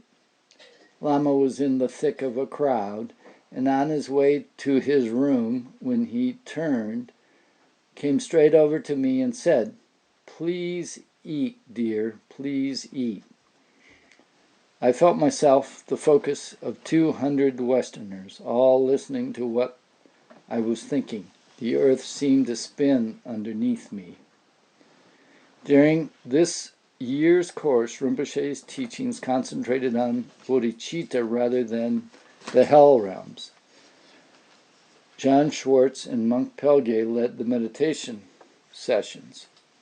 Ian Green came from Melbourne to attend his first Kopan course.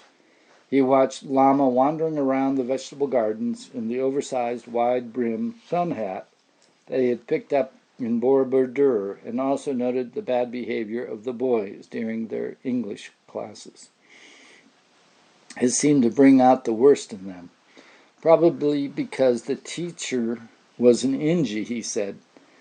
First someone would double over and roll on the floor in mock pain, crying for a pee-pee.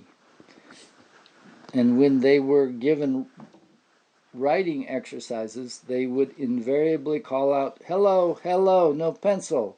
They were wild. Jeff Nye had come back to Kopan for more.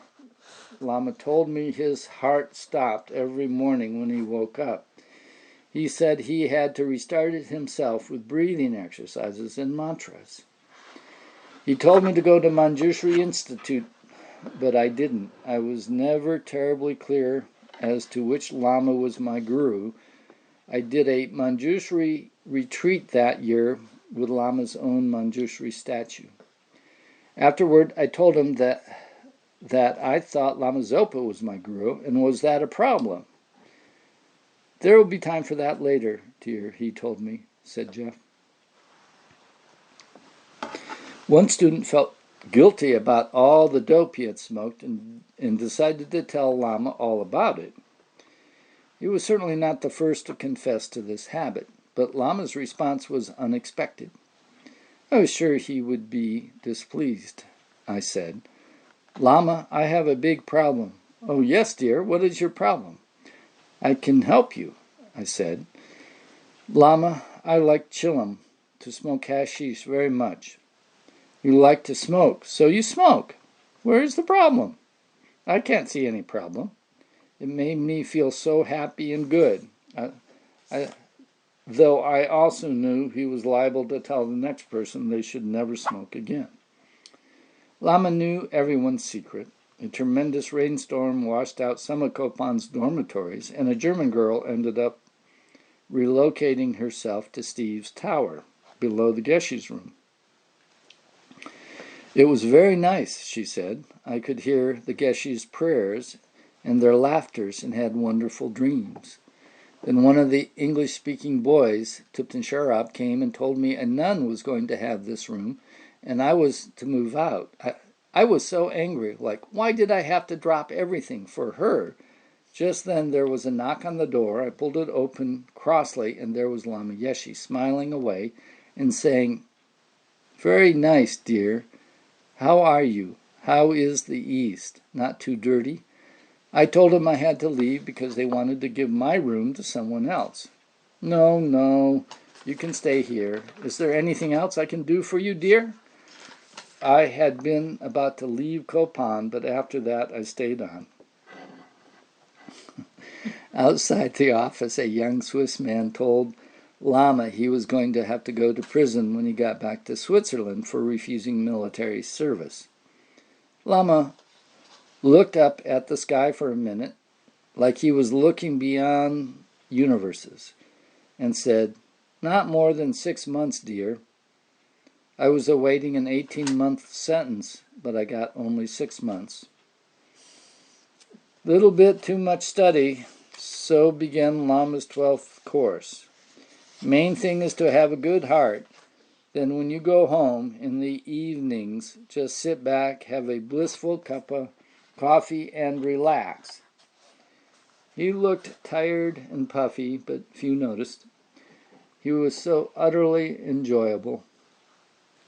Even when he told them he was dying, an English doctor at Shanti Bhawan Hospital said, "No solution, no survive." 6 months later, I went to the United States and a top doctor checked up. "You're going to die after 3 months if you don't have an operation now." I said, "Excuse me, I'm not ready now." This was a top Western heart surgeon. Then I went to see him again 2 times, but I'm still alive.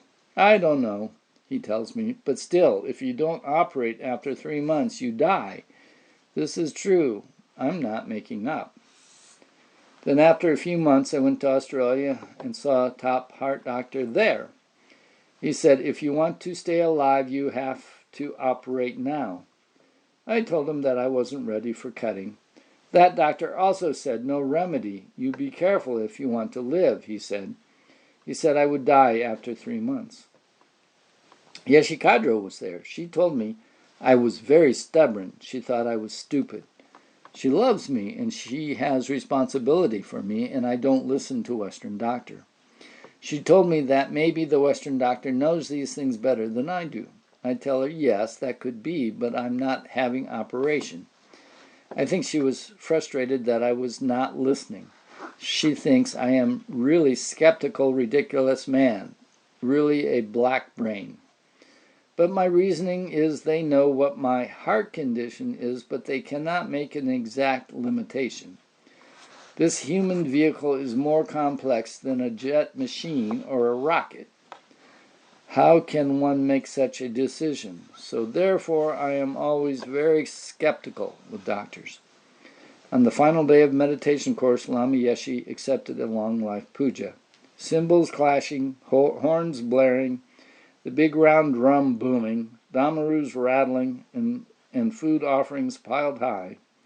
Everyone rejoiced in the existence of Lama Tupten Yeshe, gave thanks for his teachings, and prayed for his long life. Weddings.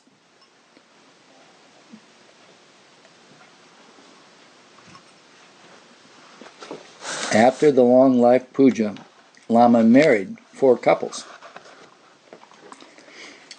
At first there were 3 couples to be married, but while they were getting ready, Pelge bounded up to Australians David and Alice, who were attending their first course.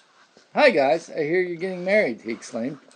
We looked at each other and said, "No, not us," said Alice. "Alice Andrew," I turned to Dave and said, "You want to get married?"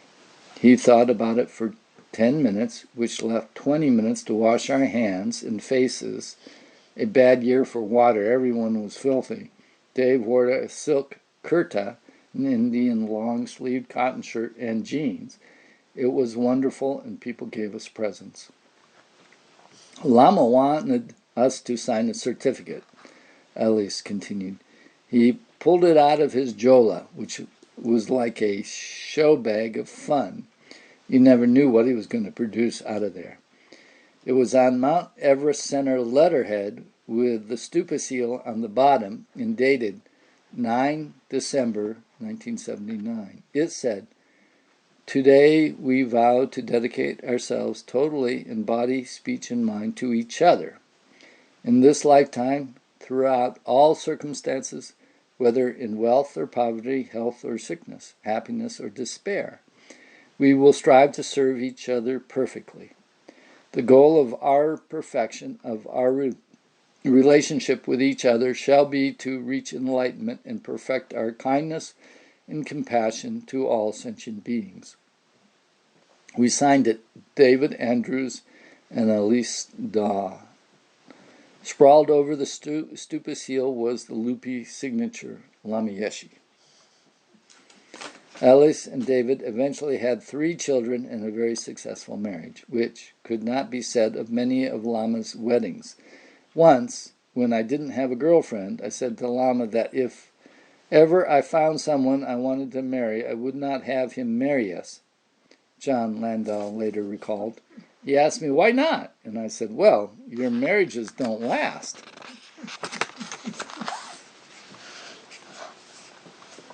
Medicine Buddha. In mid-December, Lama Yeshe gave a Medicine Buddha initiation over 2 days, during which he stressed the inner quality that is the essence of natural medicine.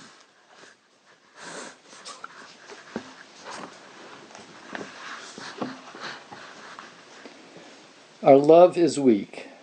We know we have love, but our love is so limited. That is why we have to meditate on limitless love. The limitation of our love is the problem. Our jealousy comes from this limitation. I love you. What does that mean? Does that mean I want you to be happy? No, that means I want to be happy. I love you almost means taking advantage in some way.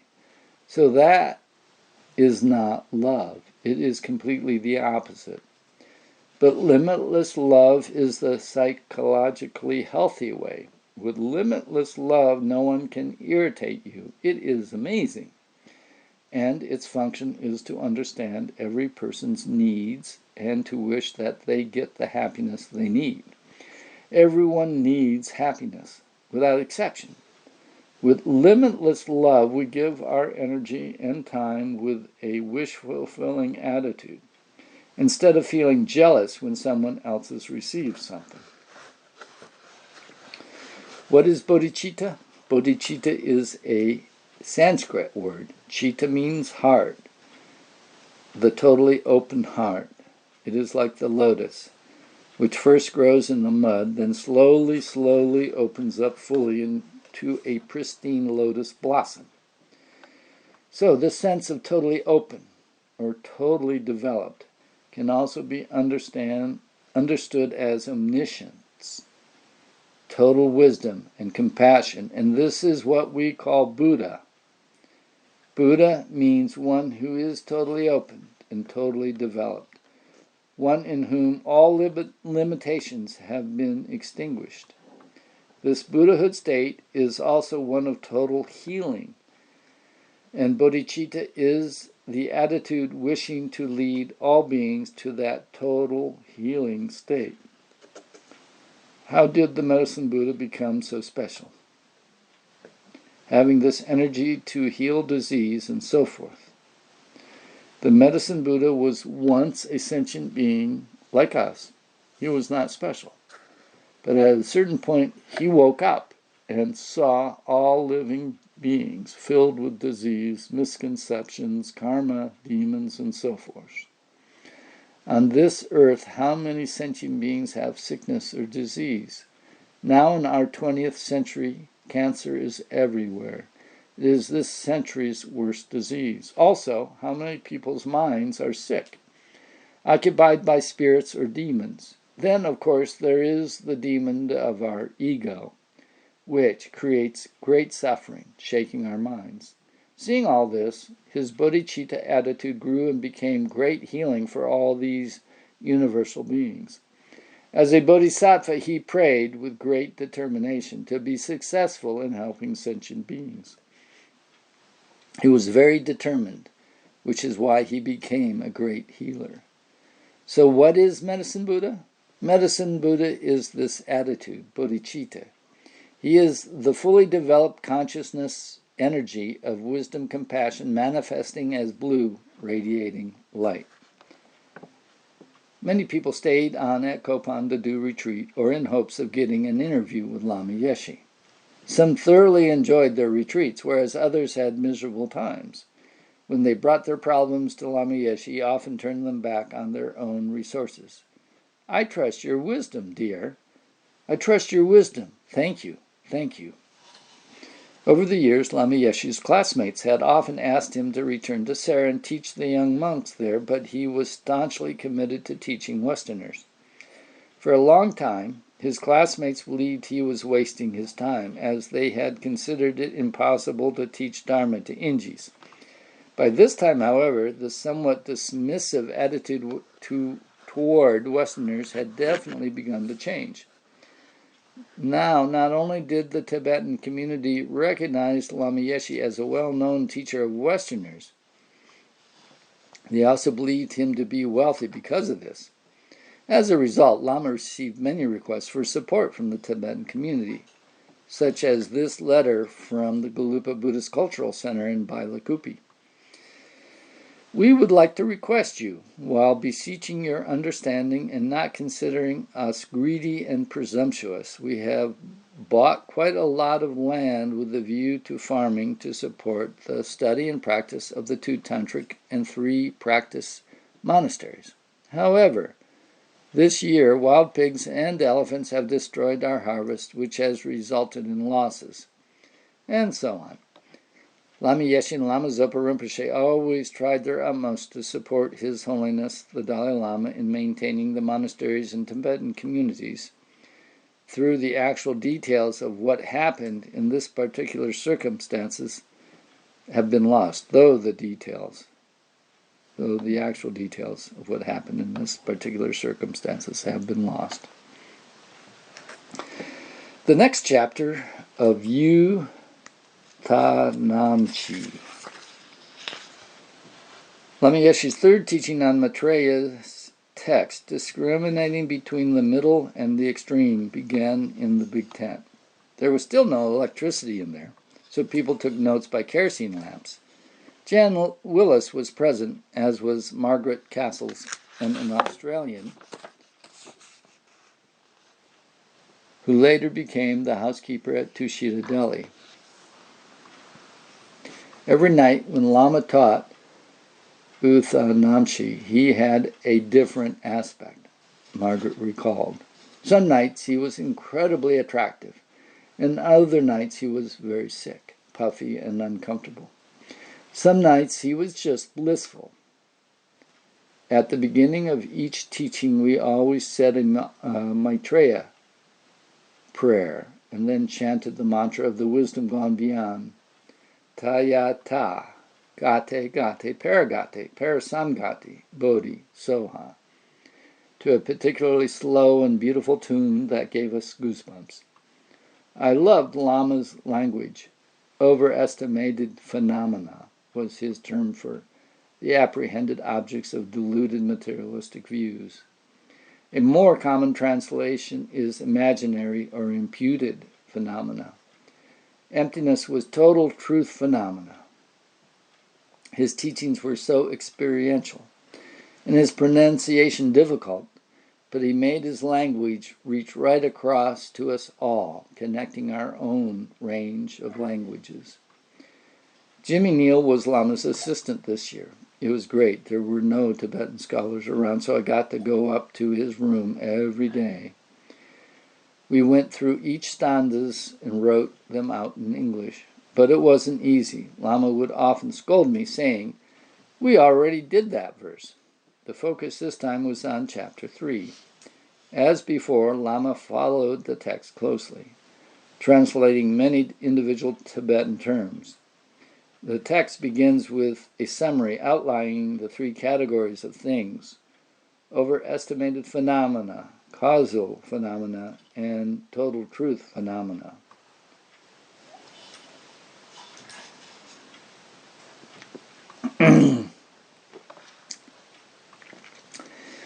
These 3 are the root of the subject.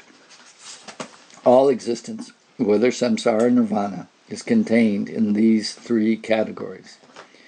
In Buddhism, every existence has its own unique, significant characteristics. Maybe you people think that Buddhism is not concerned with external existence, but only with the mind. That is not true. Shunyata has many names, you know. Each different name gives a different comprehension of what shunyata is. Each term means essentially the same thing, but each one gives a different feeling. This term, total truth phenomena, brings a certain kind of blessing, as it is saying that shunyata is the only truth and that overestimated phenomena and causal phenomena are false. They are all false appearance, producing delusion. They are like the banana tree in that they do not have any solid essence. All the Prajnaparamita commentaries and texts explain reality in this way. This is why Shantidevi said that every single tiny word of the Buddha's teachings was for the purpose of helping sentient beings gain the direct wisdom of shunyata. Every single teaching. Also, in Chandrakirti's Madhyamaka text, he states that when the Buddha taught relative truth, this was his method of leading sentient beings to absolute wisdom. The teaching was complex and filled with many new terms. It was a classic philosophical teachings illustrated by Lama's many insights into the Western mind. Together with his indomitable humor, there were frequent outbreaks of laughter.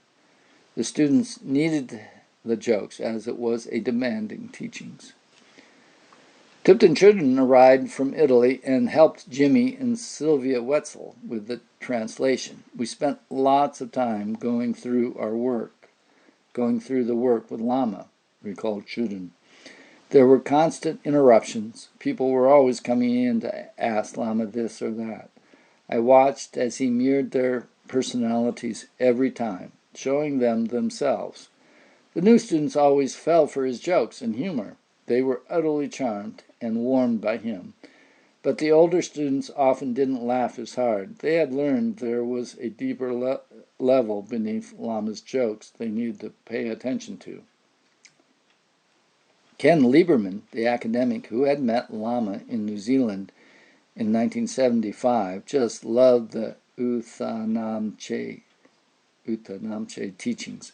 My field of expertise is European epistemology, upon which existentialism is an ethical system is based.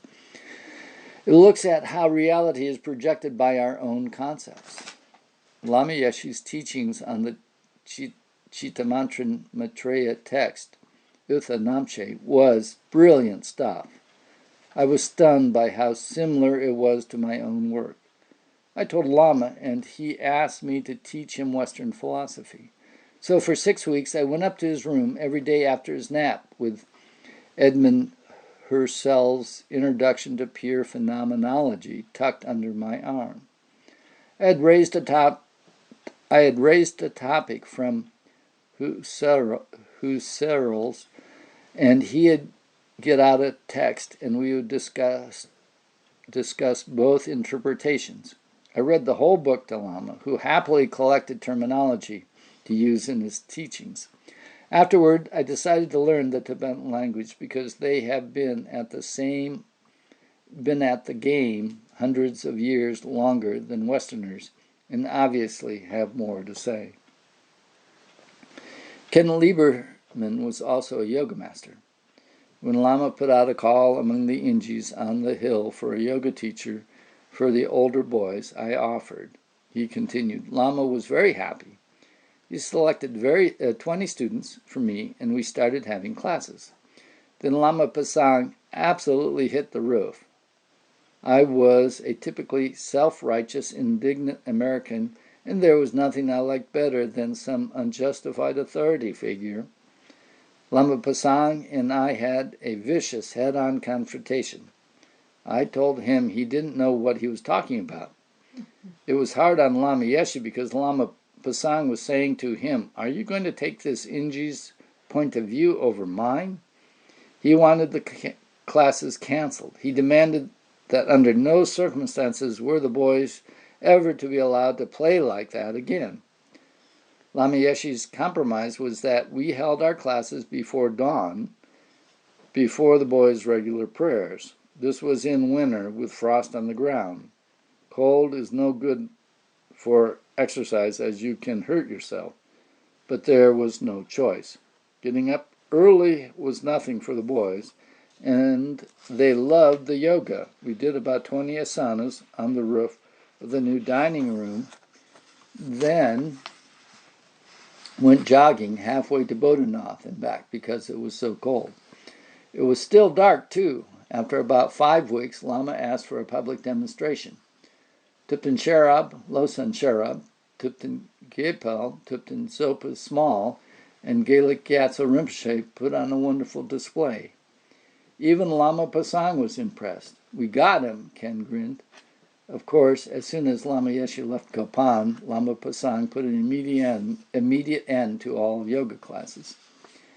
That December, quite a few of the Lama's most longtime students had returned to Kopan to attend Uta Namche teachings and the annual CPMT meeting that followed the teachings in January. They also got to enjoy an annual Christmas pageant put on by the Mount Everest Center boys. The Alpujarra Mountain, Spain. In the meantime, things were percolating in Spain. After teaching several painting courses during the periods between the Lama's various European courses, Jumpuchukyi had stayed on in Spain and, against her own personal wishes, had been voted director of Centro Nagarjuna in Ibiza. Lama Yeshe and I fought a lot in those days, said Jumpuchukyi, due in part to my Spanish temperament, but we were also growing closer. It soon became clear that Ibiza was just too samsaric a place for a center, so I left and went to Granada to stay with my family. My father was a well-known cardiologist, and a friend of his had a connection with the village of Bubian up in the Alpujarra Mountains. I asked if there was any land for sale around there. I went to the Sierra Nevada ski resort on the other side of the mountain from Bubian and did a 10-day retreat, she continued. The energy of that mountain felt so good, the air so clean, I thought it would be a good location for a Dharma center. Much of the money Pepe had donated had been swallowed up just looking for a place, so now we really had to buy something. Together with Maria Ferrer from Barcelona and Jose Juan Ortiz from Madrid, who had a large car, we went looking on the other side of the mountain from the Sierra Nevada resort, in the area known as the Alpujarras. We stayed one night in a small hotel close to Bubian, and when I walked outside the next morning, I found myself staring at this mountainside. Somehow I thought it would be a wonderful place. After looking at different properties all morning, we finally located the owner of that mountainside and discovered it was for sale. So we decided to take a look. But as we started driving up the hill, there was a sudden hailstorm. We tried to close the car windows so rapidly we shattered the side window of the car. So we drove up the hill with snow and hail blowing through the car. Maria Ferre was terrified and kept saying the place was too wild, but I thought it was Pelden Lama welcoming us, and to me it seemed very auspicious. The land was really cheap, but first, of course, I had to ask the lamas. Lama Yeshe's reply was, "To do business with this land is very bad. To do a community center is okay. To make a retreat center is excellent. So we bought it with 500 pesetas down, 500,000 pesetas down, exactly what Maria had remaining, and agreed to pay the rest in 3 years." Not everyone was as thrilled with the location as Champachuqui was, but Paco Hita and Maria Torres and their 2 children decided to go down to the El Pujaras to see the place. "We started climbing up," said Maria. "It was steep and we were jumping and slipping. Rivulets of water ran down the herb-covered mountain. The place had been abandoned for 13 years. There was a ruined house consisting of one small stone room with no window or floor, but it was a start and there was water. Francos Camus offered to put up some money, but Paco and I agreed to work on the place."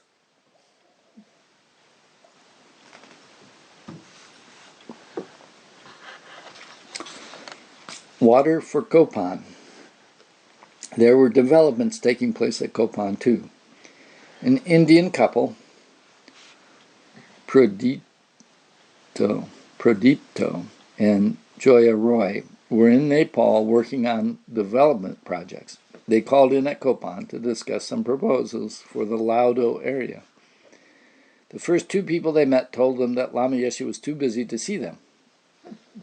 However, we knew Jan Willis, and she gate-crashed the system for us, said Prodipto. We talked to Lama Yeshe for 4 hours. And he had many practical suggestions. Karuna was asked to prepare an integrated project scheme, including a Dharma school for Sherpas. Jackie Keeley and Jhampa Trinley's daughter, Tsenla, both attended our workshop. This was the beginning of our long acquaintance with Lama Yeshe and Lama Zopa. Practical people skills. The Mount Everest daily schedule began when the boys were awakened at 6. They washed and dressed and then went to the Gompa for puja.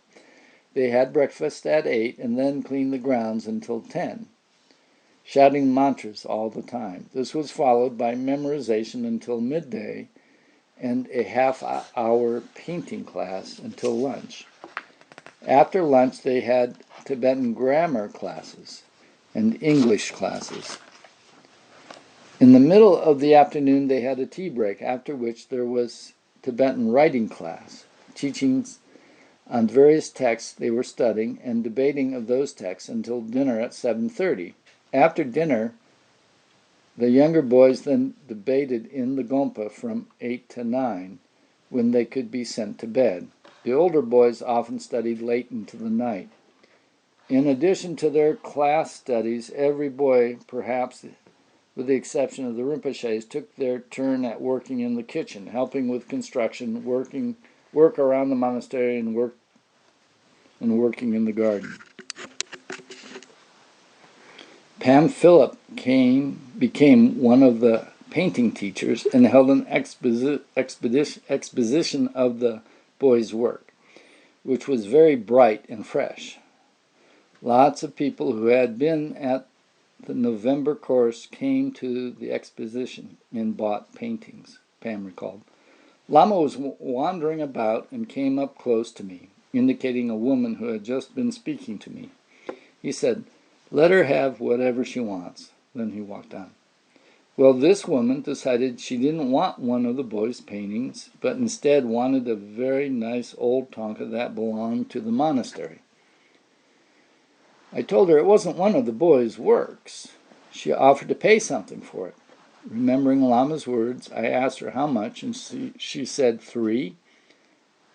I said, 300 rupees? No, 3 rupees, she replied. I thought, my God, what planet is she from?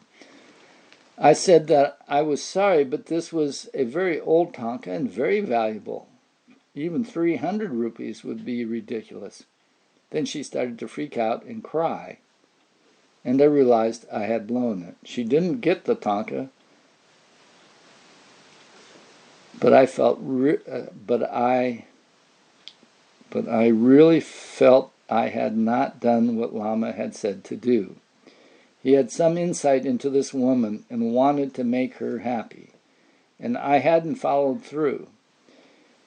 If it was some kind of test, I failed.